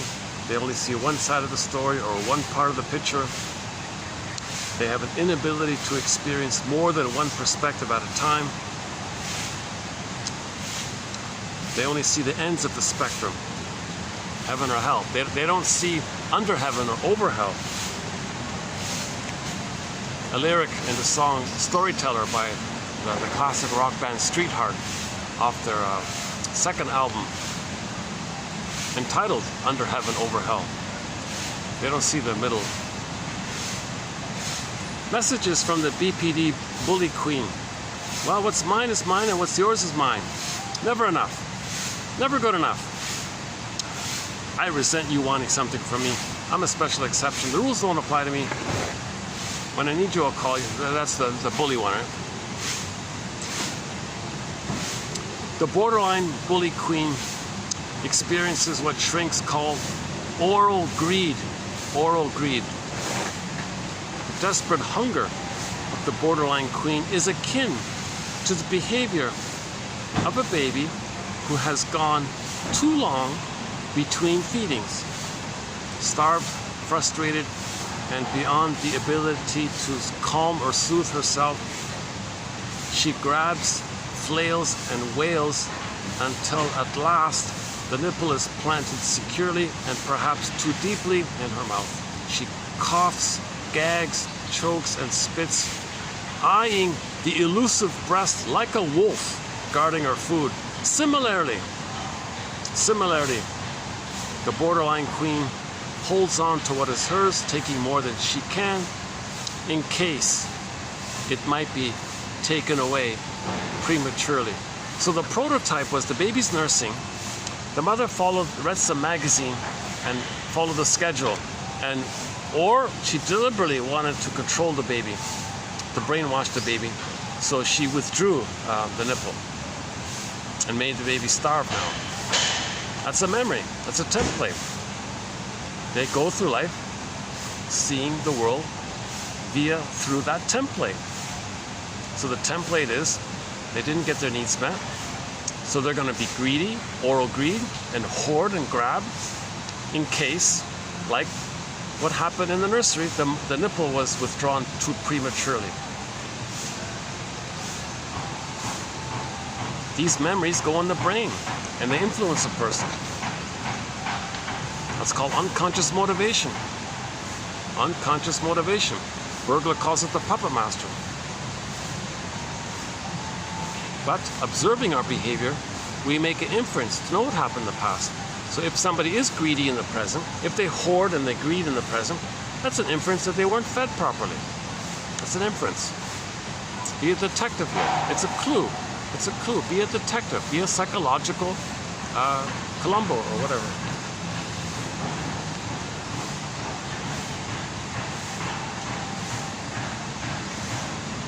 Well, here's the now you see it one.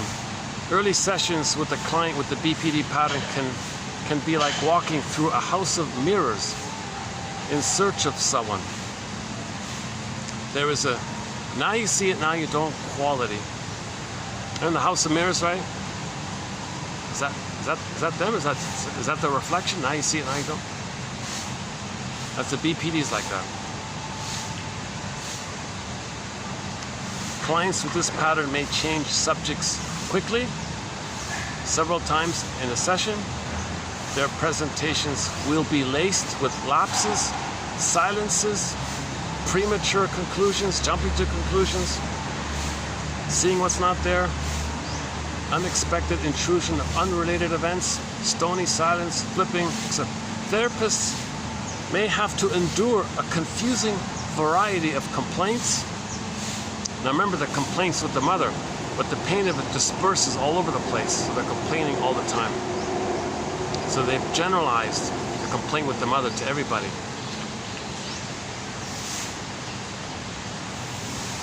There is little to get hold of with any certainty in such situations. Okay, we have several quotes on projective identification, a key one as well. Children who grow up with borderline mothers live in a make-believe world that is neither fiction nor fantasy. Borderland.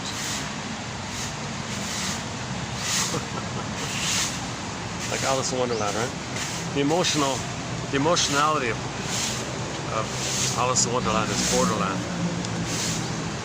Borderland is an emotional world where mothers resemble storybook characters, helpless waifs, frightened hermits, bossy queens, or vindictive witches.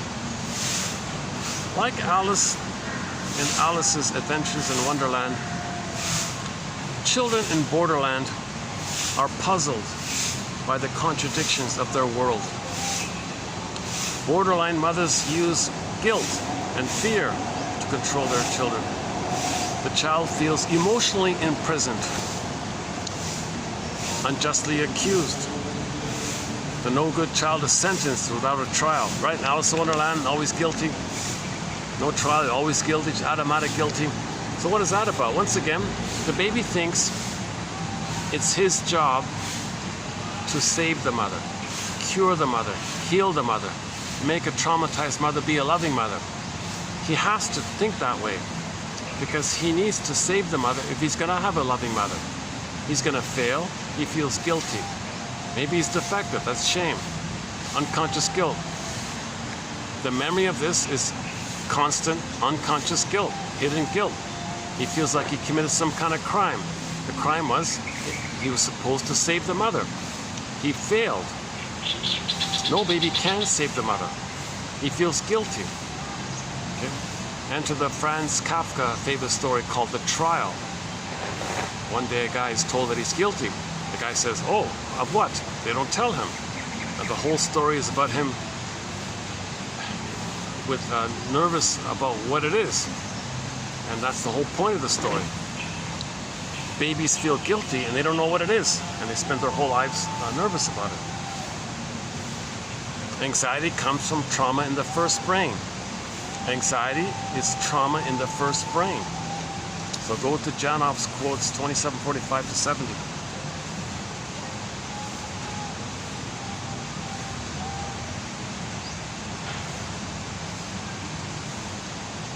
Where are we now? Ernest Wolf, 88, explains that merger hungry, so symbiosis. The baby didn't get the blissful oneness, that's the merger hunger. Okay, he explains that merger hungry personalities, that's a symbiotic issue. Our song for this is Katie Lang's song Constant Craving. Constant craving, that's the merger hunger. Merger hungry personalities need to control others completely. The borderline witches, merger hunger personality, leaves her children feeling devoured, suffocated, oppressed, etc. Okay, here's a good one by Lawson. This is one of my favorite ones by Lawson. Here's a very good one. I think this is a good one. Let's just say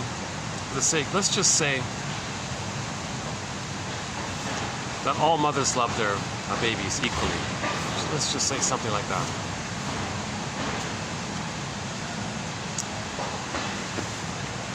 But hold the phone here.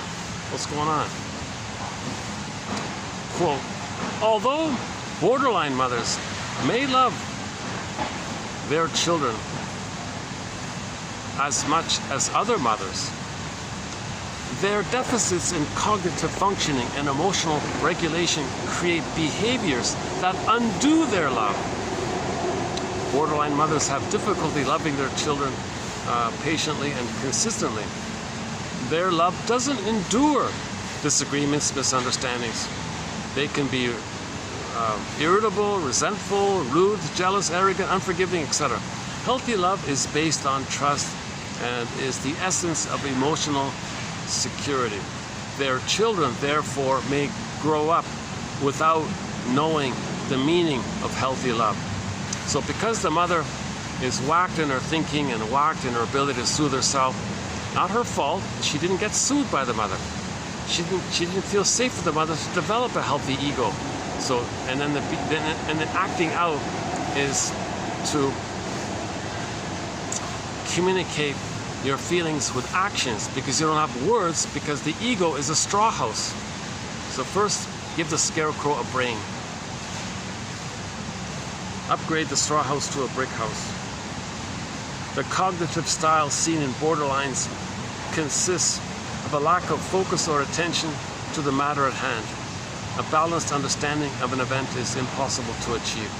Yeah, they don't want to see the two sides. It's flipped. They can only accept one side.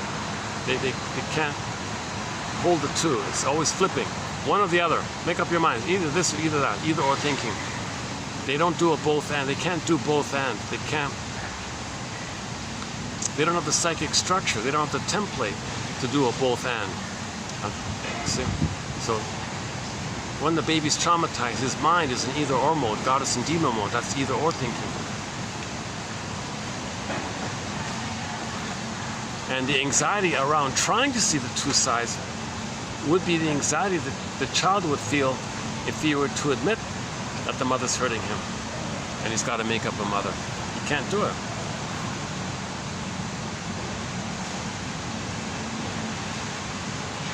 Okay, Masterson has some good tips for shrinks, so I'll leave that.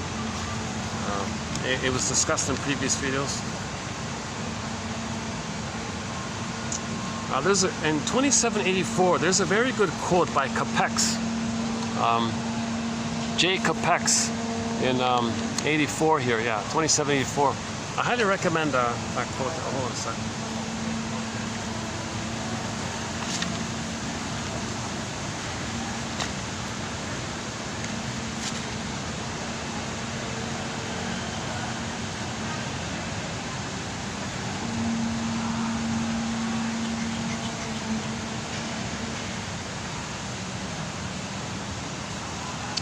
I'm trying not to get people in the camera. I think someone's just sort of behind me.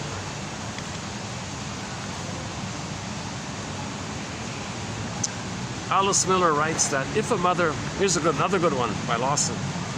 Alice Miller, 1985, writes that if a mother could feel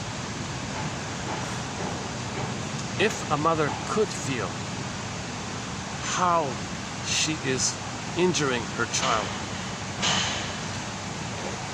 or hurting her child, if a mother could feel how she is hurting her child, she would be able to discover how she was once hurt herself, and so could rid herself of her compulsion to repeat the past. We repeat because we don't remember and feel. When we remember and feel, we stop repeating.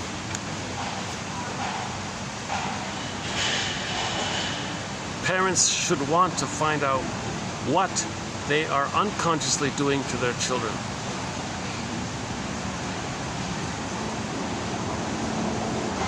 Okay, and how adult children should trust their intuition and not take the bait. So a lot of children see the bait, not the hook.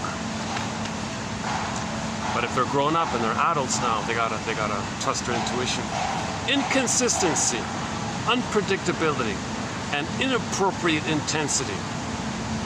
Because borderlines, or mothers with a borderline mind, were abused, neglected, or suffered a traumatic loss as children, they are desperately afraid of abandonment. They seek emotional control over others, even threatening abandonment in order not to be abandoned themselves. So a mother might, to control her own child, she might say, "Daughter, if you don't do what I say, I'm going to leave you here in the park, and you'll be a goner." So she's terrifying the child to control the child, because she doesn't want the child ever to leave her. So she'll threaten to leave her daughter, right, as a way to make sure the daughter never leaves her.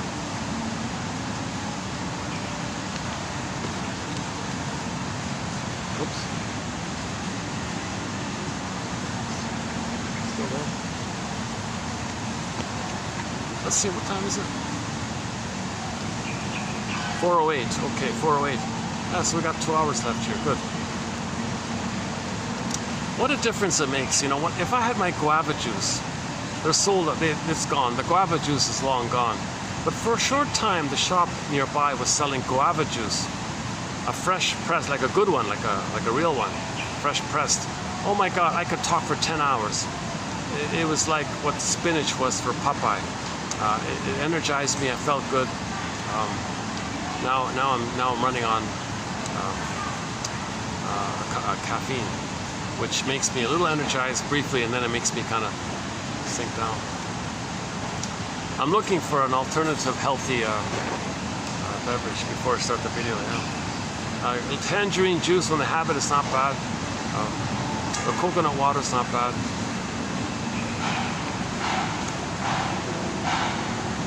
So yeah. And I can't find Egyptian licorice mint tea.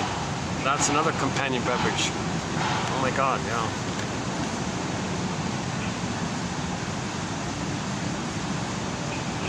Interactions with borderline mothers often leave the child feeling guilty and confused.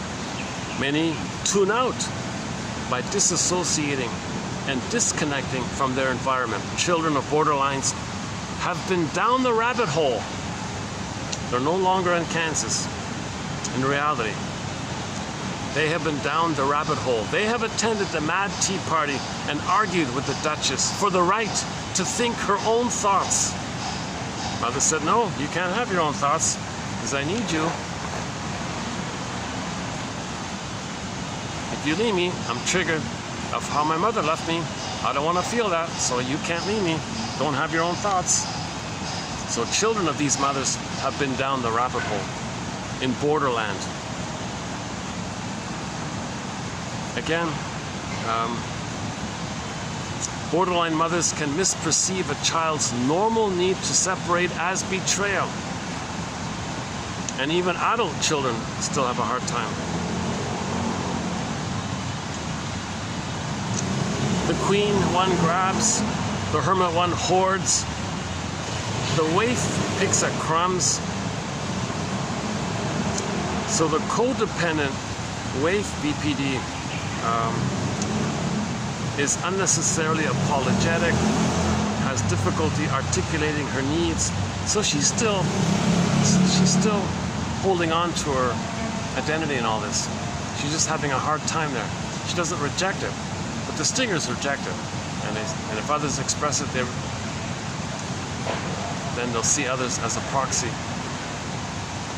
of their once upon a time child place of having needs, and reject those needs seen in the proxy. So to do so, they reject the proxy's expression.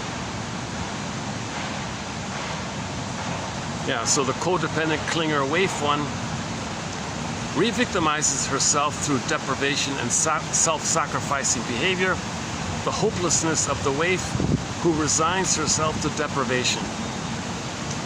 So the waif's slogan is, oh, life is hard. The hermit says, too dangerous. The bully queen, all about me one. And the witch one just wants revenge. The envy one. Yeah, it goes like that. And the hermit, by the way, the hermit one and the bully one resembles the 5 and the 8 on the Enneagram.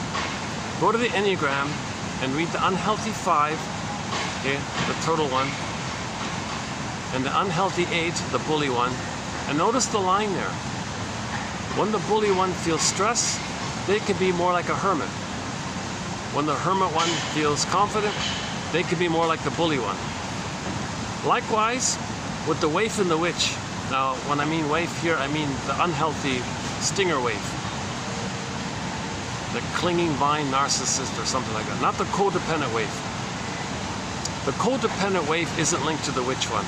It's the stinger waif. So when Christine Lawson talks about the waif, I think a shortcoming of her book in this area is one of the weaknesses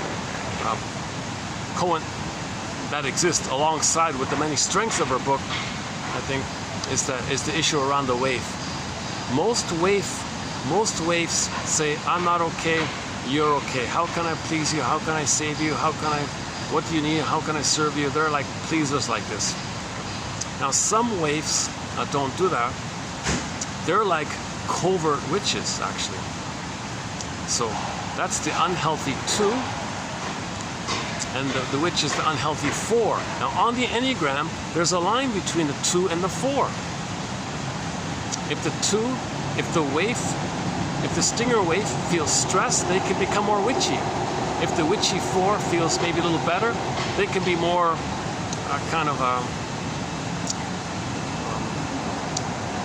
more softer, I guess, or more covert about it. So the turtle is like the covert of the bully 8, who's the exhibitionistic, a voyeur, proxy. So in other words, the bully is the proxy for the hermit. The witch is the proxy for the stinger waif. Put it that way. Yeah. Okay, we've got a couple of quotes about the waifs and about the hermit in the collection here. Leotti compares the BPD contradictory and non-integrated representation stemming from the disorganized internal working model to 3 basic roles of the drama triangle. The Chapman triangle, 1968, Stephen Chapman, his famous drama triangle. So remember the triangle with the Mr. Chapman there? Okay. So you got the victim one, the child's the victim, the mother was the aggressor, but sometimes the mother is the rescuer. So you got the 3 in the mind, and a person can flip around those 3. They can play the victim, they can play the rescuer, or they can play the persecutor one.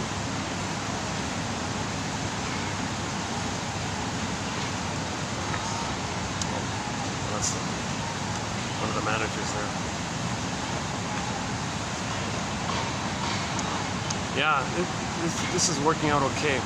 I double check with them to make sure I'm not bothering any of the guests way down there. They don't hear me down here. Can you believe it? I'm talking fairly loudly here and down at the other end because there's so much surrounding noise. It's all muffled. It's all muffled.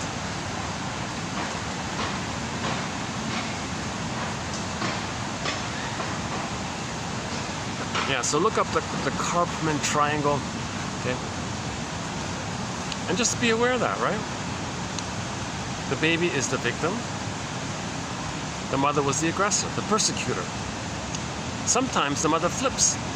Okay, baby, stop crying. Here's a cookie. So she's the rescuer. Imagine this as a simplification of the BPD mind. Now,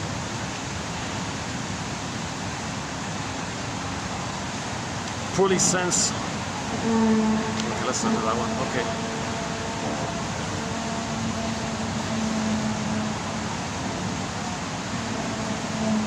Okay, let's. So that what I just read was sort of a sample of the quotes on the BPD pattern discussed in the past week and a half, I guess. This BPD topic is sort of a continuation of the previous topic, which was the talionic feeling topic. The talionic feeling topic. Because Masterson talked about a client with the BPD mind and said that if you don't want to fail your client, he said to his other shrinks, if you don't want to fail them, you got to address the talionic feeling in clients with the BPD mind, the narcissistic mind, the bully mind, etc. Not only the BPD mind. Any of the stinger personality patterns. Indigenous people don't have that. Indigenous people don't have identification with the aggressor. There's something about their ongoing continuity of their 50,000 year cultural traditions and the memories of it with their stories and even their little games they play, whatever, all their little things they do. There's some kind of continuity that holds on to their identity somehow. Now they're very traumatized and they're under immense attack. Conditions are being imposed on Indigenous people to create immense poverty and suffering.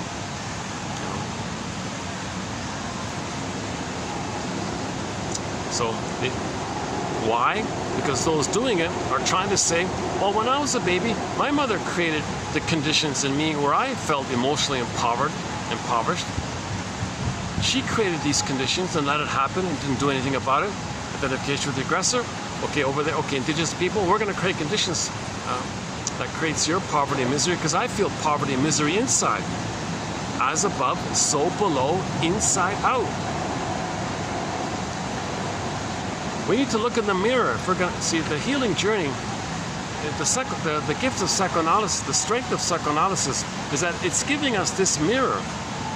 It's giving us this ability to see how the above is a reflection of the inner. Heal the inner, the outer is normal. Wounded inner, our doing is distorted. Get back to feeling, our doing will be normal. Healthier, huh? Our distorted doing comes from the wounded feeling. Get back to healthy feeling, then our doing is normal. Okay, let's go to today's quotes here. Okay, hold on a second. Let's switch this over here. Okay, now we'll do 27. 2791. So we'll get into today's quotes here. Yeah, so let's do so now we'll do today's quotes here. 2791 here. 2791. BPD is an active area of research with hundreds of studies published each year. An immense enthusiasm now. That's very exciting news, that almost every day a whole study is published, almost every day. It would be great to have access to these reports or summary statements.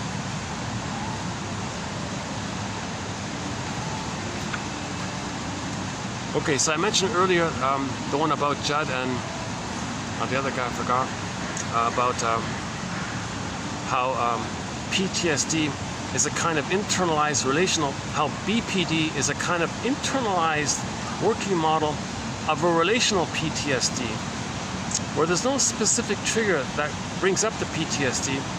They're just in constant relational PTSD whenever they relate. So whenever they relate to someone, the whole relational PTSD flares up, of the needs not being held, not being seen, not being given agency, not being given support for their identity. So in their relating, they're back with the frustrating mother. So they're in survival mode against the mother. Deflect, blame, lie, deceive, trick, flip, blame. So they're still fighting with the mother like this. So in other words, the BPD mind, they're always fighting with the mother in some way, escaping, avoiding, controlling, running, whatever. They're in chaos with the mother. That's why the BPD mind makes people feel a little crazy, because nobody in the present is that person's mother in the past from the nursery. That's why they feel they're so confused about their behavior. Why are you acting like this? Why do you think this? Why do you believe this?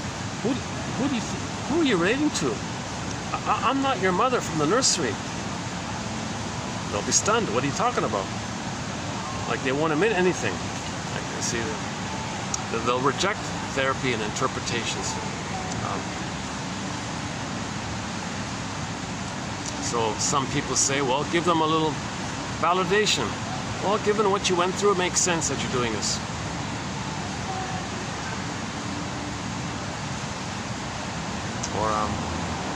Or maybe lend your healthy ego. Well, why would you do that? You know, like, well, why would you think that person should do that? Yeah, why? Tell me why. That's called confrontation. In psychoanalysis, the term confrontation means confront a person's denial and bring it up to their attention. Usually it's with a kind of like a why kind of question. So related to this idea that BPD is a form of PTSD is this one here by H. Green. Clients with BPD are likely to have had extreme and invalidating experiences when younger, leaving them with the expectation that they will not be treated well by others, and vulnerable to strong emotional reactions when this impression seems to be confirmed. When they're triggered, in other words. So in their relating to anybody, there's a strong expectation that they're going to be hurt, abandoned, abused, and all this. And if there's any little clue, all the great emotions come up. They're easily triggered, so they're hypersensitive in this area. And if they're the waif, if they're the waif one, if they're the clinger and the pleaser one, there's a real desire to try to help them kind of thing. They really draw you in to kind of help them. But they'll reject it. They'll reject it. They'll try to help you instead, but they'll reject your help. BPD. Okay. The impulsivity and lack of affective control. The confusions about identity and the boundary difficulties, aggressiveness, and inability to tolerate being alone of the borderline adult might have its origins in parenting that had not facilitated a sense of being known, understanding one's feelings, and being securely attached. So number one, there's no secure attachment. So number one, there's no secure, that's a given. There's no secure attachment.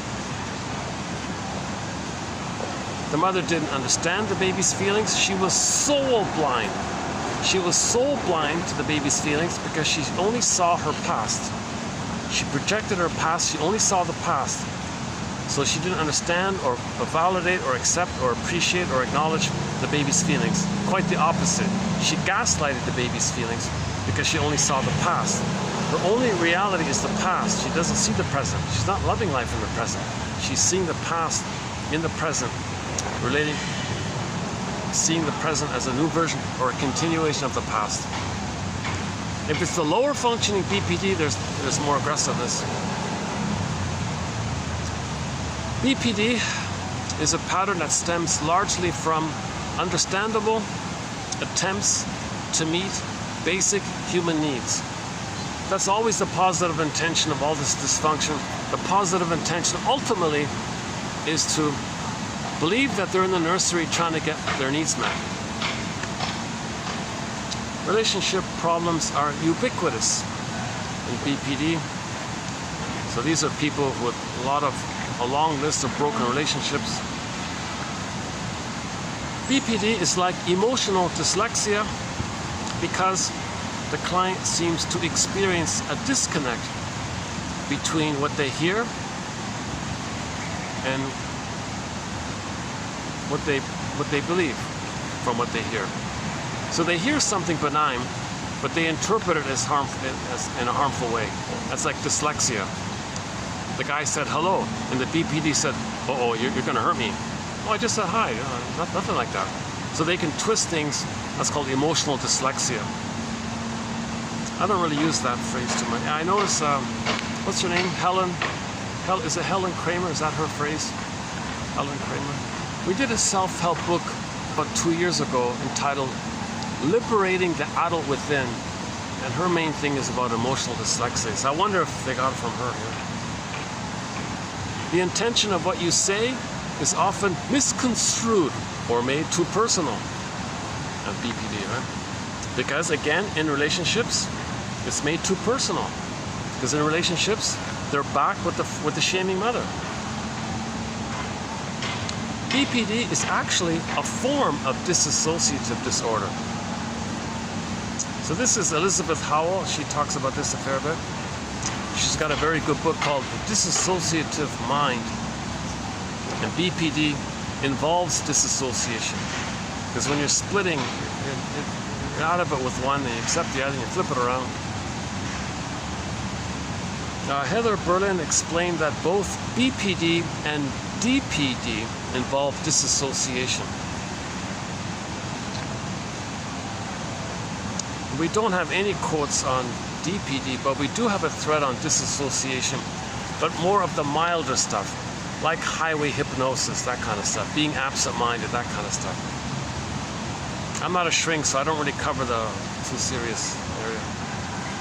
A reduction of dissociative symptoms over time was associated with recovery in BPD. So if the client had BPD and they healed it, they're more present. They're not daydreaming anymore. They're in the present. Gratzstein, excellent author, James Gratzstein. We got a lot of good quotes from Gratzstein. Gratzstein, 1981, sees splitting. So we're talking, when we say, we mean psychic splitting, a defensive psychological splitting of either or. A simple way of thinking about it is this way. The more the baby's traumatized, the more the baby's being abused, the more he's going to see things in either or. Like quickly, either or. Like, just intuitively you can almost get it. I feel it intuitively when he said it that way.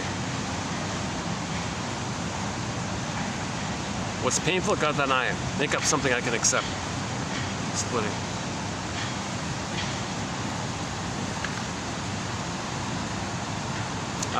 Thus, PTSD and BPD share disassociation as a major coping mechanism.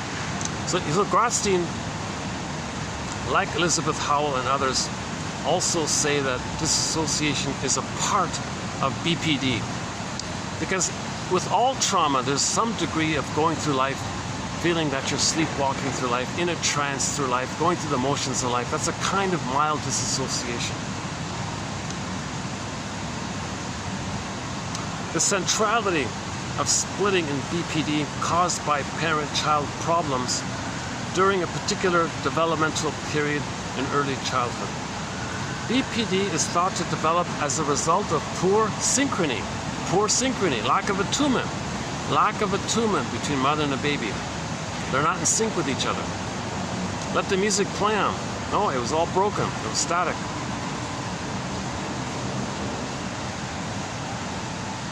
That disrupts or blocks the young child's successful efforts at early separation and individuation from the mother figure.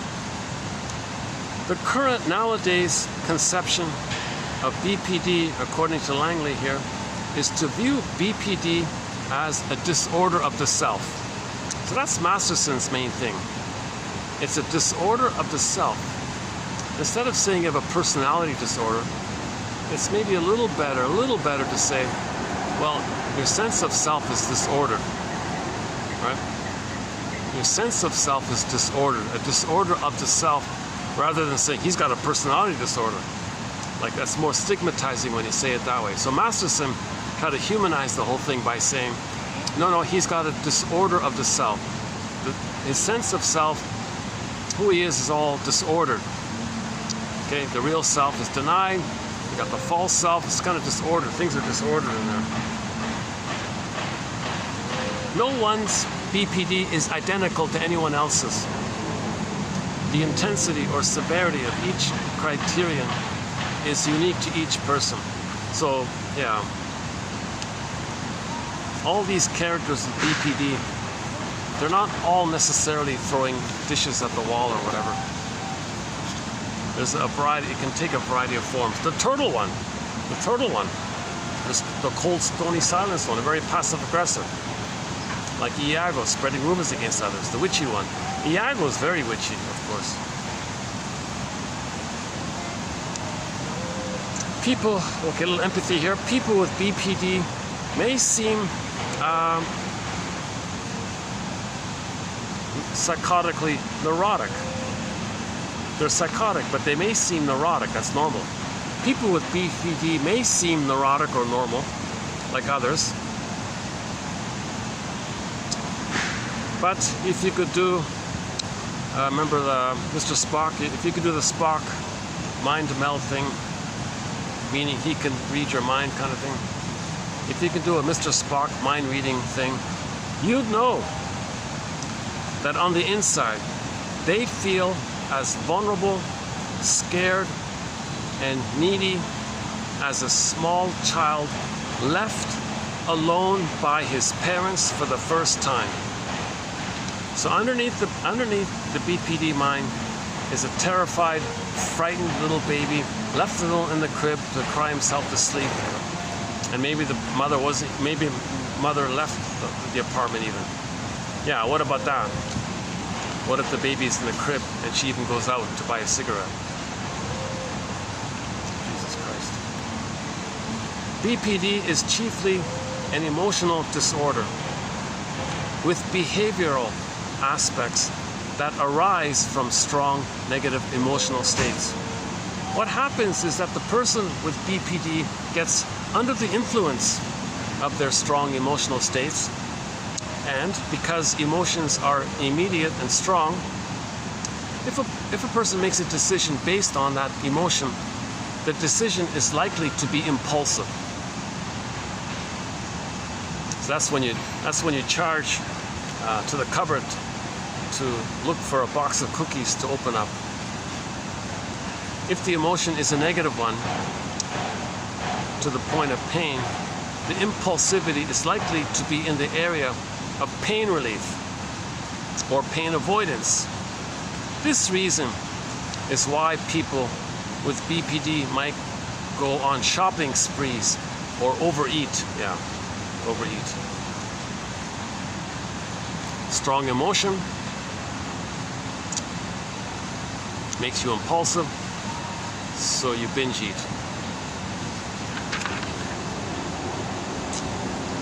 BPD. Hold on. Oh, sorry. Next one here. Here's a good one, yeah. Yeah, here. Okay, here. This one here. The client, owing to his early personal history and to repetition compulsion, tries to play a certain role and to induce in the other a complementary one. He tends to take up a position in the interaction which is inversely symmetrical with the one he seeks to induce in the other. As a result, what the client says is usually opposite of what he does. For example, the schizoid, the turtle, the hermit borderline will perceive himself as persecuted and ascribe the role of persecutor to the other, whereas it is he, the hermit, who actually acts as the persecutor. Right?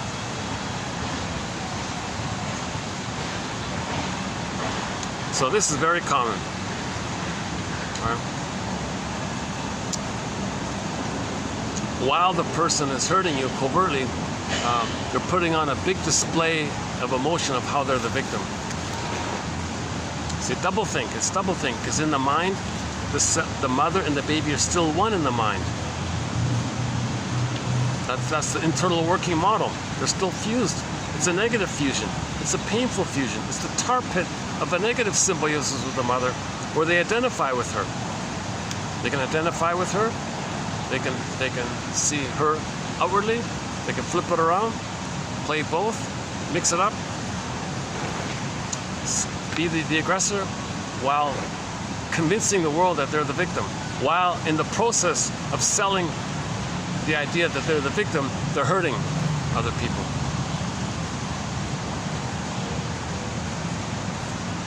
Okay, the lower, one guy has a phrase here for the lower functioning BPD one.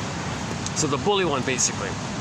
So the lower functioning BPD in the bully category, the queen one, the queen area.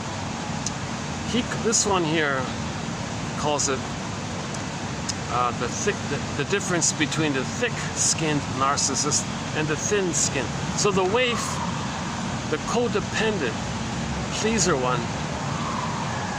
Oh no, hang on, narcissist. No, sorry. The clinging. Okay, the waif one. The waif one in the stinger mode might be the thin-skinned narcissist, right? The bully one in the stinger area might be the thin-skinned one. Okay, the thick-skinned one sneers at interpretation directed towards need and dependency, becomes identified with the destructive self whose sole purpose is to survive by one-upping over their own creativity, feelings, life. Look at that, eh? That's the Pyrrhic victory.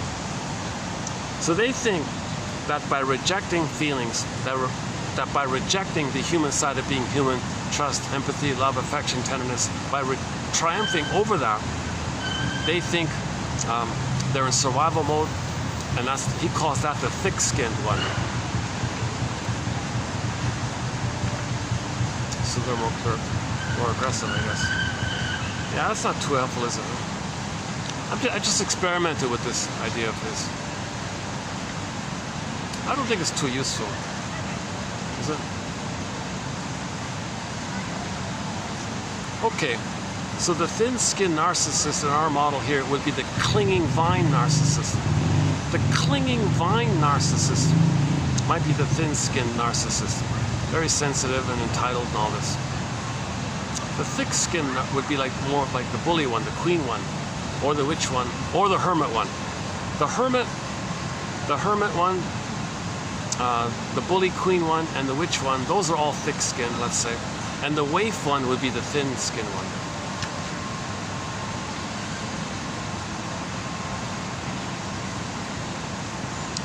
Yeah, look, yeah, okay. So for example, with the thick-skinned one, his dominant self-state is grandiose, omnipotent, devaluing, and aggressor identified. A state that must be continually maintained by devaluing others. See, he only gets an identity if he shames others. If he devalues others, he has an identity. If he doesn't have anybody to shame or devalue, he has no identity. Imagine that, eh? There's identity diffusion, identity issues with identity. They don't know who they are. They only feel one with the mother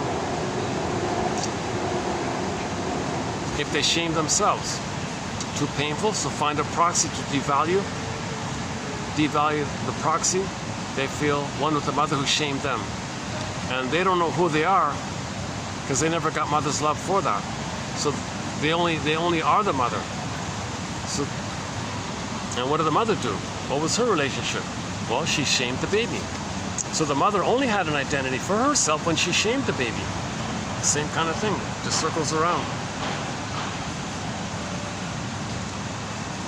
Okay, this one, a little bit of a question mark here. Okay, these two guys here, Wollaston and Hickson Bow, 2008, wrote of nurses in the mental health nurses, I guess, who lacked empathy. So in the shrink in the nut house, the nurse lacked empathy. They lack empathy because, quote, they do not consider BPD clients to have a mental hygiene problem and are therefore seen as in control of their negative behavior. While another study found treatment professionals sometimes regarding or equating BPD with malingering.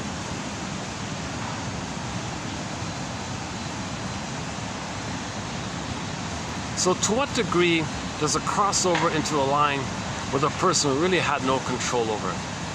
Like where really it's like a quote-unquote disease of the mind. Like at what point do we say it's like that?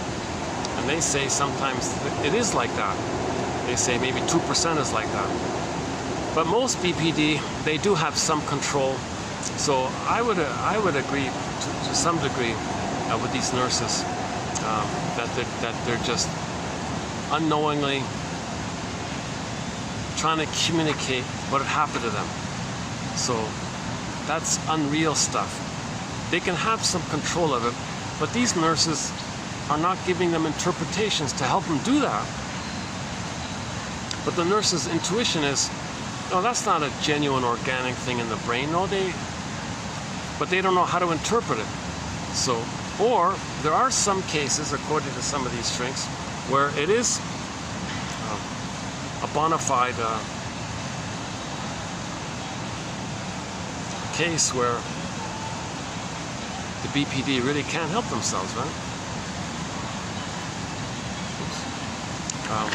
Yeah, that part I don't know about. I saw the quote. They said like between 1% and 2% of the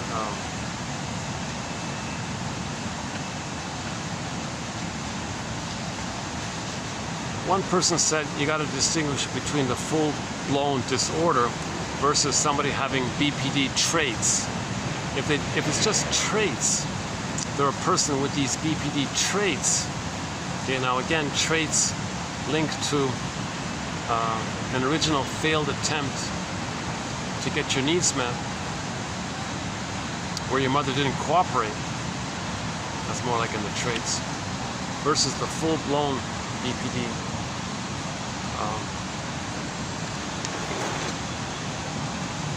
Where the shrinks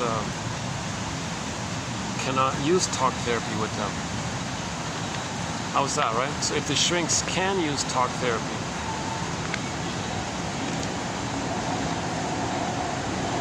so that's okay, right? But if See, at what point does the stress in the brain create brain lesions and like damage in the brain? Like at what point does stress in the brain create damage to the brain? Like at what point do we go there? Now the people say, well, even if that's the case, if you make interpretations, you can heal. Things can heal. Just like someone had a problem in some other part, it can heal. All the brain can heal. So I'm not really too sure about it.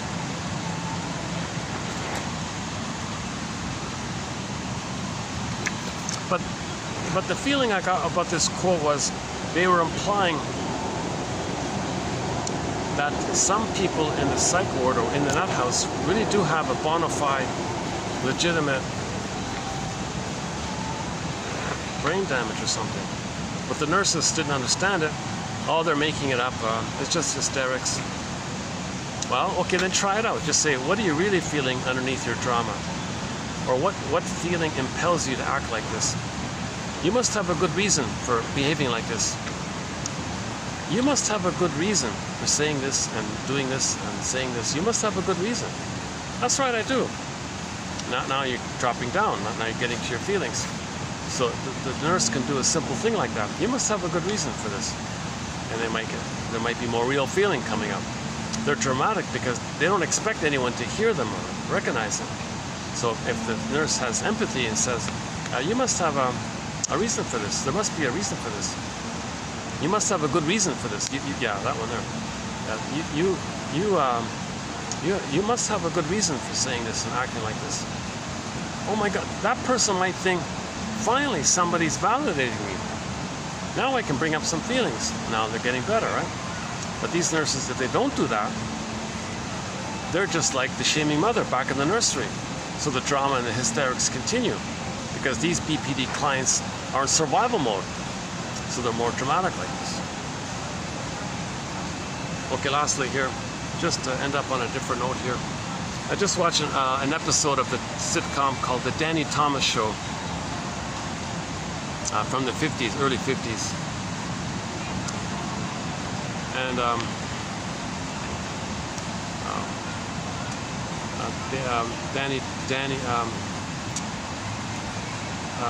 one of the kids, the teacher, one of the kids in the home, visited the family, and she said that she has a degree in psychology. So Danny Thomas or William, the line in there was, "Oh, so you're like Mrs. Freud here, are you? Or you're Mrs. Sigmund Freud here?" So he got upset at one point, and the teacher, acting like Mr. Freud, said, "I see, Mr. Williams, that I have triggered your defense mechanisms." So when she said something he didn't like, he got a little emotional. He said that. I just include that because in the 50s, the jargon of psychoanalysis was mainstream. It was accepted. It was all over the place in the 50s.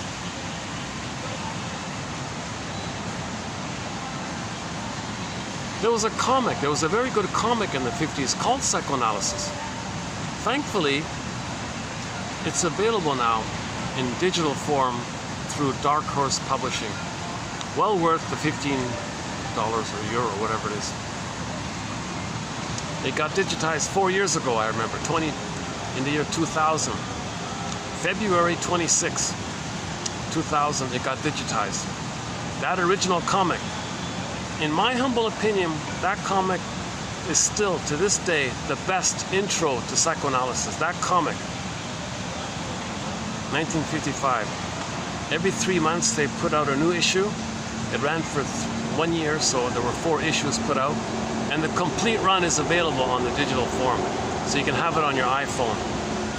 It teaches a lot. It teaches about family systems theory, about scapegoating, emotional triangle, overeating, the womanizer one, toxic masculinity, self-defeating behavior, repetition compulsion, transference, dream interpretation, the idea that our unknown self is like a stranger within, and we're going to get to know this repressed self,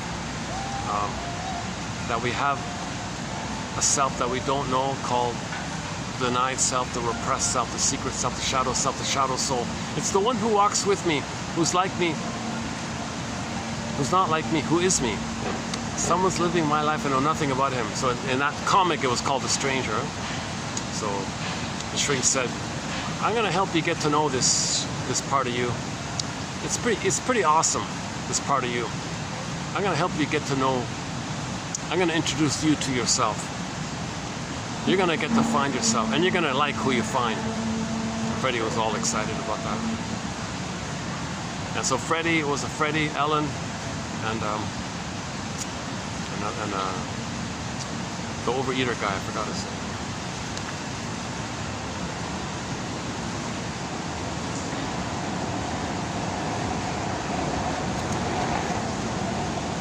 Okay, so today, what's my favorite for today? Let's see.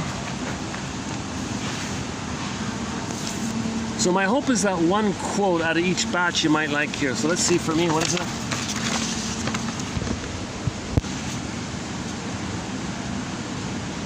Yeah, okay, this first one, yeah, this one here. The one by H. Green here. I think this is a good one.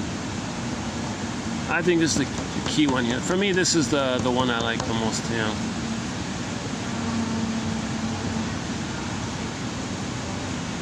It's like an invisible PTSD, and it comes out anytime you relate with somebody.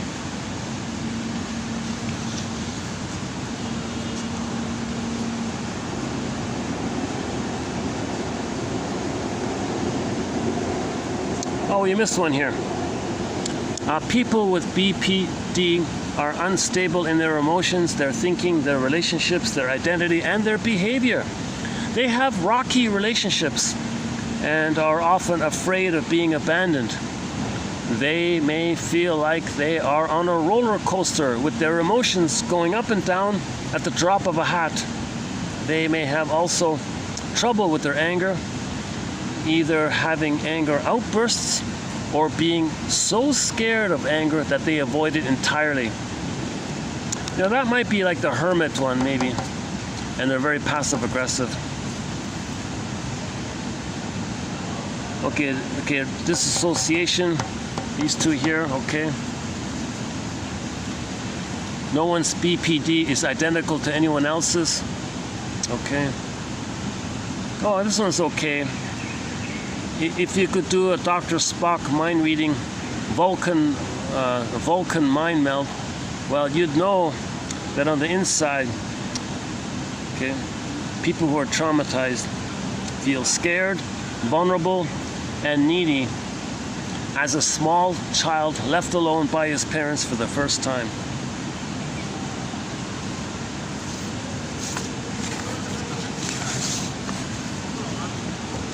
This one's not too bad. I don't mind this one. This is from a self-help. I don't mind this one here. BPD is chiefly an emotional disorder with behavioral aspects that arise from strong negative emotional states. What happens is that the person with BPD gets under the influence of their strong and negative emotional states, and because emotions are immediate and strong,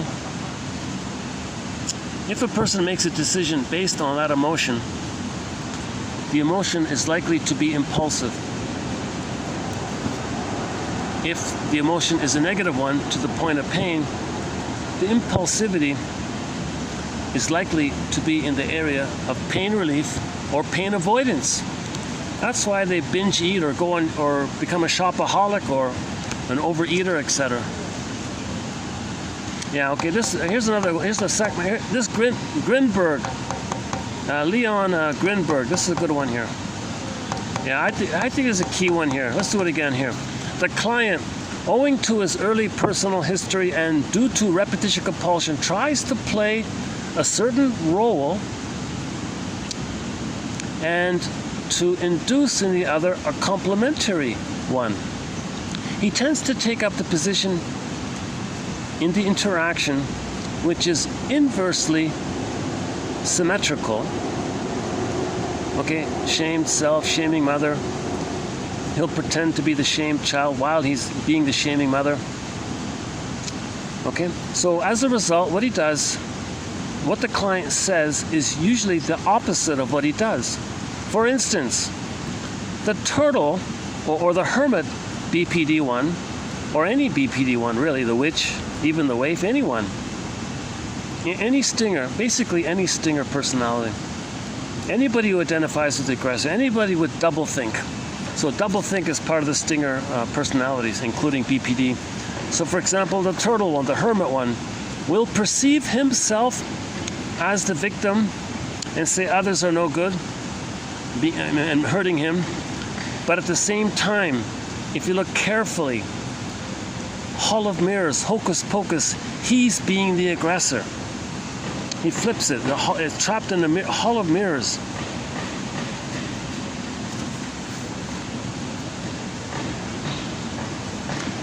I see, Mr. Williams, that I have triggered your defense mechanisms.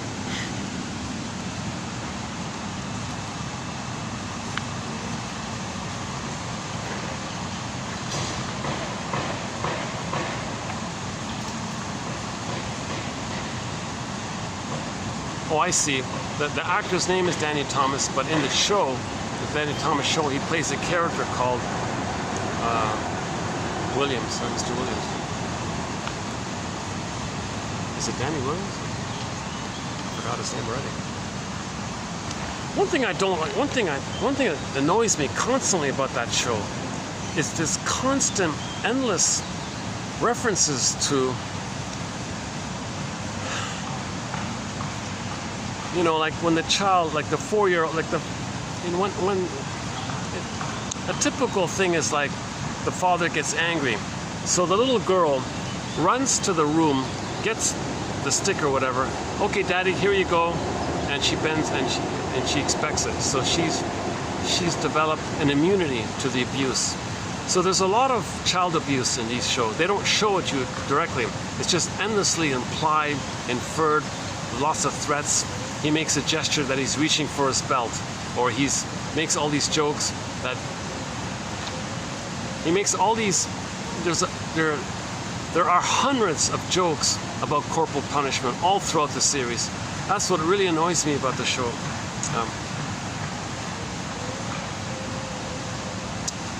And I kind of gave up on it. I got tired of it, so I finally watched one the other day. Now, despite what I said, it's still better than the way more abusive shows like the Honeymooners and the Archie Bunkers and the Al Bunnies and all those other ones. Oh, hold on a second.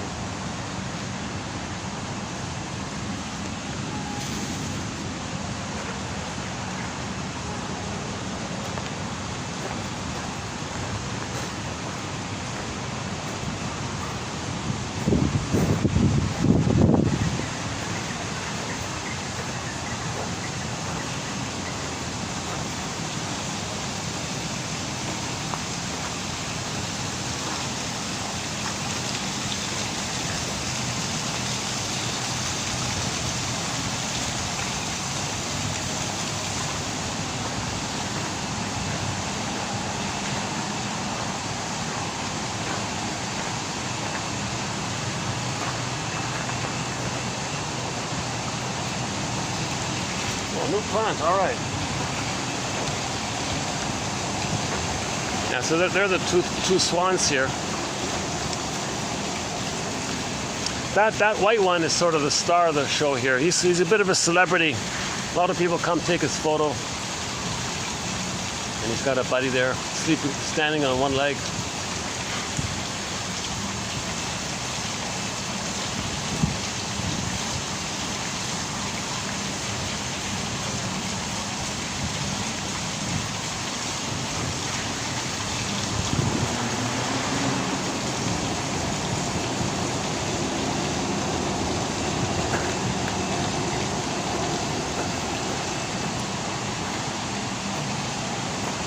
Well, here's a white flower I was looking for before. But the narcissus flower is not as big as this. But the narcissus flower is like a tiny, tiny little white flower.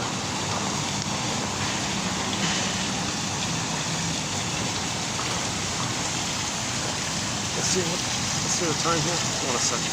How are we doing here? Battery's holding up. 5 o'clock. Okay.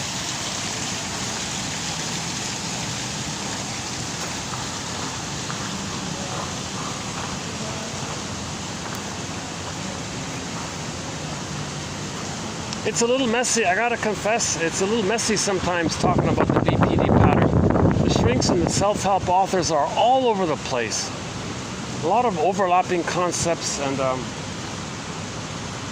trying my best to kind of, pick the better ones. So as confusing as these quotes are, I think we're generally, I feel some clarity.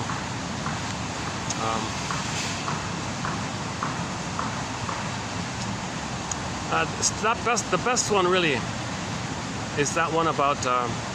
Let's take it up again. Hold on a sec. 2790.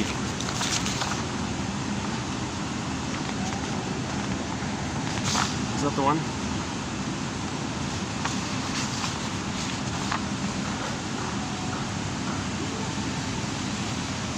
Today was 91, right?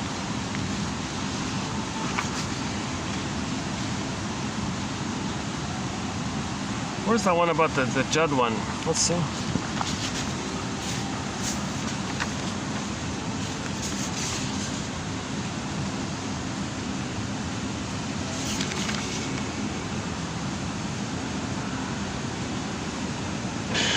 The body speaks for the soul if the soul doesn't find a voice.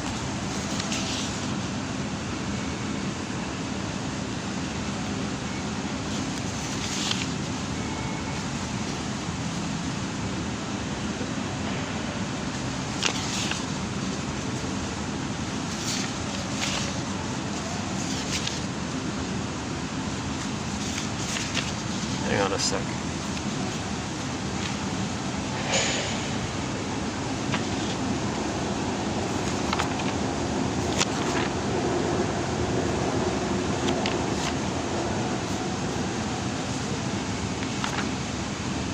Oh, here we go. Yeah, here we go. This one here, Judd and McGlasshan. Yeah.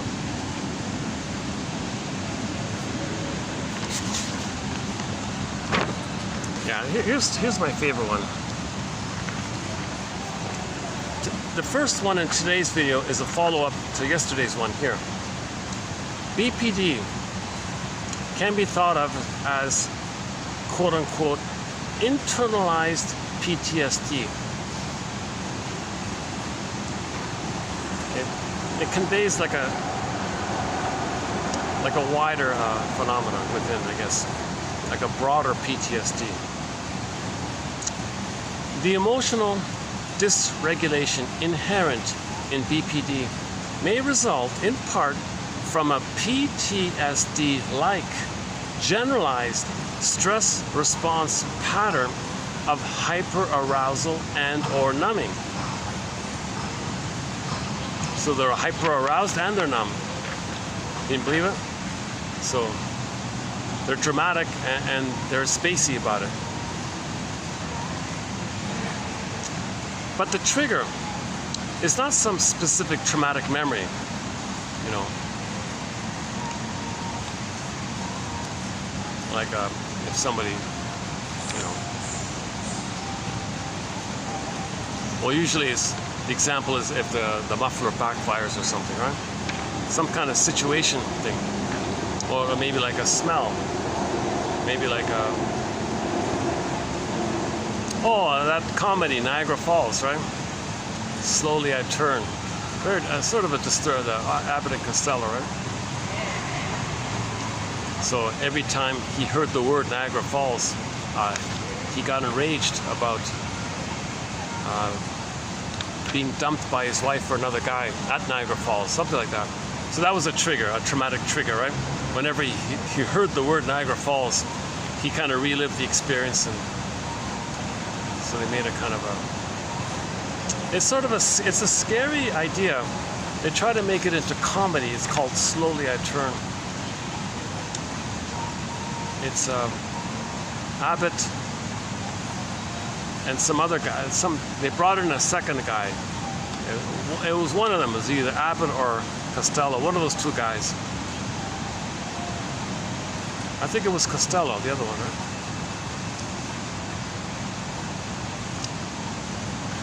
Anyways, that's like a trigger, right? Like a situational trigger. The guy heard the word Niagara Falls and he freaked out, right? He was back in the past, all upset.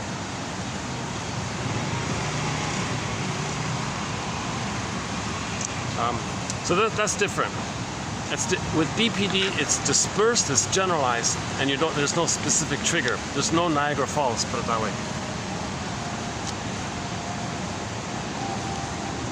The traumatic trigger, yeah, so it's not a specific, the trigger is not a specific traumatic memory. The traumatic trigger is recreated in the context. So the context, the relational context, being in a relationship, interacting with somebody, the context of relating.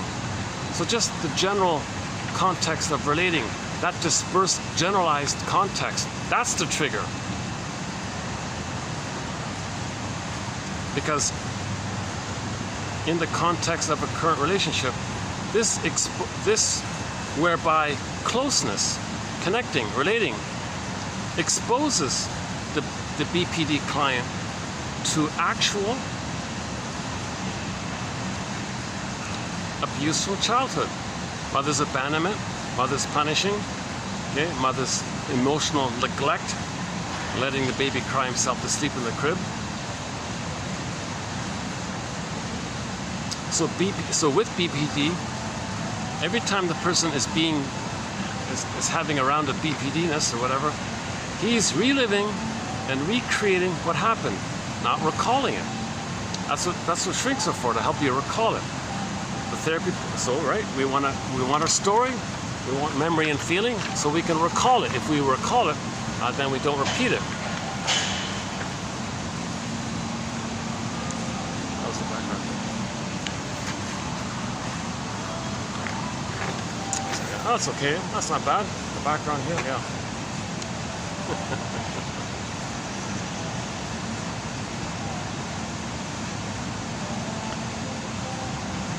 Okay, so I think we got two good ones in here.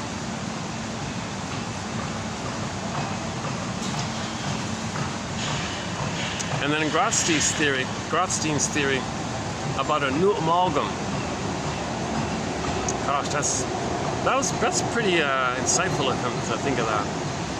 A new amalgam, a psychotic mind and some kind of normal or neurotic mind. Somehow they interconnect and intermingle and create some new pattern called the BPD mind. And with that ability to flip around and be psychotic and neurotic and psychotic, catch me if you can. He sounds reasonable. No, he's in Alice in Wonderland. He's in Kansas. No, he's in Oz. He's in Oz. No, he's in Kansas. Where is he? Where are you? Catch me if you can. Are you in Oz? No, I'm in Kansas. No, you're in Oz. No, I'm not. I'm in wherever the other one is. They're in the other place. And you go to that place, they're in the other place. You catch me if you can. So that he can flip between Oz and Kansas fluidly, quickly, smoothly, and you can't catch him. You can't, because he'll just flip. He'll just disassociate. He'll fly. Yeah. Now you're getting to science fiction here. Now he's these like magicians. You flip around like this, right?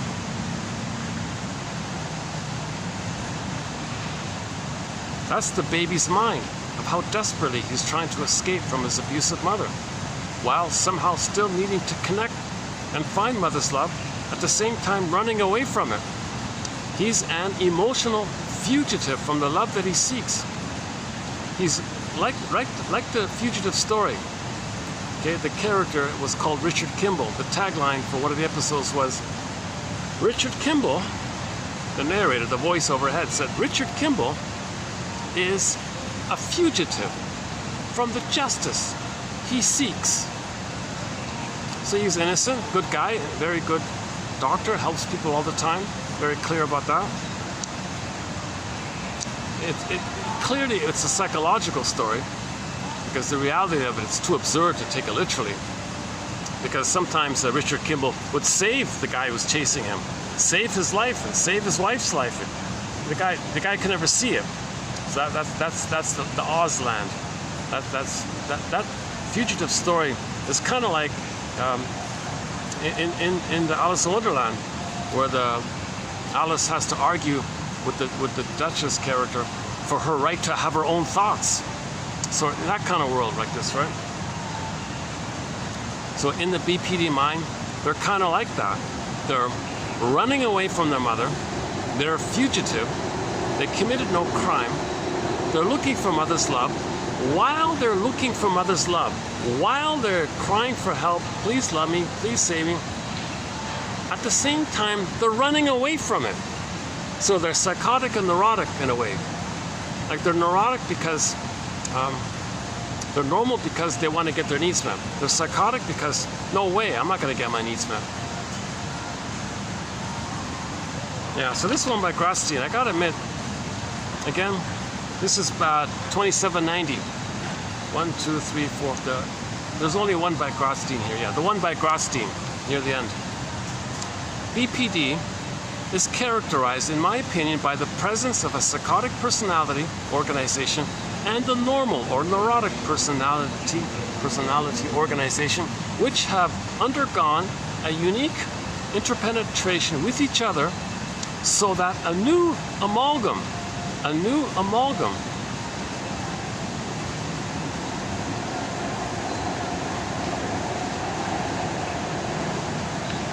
Can we say it's like the amalgam, like for your dental filling? Like a new amalgam? No. A new amalgam emerges, which can well be stated as psychotically neurotic. So you're in Oz, but you look like, but maybe you're in Kansas, or you're in Kansas, but maybe, oh, put it this way, maybe you're in Oz and maybe you're in Kansas, or maybe you're in Kansas, maybe you're in Oz. Catch me if you can. So that phrase, catch me if you can, means when the shrink's trying to help the client, or the friend's trying to help the client, you can't, quote unquote, get them to stay with anything. The moment you're relating to them, they're running away. Now they draw you in, but they run you away. Like they run away from you. They say help, you try to be there for them, they run away from you. So that's the interaction of the battle the baby had with the force feeding with the mother, or whatever it is, whatever happened with the mother. Now the force feeding with the mother, he'd want to run away, but he still needs the breastfeeding. He still needs to be fed, but if he's being abused while he's being fed, that's the chaos of it all. So the BPD it comes from this. That's sort of the source point of it all. It is as if a collusive symbiosis exists between these two twin personalities, which allows for an unusual tenacity, stability, and cohesion. They can live their whole lives with this stubborn chaos mind. It makes everyone else crazy. It makes everyone else feel empty and depleted and drained. You see? So everyone else is going to feel what they felt.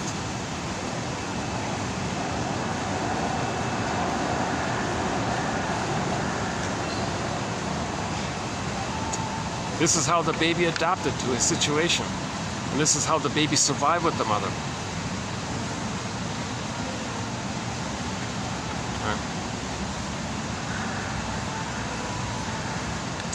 Yeah,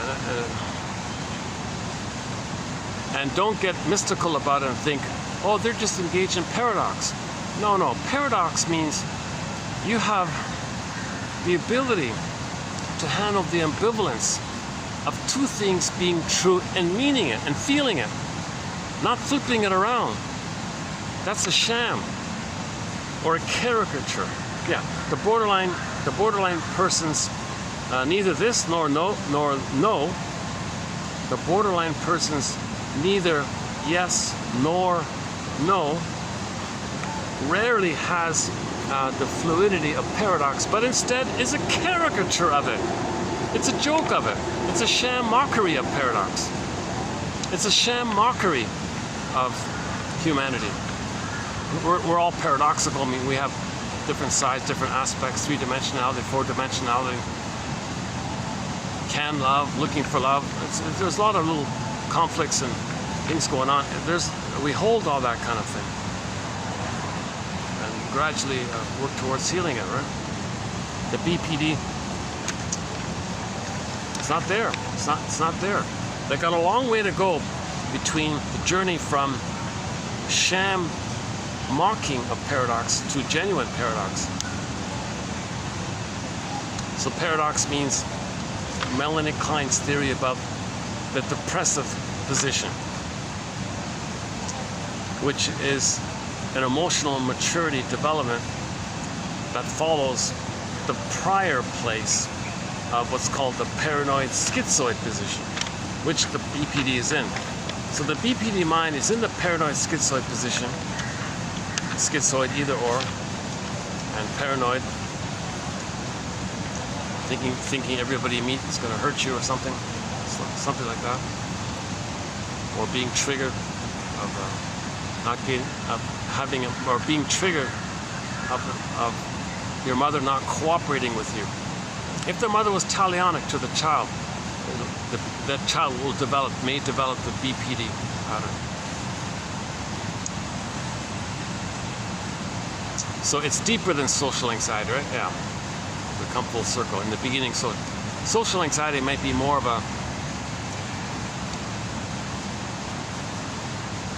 about not learning how to communicate with others, and, but still being okay with it, right? The BPD, it's deeper. It's psychological trauma. It's more about psychological trauma. It's more about PTSD, whereas social anxiety might be just habits or something, just not being skilled or having experiences. Maybe only children might be in that category. Maybe people who are only children who didn't have the kind of environment of interacting with their siblings or something. So when they interact with others who did have siblings, maybe there's an awkwardness in there, so that's social anxiety. Maybe like that. How are we doing here?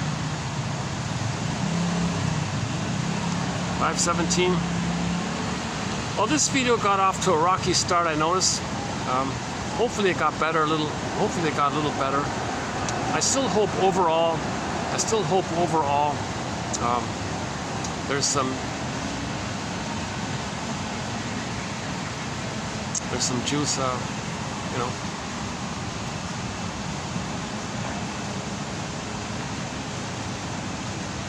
There's some guava juice. Psychological guava juice. Psychological spinach leaf.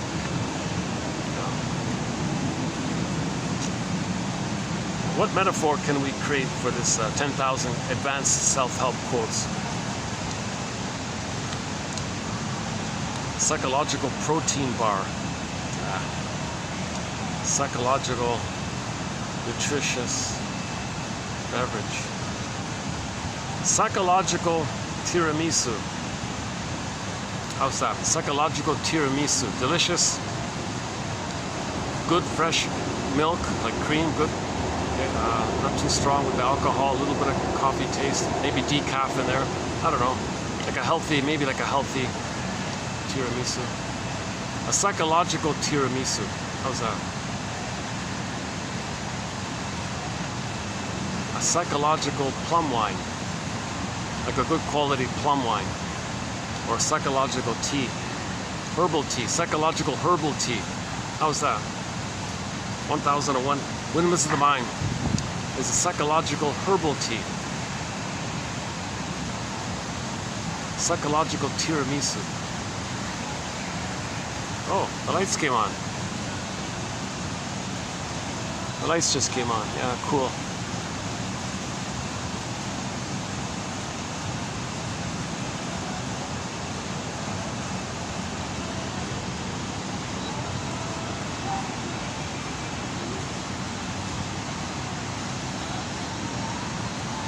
Dung, dung, dung.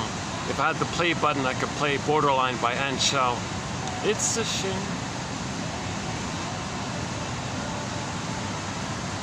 How did it get to this point? They had it all. They had so much.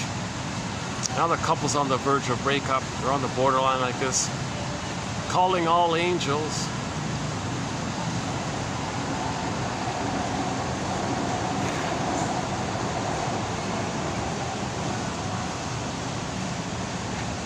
That's a good sign. The manager gave me a little smile there. They reassure me, don't worry, everything's okay, you're not bothered. Because I always approach them, are you sure I'm not bothering anybody? No, we don't hear you, don't worry. Nobody uses this end. People don't like the fan. There's a fan there. People avoid this. But I did notice it today. Yeah, I wasn't on today. Good. Yeah, that's great.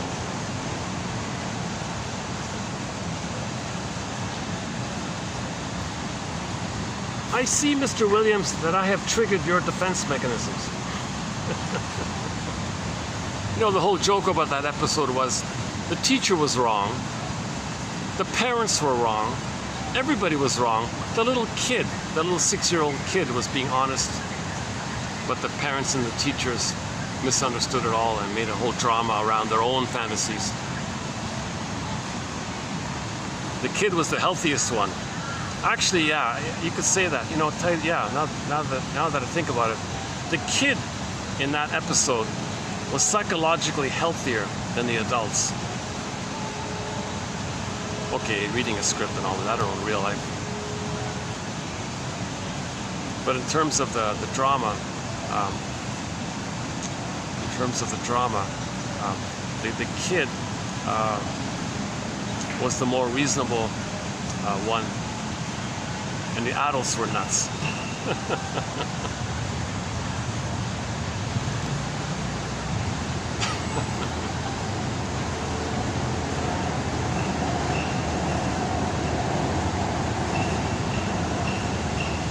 Well, I think I'm going to wind it. I noticed my speaking isn't too smoothly.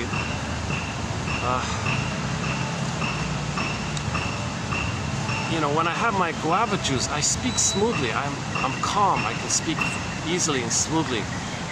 When I'm going on sugared stuff and caffeine, I start off okay, but then I start to mumble a little bit.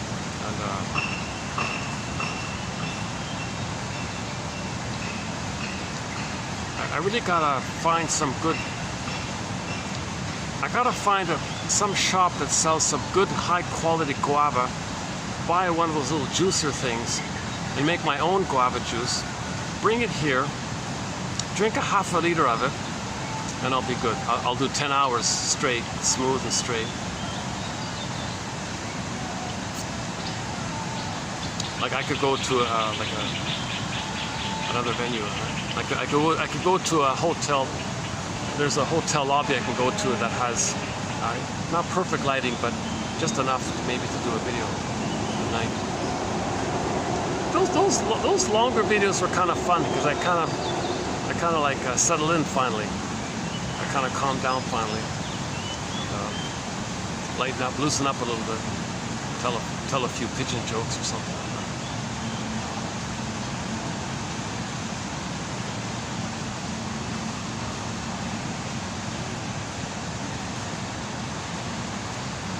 So your mission, should you choose to accept it,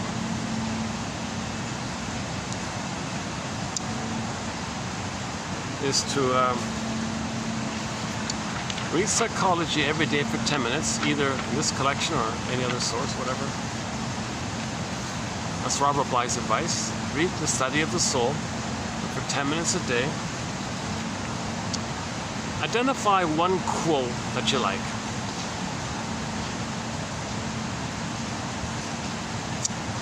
Write it down, make a note of it, do something with it, and then say to yourself, or ask yourself, what does this quote remind me of? Free associate, just freely say what comes to mind. Notice when you stop. Notice when you gave up. That's when a feeling came up. As a defense against the pain that was coming up, you stop. Just notice that moment. Oh, hi. Oh.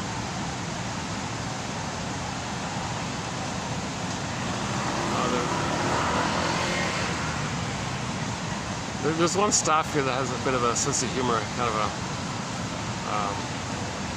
They have very loyal kind of staff here that's been around for ages.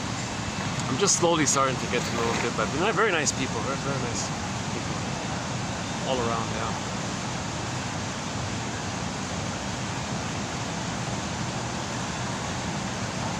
I was just surprised to see, just surprised to see that one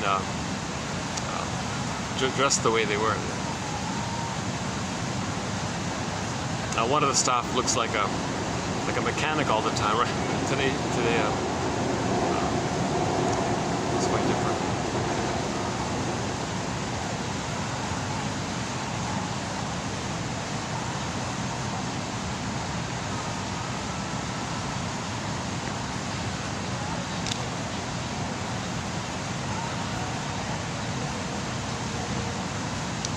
One thing I miss doing, something I haven't done in ages, is bring the laptop, open up the file, the encyclopedia, 10,000 quotes, and just randomly pick some quotes. I just like spin away, just randomly pick it.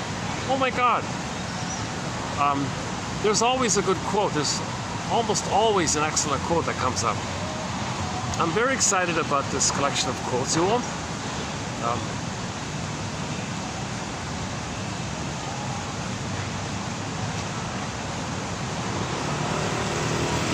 So just to clarify, there's no Freud, ironically, due to the translation problem, so I've avoided that whole issue. There's no Jung and Lacan because of all the made-up jargon. And even guys like Kohut and Bion and Adler, a lot of other sort of middle big names, we don't have those. It's funny about that, eh? The best quotes are from people you never heard of before. Althea Horner, Dorothea MacArthur, James Grotstein, Thomas Ogden. Masterson's a little better known. What about Rinsley and Solani? Good Trip's a little bit better known. Yeah, Klein, yeah. Karen Horney, Melanie Klein, William Fairbairn. Okay, what about Edmund Burglar? Edmund Burglar is the #1 contributor to psychoanalysis. Direct into the English language. 24 books, 300 papers. Unfortunately, it costs a fortune to find. I only read 70 of them. Luckily, fortunately, his selected articles book, when he passed away, his wife, Marianne Burglar, and someone else, I think, the trustee or whatever, they put together 70 of his articles. That's a very good bundle. It's called The Selected Works of Edmund Burglar. It's 70 of his articles, but I noticed something. He's got a lot of other excellent articles which aren't in that collection. The reason I say this is because I came across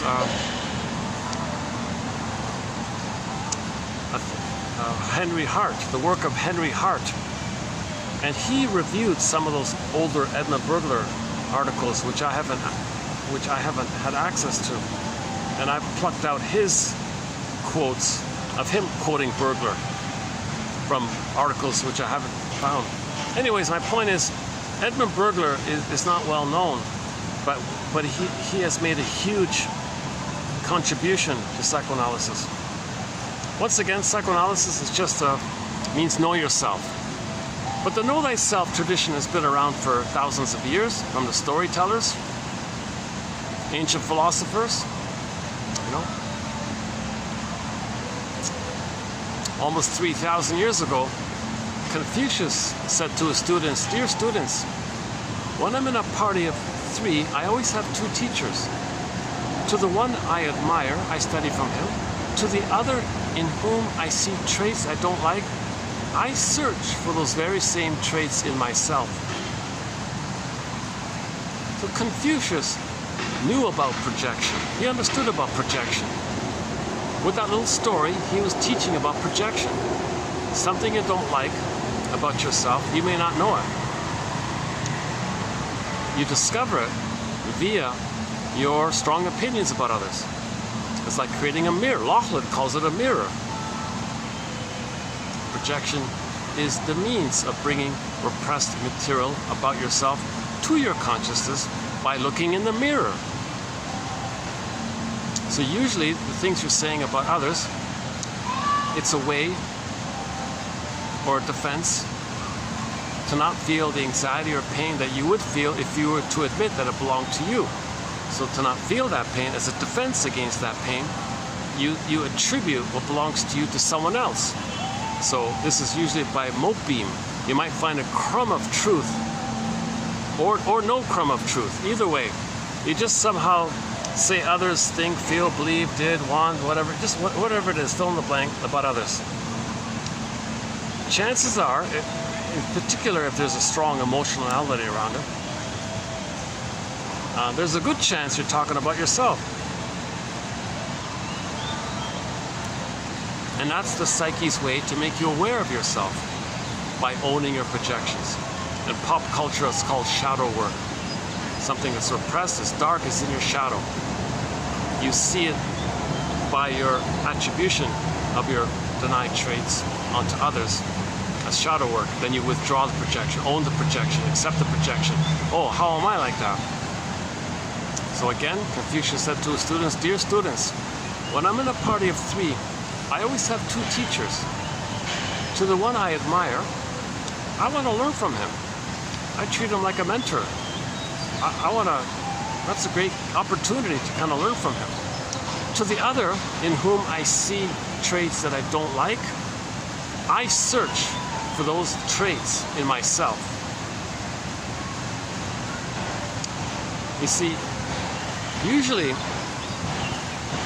when someone is integrated, they won't say others are bad or fill in the blank. They'll just say they're wounded, they're crying for love, they're doing the best they can. Well, given what they went through, that makes sense, what they're saying or feeling. Well, if they were traumatized, or if they have BPD, and the BPD is a kind of a generalized PTSD in the area of just relating, well, that makes sense why they're acting. So you have a more of a analytic, like a more understanding kind of empathy kind of place. If you're not in the empathy kind of place and you're judging somebody, okay, that's projection most times. It's not perfect, not all the time. But,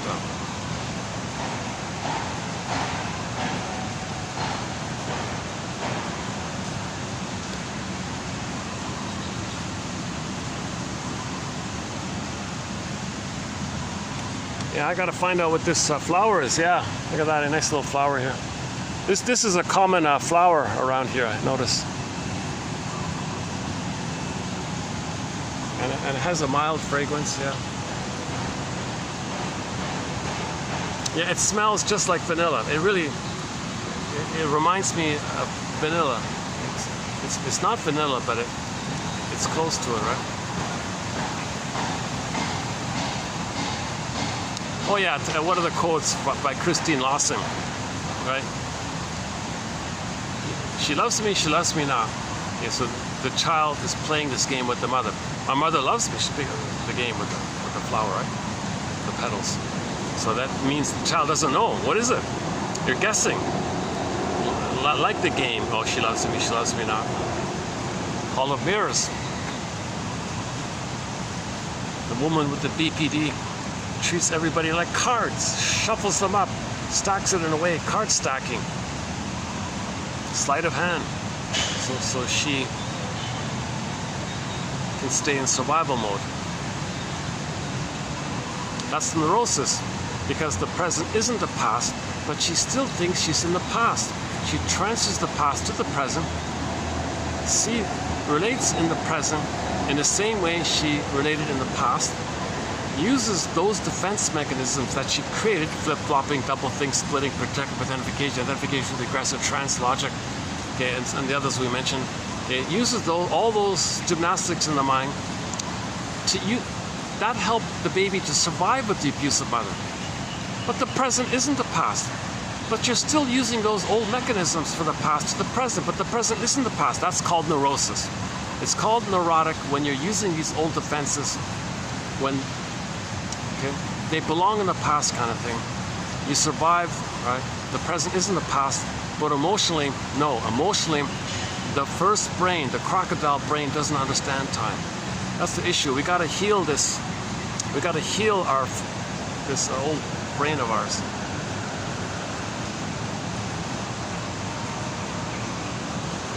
So Janoff talks about how 3 brains need to be, you gotta have 3 brains involved. In the healing process, all 3 brains need to be involved. Your consciousness, okay, models, theories, which allow you to know what happened. Then there may be a belated release called catharsis. Simultaneously, there's a belated understanding with the belated release of feelings that you're feeling now what you couldn't feel back then. It's belated. Then there's a belated understanding of it all. But to get the belated understanding, which is needed for the belated catharsis, emotional release, you need models. You need some kind of bridge. That's what these quotes are for. Plus, they're like a catcher's mitt, so we can catch our feelings as well, right? Well, I'll definitely hit the stop button before the 6-hour mark, because on occasion there's copyrighted music, and I can't delete it if it's over 6 hours. And then the whole thing is blocked, right? It's possible on occasion my camera picks up some copyrighted music. Like there's the music beside me the whole time, right?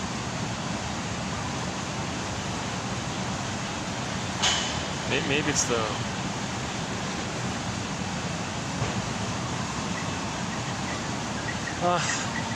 okay, I'm feeling a little lazy here. Let's just stay today. Sometimes I like to walk around with you, dear imaginary audience. Still have no idea about the viewership. YouTube doesn't really give me any clear indication of what's going on. A video might say 10 views or something, but the watch time is 0.01 of a second. So I don't know what that really means. So it may be just like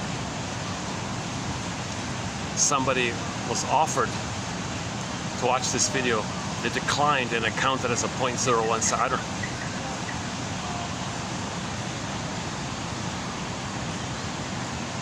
But my enthusiasm is the posting of these quotes. It's educational. It's for us to heal ourselves. Once again, we're homo traumicus. We became a traumatized version of ourselves.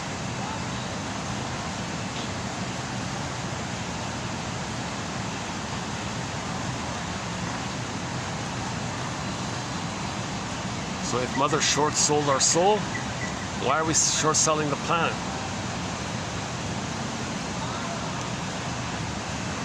And feel excited doing it.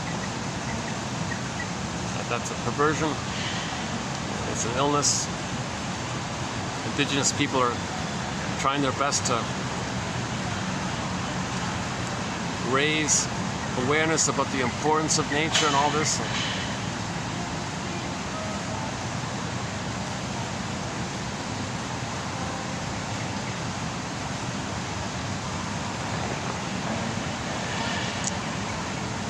So absolutely there needs to be a huge reparation and apology for the indigenous people, and every effort made to help them out.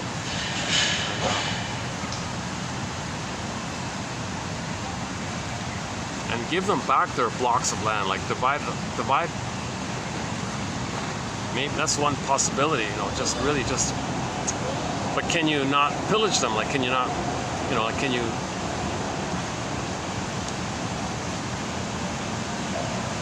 Can we respect their way of life?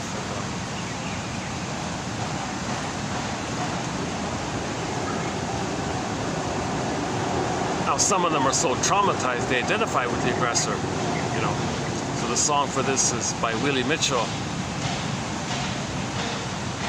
The one about the mind, that one there. Your mind, something your mind, that one.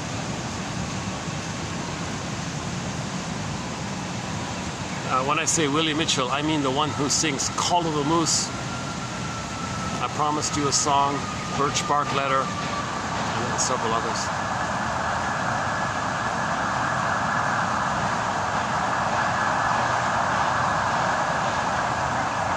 Yeah, I recommend that documentary. I just started watching it. I'm going to finish it later. About the Dene, D-E-N-E. They mostly live up, like way up.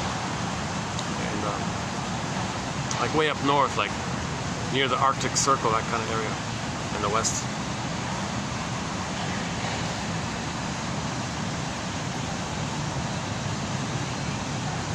And yeah, they showed like a trail map, like an ancient trail map of theirs, you know.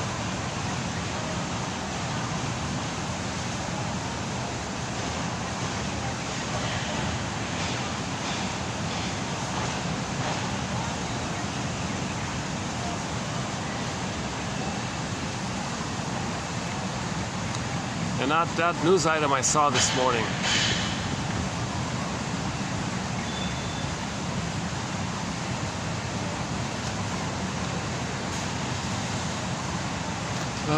Okay, let's visit the Swan. Or maybe we should just pack up and leave.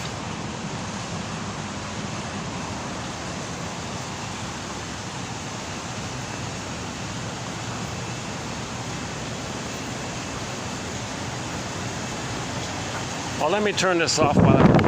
Yeah.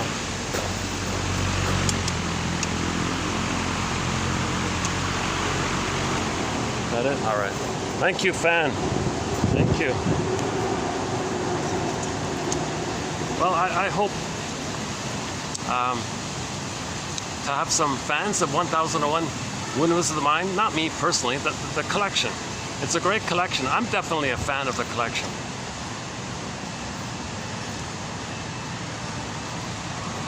If you want inspiration or understanding, just open it up and just read randomly.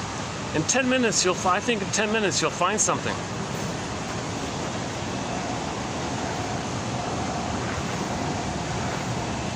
Again, these quotes are clear. I only have a BA, so if I get it, you're going to get it.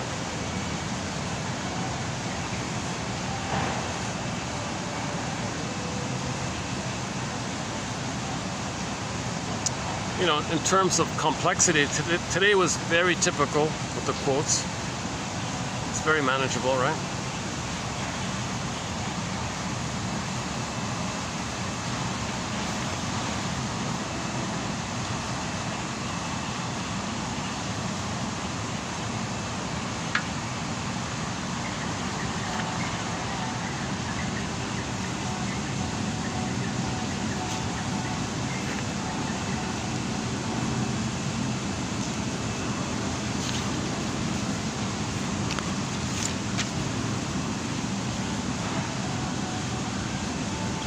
Many adult children of mothers with the BPD psychology develop headaches after visiting them or talking to them on the phone. They feel worse afterwards. Yeah, 2787. This second last one is good. I like this one. That's a good one.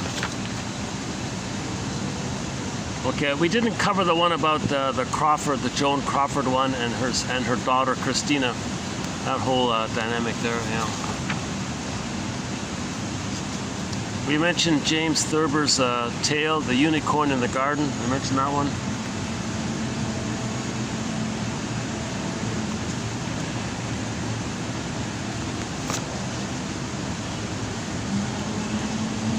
The truth about our childhood is stored up in our body, and although we can repress it, we can never alter it.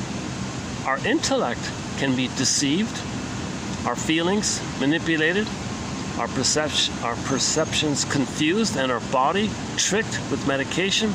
But someday the body will present its bill. The body speaks for the soul if the soul doesn't find a voice. So these quotes are to give the soul a voice. Well, there's a new one here, yeah. So these quotes are to help give the real self a voice, the soul a voice. Because they would like to voice and know what's happened.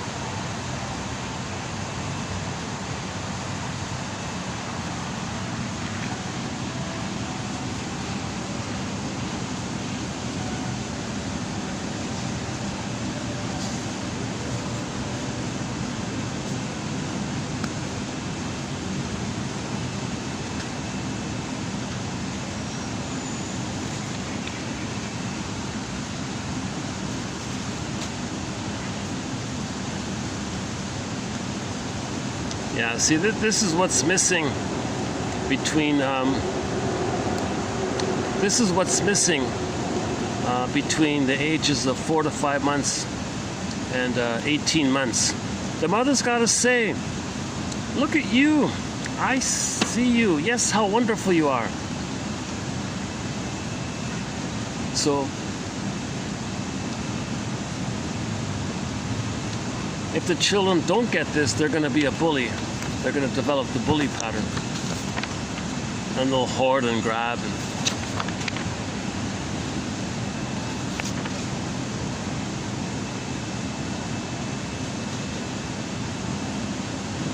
Yeah, there's the Capex. That's a very good one. But I highly recommend the Capex one.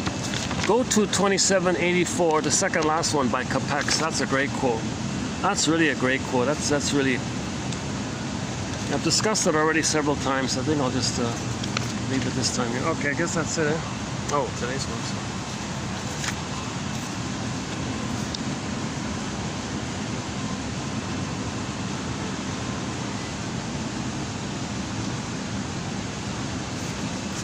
You got a Star Trek reference today, yeah.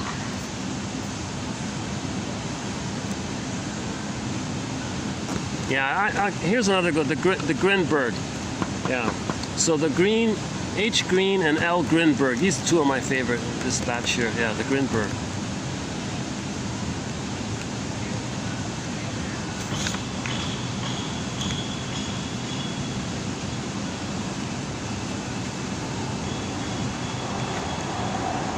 Oh, I can see guests pouring in. Good timing. I'll just leave now, yeah. Yeah, we'll see him. We'll do another video on the BPD pattern.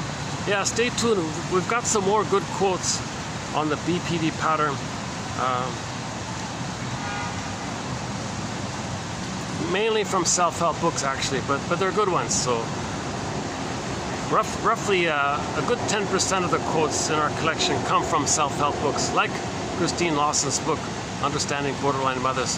So in the next video, we'll have some quotes from some well-known, familiar one, like Don't Stop Walking on Eggshells one. I hate you, but please don't leave me. That one there.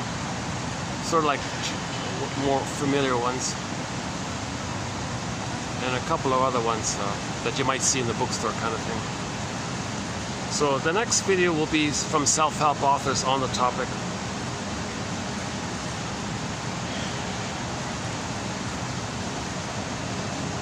So it'll be easy and complicated at the same time, because they're simplistic, but they're too impressionistic and they're too vague sometimes.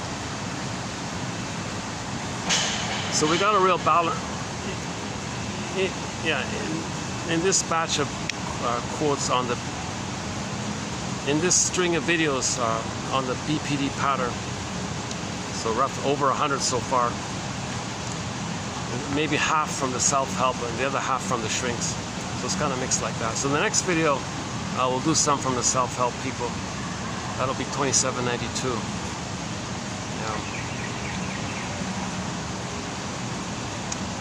And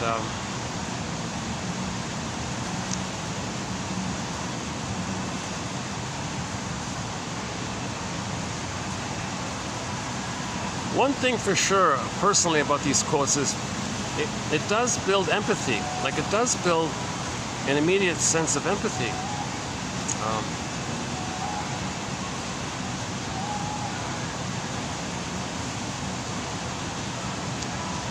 Like when Janoff talked about all that tension that people, like body tension, all this, that's because they're not feeling. When you don't feel, there's pain. The pain leads to tension.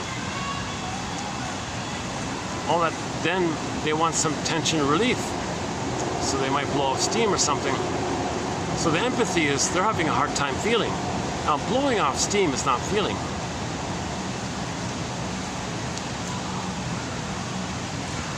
So I see things a little differently now. Yeah, these quotes might make you see things from little angles, little different angles, kind of thing. And it's a more humanizing way. These quotes will give you more of a humanizing vision or a way of seeing. It's humanizing. I mean, it's humanitarian, or it's understanding, forgiveness, healing.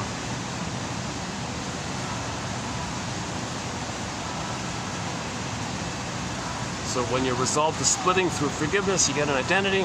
That's the mourning process. And then you might be less disassociated, more in the present. I kind of agree with Mrs. Howell and the other shrinks and Gratzstein.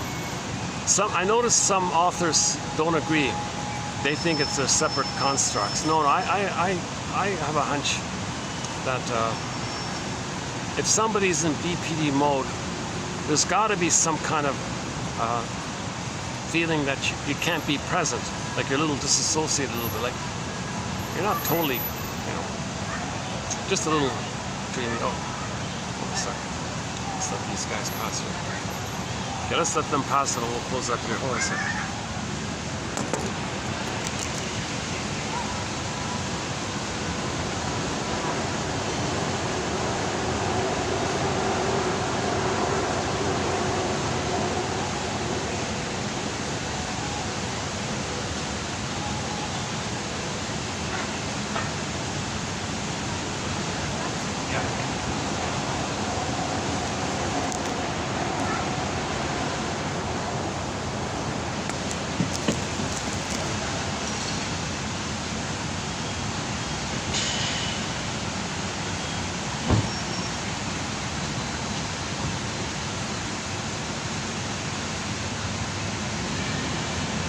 All right.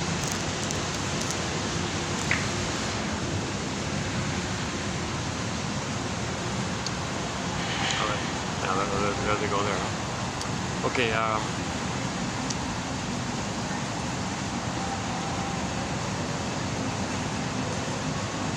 So one of our songs is a song called "E Boule Pare Ni" by Zaz, the singer Zaz, Z-A-Z.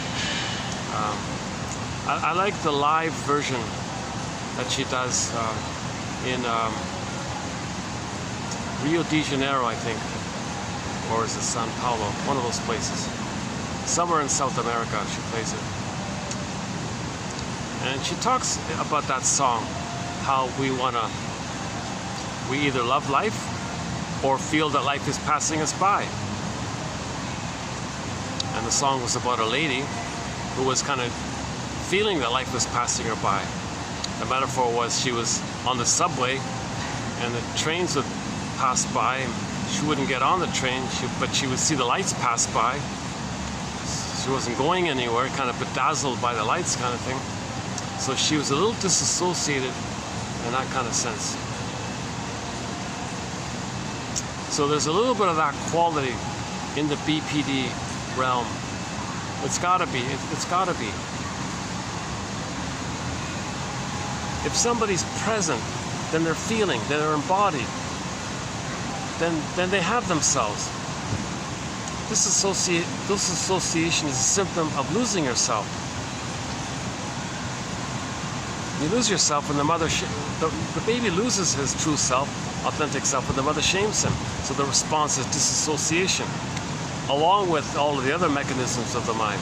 Disassociation is sort of part of all of the other defense mechanisms. Yeah, I think so. I think disassociation is involved with all defense mechanisms.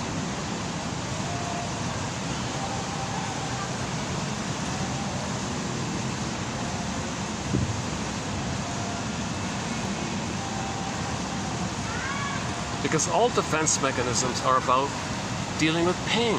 And if there's pain, you can't feel it. So part of not feeling it is A, the defense mechanisms, and B, what you can't defense away with your defense mechanisms, you kind of go into an endorphin mode where the pain triggers your brain to release endorphins. That's the swoon, i.e. feeling that life is passing you by, sleepwalking through life, going through the motions in life, in a trance in life. That's the mild disassociation that we're talking about. So whenever there's pain, the brain sends endorphins. That's the swoon. Emily Dickinson, there's a pain so utter, it swallows substance up, this cord gets pulled down, then the person goes in a swoon. So the swoon is a form of disassociation. So Emily Dickinson, her poem kind of intuitively captures it right there. So yeah, I'm going to go along with Gottstein and Elizabeth Howell and the others that say that disassociation is involved with BPD. Not full-blown disassociation, just some kind of mild, functioning disassociation. But the effect is you're not loving life, you're not enjoying life. You're not getting on the train. You're just seeing the lights pass by. So life is passing you by. The name of the song. No. The line in the song is life is passing you by.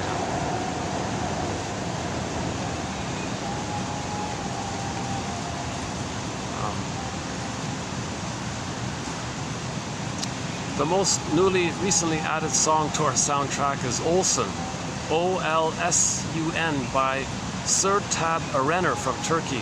It's about the grief work process. She experienced a loss. All the feelings came up. Her third brain was trying to process, attenuate, understand, digest, metabolize, mentalize. So it was busy in that area. When it couldn't, then the brain would come up with rationalizations or beliefs to repress the pain. So it's busy trying to process, metabolize, or repress what it can. So the brain is busy with the mind is busy like that. So at one point she went to the pet shop to buy a cat. She bought it for some comfort. She talked about the rituals that the couple had and how she's going to divide it up kind of thing. But the main point was accept it. That there was a loss, admit it, just admit it. If you can admit a loss and feel the sadness of it all, that's healthy, obviously. If you can't, that's pain, that's going to lead to tension. And that can go into the body, and the person can develop a lot of body tension. So wherever in the body, not just back pain or shoulder pain, it could be any organ system. So the one about the capex, in a nutshell, the baby's crying and angry and all this, that's relational between the baby and the mother.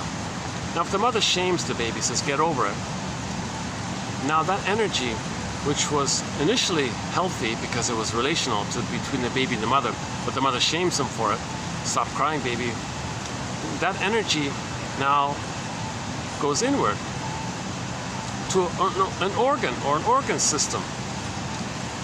Now there's a pathological investment of all that energy directed to the organs. Now what's going to happen with the organs? It's going to lead to a psychosomatic symptom. So in effect, the psychosomatic symptom is a continuation of the original crying. In other words, psychosomatic symptoms means you're still crying and enraged. Right? It just continued. It just went pressed down through the body, like covertly, like that. The baby had an over expression of his cries and fears to the mother. Mother gaslit him. The energy went inward. The organs were flooded, leading to a symptom. And then you can say that this capex was saying now the symptom, in effect, is still crying. It's still relational.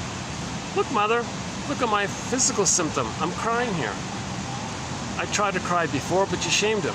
Now it's going through the body. What does the mother do? Oh, doctor, fix my kid here. He's got a symptom. Well, the physical symptom means the child is crying for your love. Oh, no, I don't know what you're talking about. Just fix the symptom. So you can fool it with medication or whatever. It's going to come out some other way. So the example Capex gave was the lady with the skin issue. Because the skin is an organ, right? So now she was weeping through the skin. So the zits were like cries, like tears.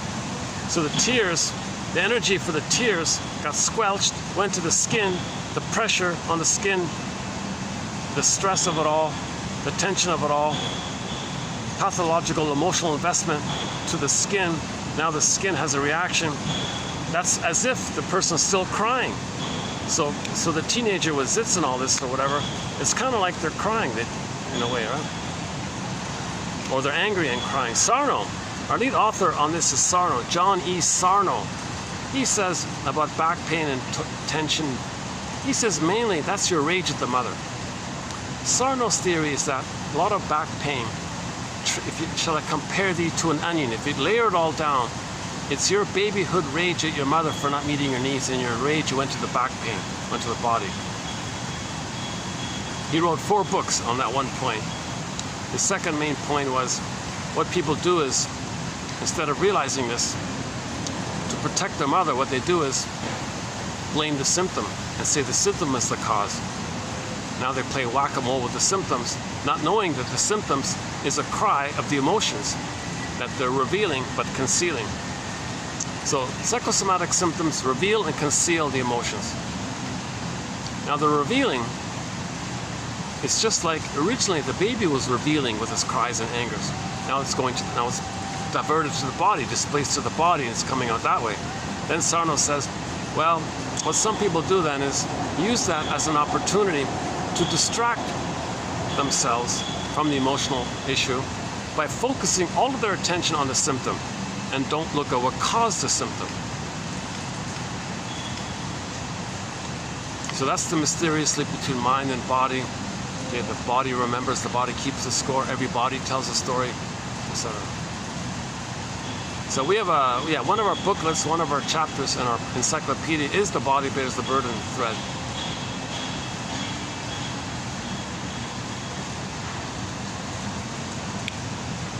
Let's see, what time is it? Maybe I'll wrap it up here. Let's see. 6:02, so we got about 20 minutes of light here. But let's just wrap it up here anyways. Oh, it's 6:01. Uh-oh, hopefully there's no copyrighted music here. The thing is,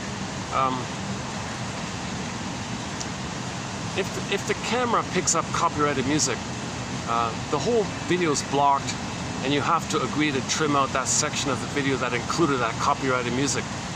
But YouTube only allows you to do that if the video is under 6 hours. If it's over, it doesn't give you that option, so the whole video is blocked. So I've had that case before. So luckily, I don't think the camera picked up the music on the side here. And I don't think any of these background noises accidentally resembled some copyrighted melody or something. Unless there's a parrot in the background repeating a lyric in a song.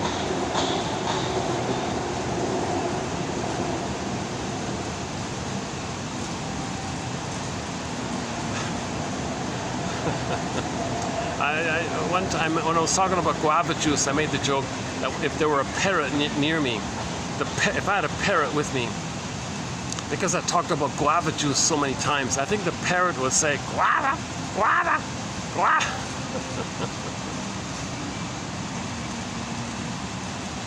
I'll see you in the next video. Thanks very much. To be continued. To be continued. Your mission. Okay, see you.